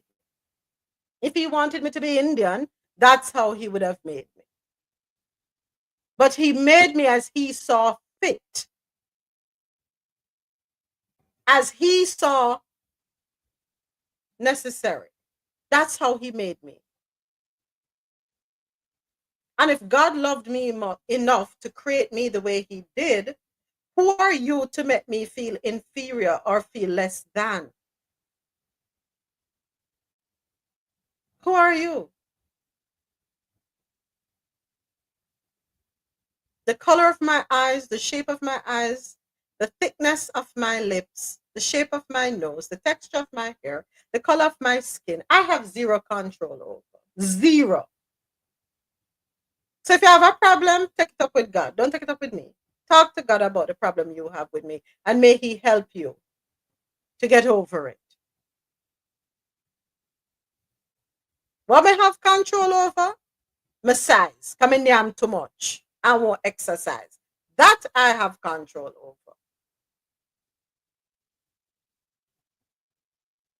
But certain physical features, the size of my hands, the size of my feet, my proportions in terms, everybody have different lengths from joint to joint. I have no control over that. Self-acceptance is a hell of a thing. Self-love is a heck of a thing. We have colonization has truly done a number on us. Colonization has brainwashed our people. Colonization, thank you to Portugal, who started this. Thank you to the Spaniards who took up the baton. Thank you to the Brits who took the baton. Thank you to the Dutch. Y'all did a number on us, on our people. Thank you. Thank you. And we're not asking any of you to fix it for us. We're not asking you to. We have to fix the problems within ourselves. We have to do it. There was a time when we were told our derrieres were too big. Now everybody wants a big derriere. And we would hide our derrieres under layers of clothing, wear baggy clothing to shield, to hide it. And now we can embrace it because celebrities want it, or celebrities represent us, and whatever. We wait for somebody. We're constantly waiting for somebody else to tell us it's okay to embrace who you are. We're told to straighten our hair to be acceptable in the workplace, to fit in.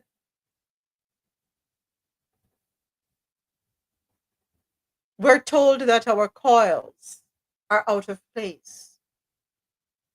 Our afro is unacceptable. Our hair must come down. We're not given the freedom to choose. And this is what goes on in all nations that colonization had a hand in. It was beaten into our heads that your features are unacceptable, hence you need these features to be acceptable. We had an article in our health and science segment a couple months ago talking about BMI. Body mass index was not the scale, if you want to call it that was created, was not created for us. But we are told that we're obese, or we're fat, or we're this, everything is wrong with us. European standards are used to measure us. And some of us starve ourselves trying to appease or fit in with European standards. No, that's not who we are. Go look at a woman in South Africa with the small waists and the real big hips and behinds. You're going to tell them that they are out of place? That's not right. That's how God made them. We're all made in His image as He sees fit.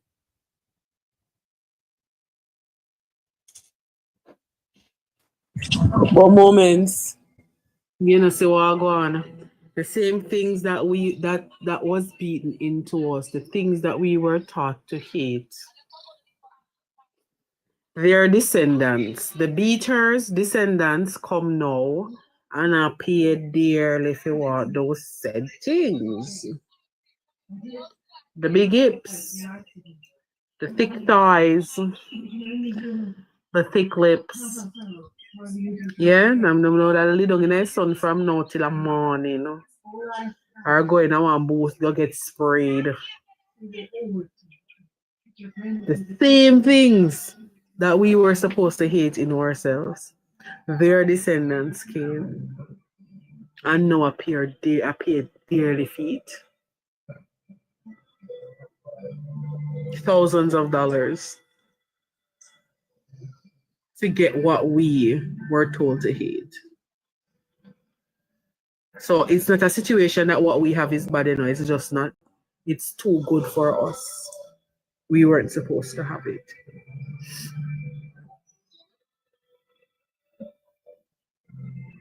It's sad. Sad. Sad, sad, sad. I sent it to you. Ja, I Thank sent you. it to you. I sent it to you. Yeah, no, I was saying that just earlier you spoke about the woman who unfortunately passed, and they said right before that happened, she was getting some type of injection. Yeah, because they sell you're right. They sell the injections in the store, and the guy was saying he doesn't do that. Oh Lord.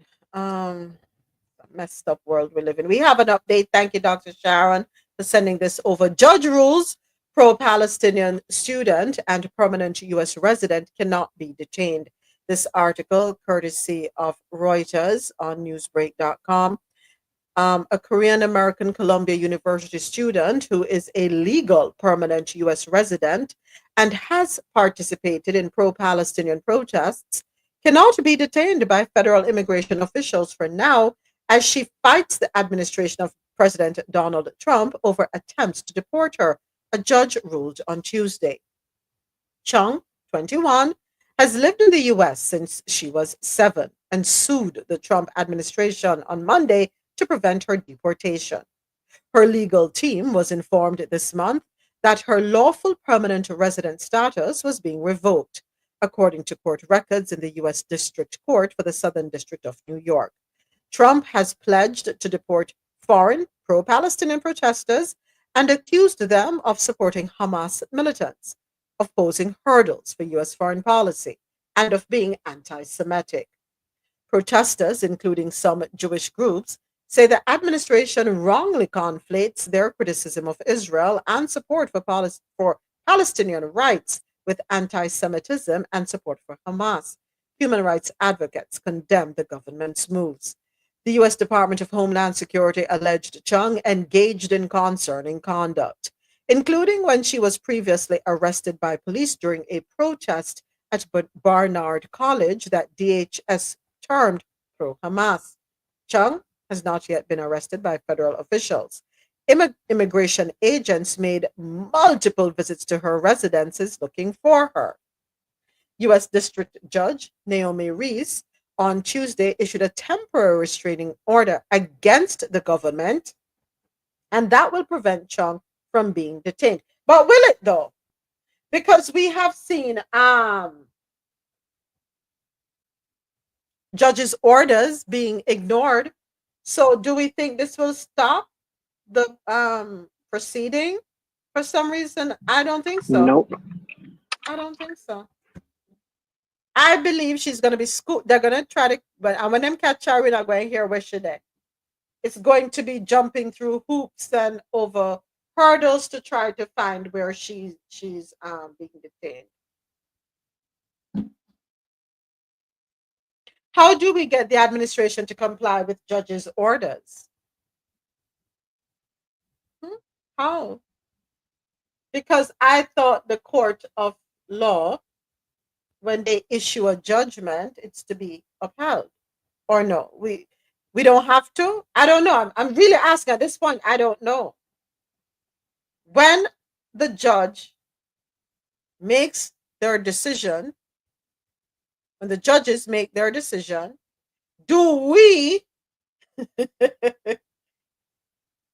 have the right to say respectfully, Your Honor, I hear what you're saying, but I will not comply?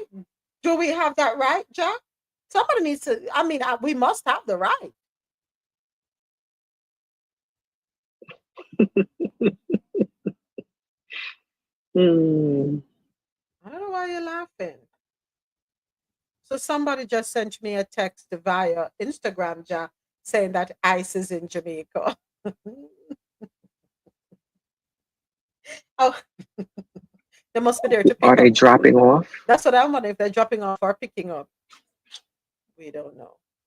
Not sure. I guess hopefully I'll get more details on that later on or by tomorrow. Let's see, because Rubio touched down, so I'm waiting to hear the details of how that went. As a matter of fact, let me check something here. But while I'm doing that, let me head on over to our Believe It or Not stories. We have two of those.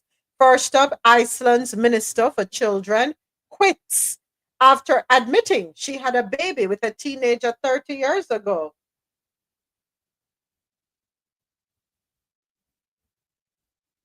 So you wait until the child is 30 years old to admit and then quit?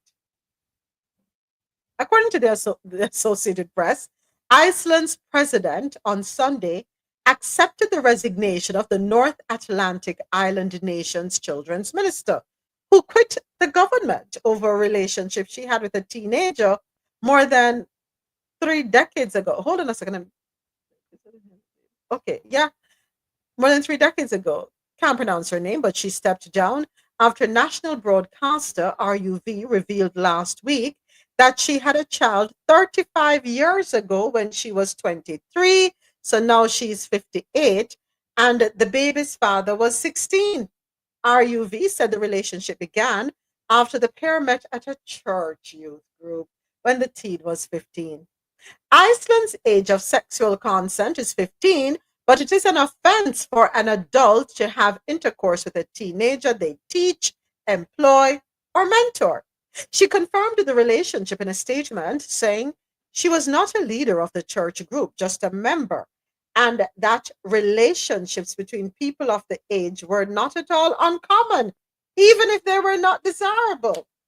She said the relationship lasted only a few weeks, though the father was present at the child's birth.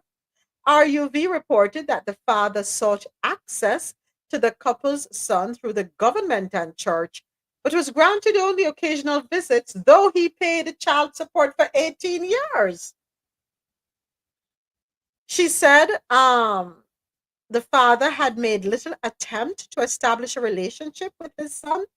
Officially stepped down at a meeting Sunday of the state council involving government ministers and the president. Although she has left the government, she remains a lawmaker for the People's Party, which is part of a coalition government led by the Prime Minister of the Social Democratic Alliance.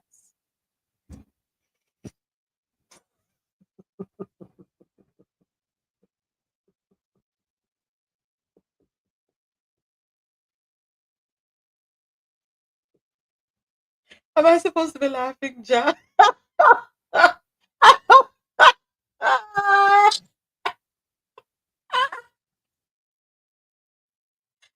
None of my business.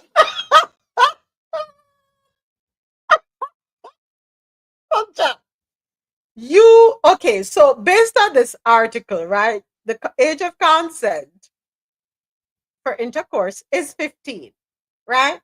But because of nothing out of sorts happened there. He was of the age of consent. The issue, though, is that you're not supposed to indulge with a person of that age if you teach them, employ them, or you're mentoring them. So that is where she broke the law. No, because she said she was just a member of the church. She was doing neither.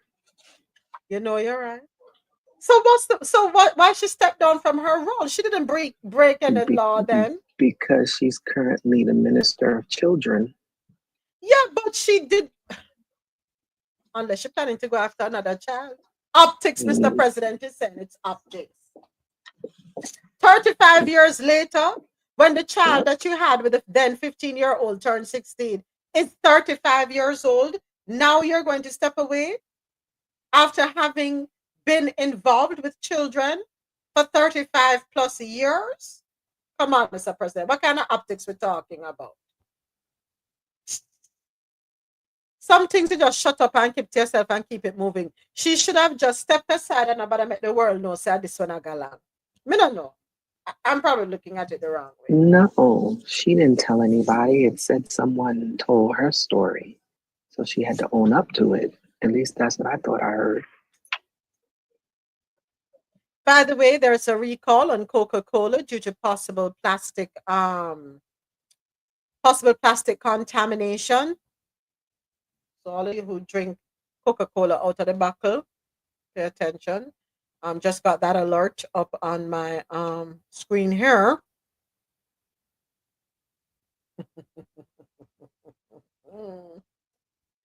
Yo. Okay, next up in our Believe It or Not segment, sorry. A Texas teen. Oh yeah, we did this one already. The mad people them go attack their mother because their mother turned off the Wi-Fi. Forgot we did that one earlier.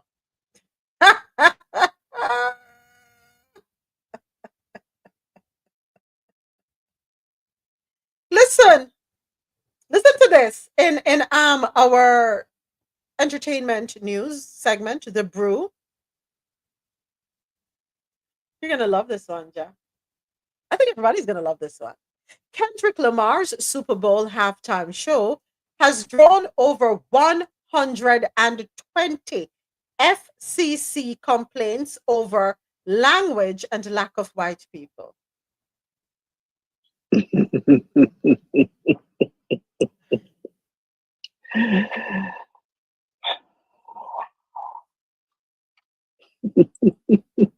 So you approve DEI being removed, and then when it is removed and people do what they do, you complain?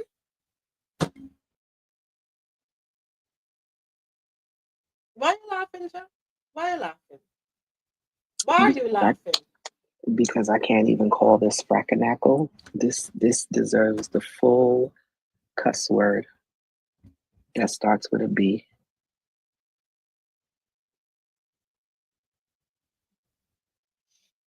I don't get this.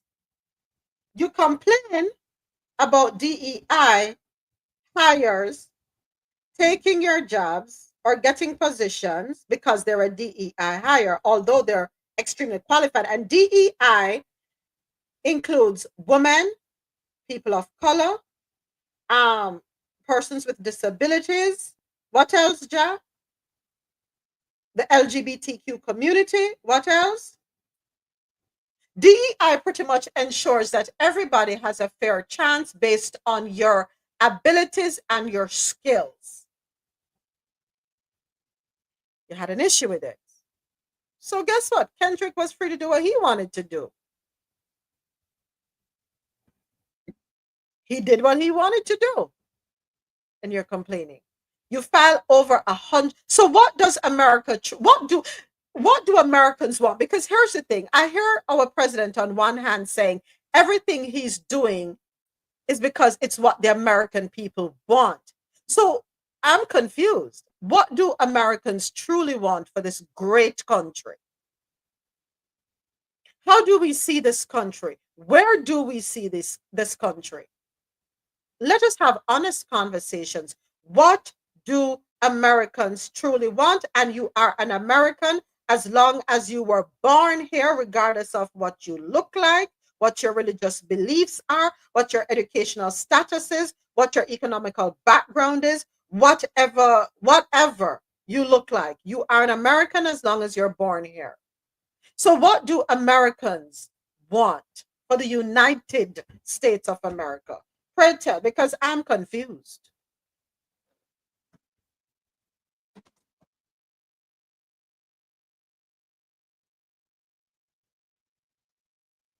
Nobody knows? Okay. Nobody knows what we want, right? Well, until then, shut up. Shut up. Just shut all the way up. Go sit in a corner somewhere and have conversations with yourselves and figure yourselves out. Get to know yourselves instead of being concerned with everybody else. I think that's where we can start.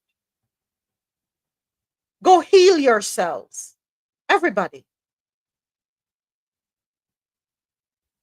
We need to do a 3-day fast in the country. Everybody needs to go up on a fasting so we can heal. We need to heal our minds and our hearts. We need healing. We need to ask for clarity. No, we not have that. We not have that. We don't even know what it is. Can we even spell it?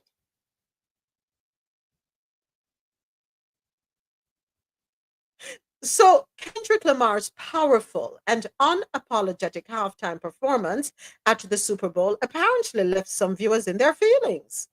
According to new records obtained by The Hill, the Federal Communications Commission received 125 complaints about Lamar's set, with some viewers objecting to what they called provocative language and racial bias, citing the lack of white performers. There wasn't one white person in the whole show, said one complaint out of Ocean City, Maryland. If it was all white, it would be a different story, one complainer wrote. One complaint from Daytona Beach took it further. I want to know why it is there was not one white person involved. I felt discriminated against. And why was Uncle Sam black when Uncle Sam is white? A viewer from Illinois reportedly wrote, my younger kids did not need to see and hear this. Another from North Carolina said they were glad they couldn't understand Kendrick's lyrics, but took the time to look them up anyway and were appalled.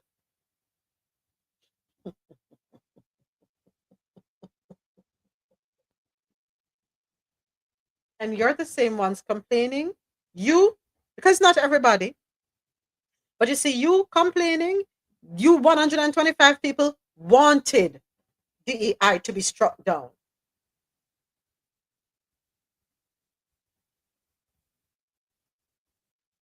And I'm gonna back Kendrick here. If you went behind the scenes, his production team, white people were there. Who you think built the set? It was headed by a white woman. She designed the set. Oh, they weren't on the stage. I get it. You know, many of us who are people of color, we have qualifications, but there's a glass ceiling in place for us. No matter how qualified we are. Oh, it's on display right now. Just look at what is happening in Washington.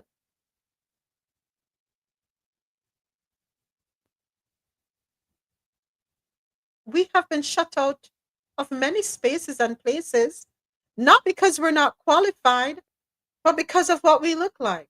Did I play the clip here for the doctor who was told he's the only surgeon to do a particular surgery?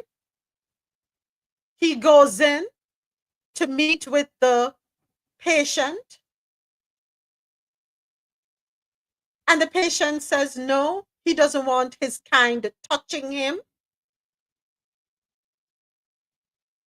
I think he was to do an organ transplant. He was going to receive a kidney, I believe, if I'm not mistaken.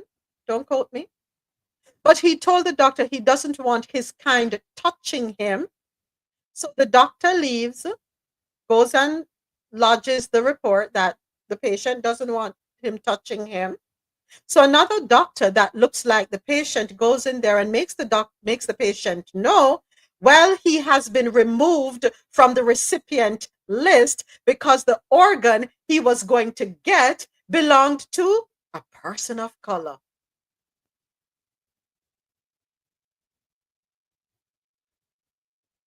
So now you got dead because of your hatred.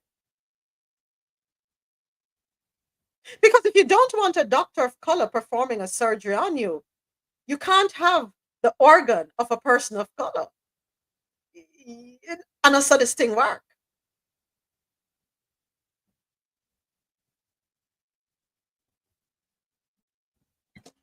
Rid yourselves of hatred, people. And I'm speaking to everybody. Rid yourselves of hatred. Some of us are carrying the torch of hatred for no reason whatsoever. All because we were told by our parents, our grandparents to hate.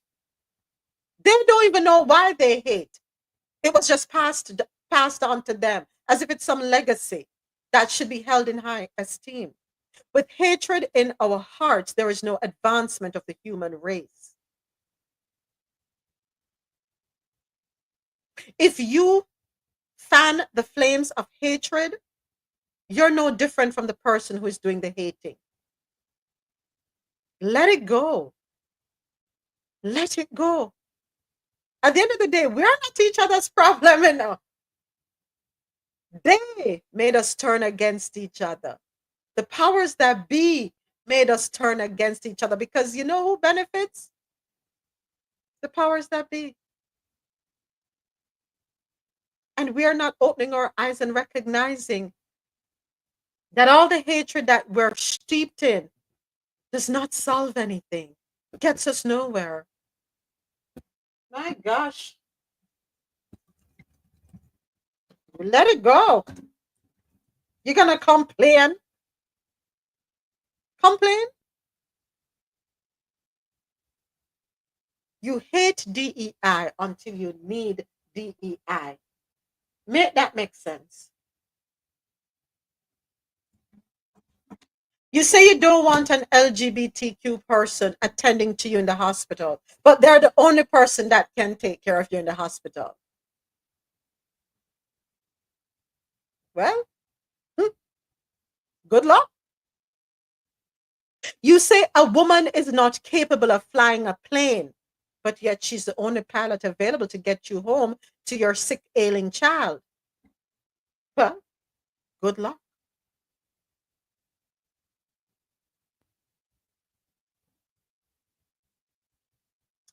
Springfield, Ohio, tell me how it's going for you in 30 days, okay?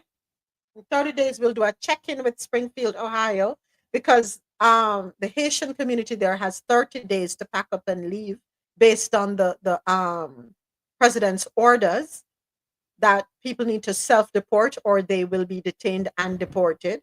And we're talking about people who legally got their TPS status, but it has been revoked.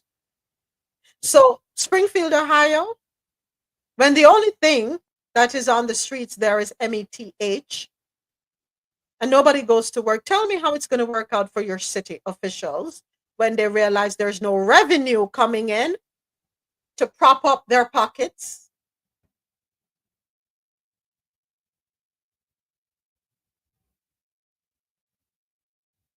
Tell me how it's going to go. I'm here. I'll be waiting. How many letters? 5-letter word is going to ruin this country. 6-letter word, sorry. It's going to ruin this country. It is going to ruin economies. It is going to ruin communities, ruin lives, ruin schools.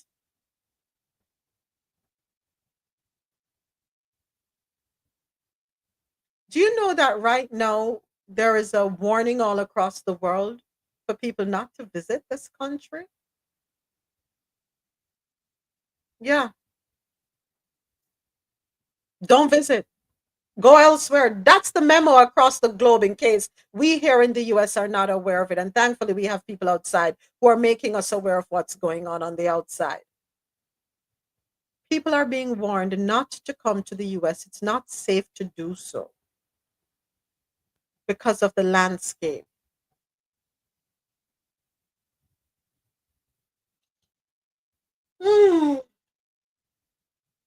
I don't know if it's telling us that.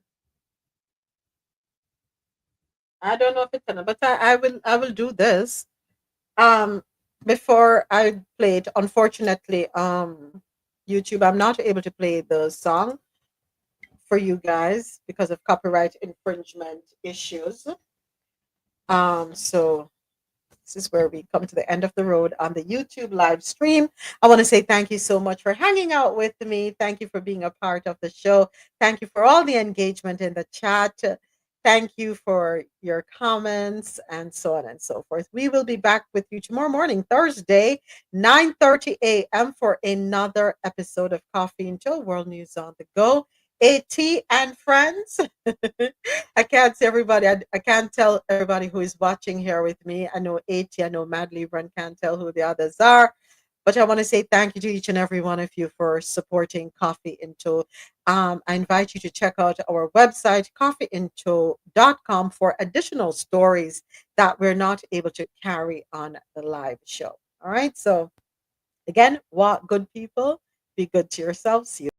Coffee in Tow is an interactive world news podcast, a dynamic and engaging live show that streams across multiple internet radio stations worldwide.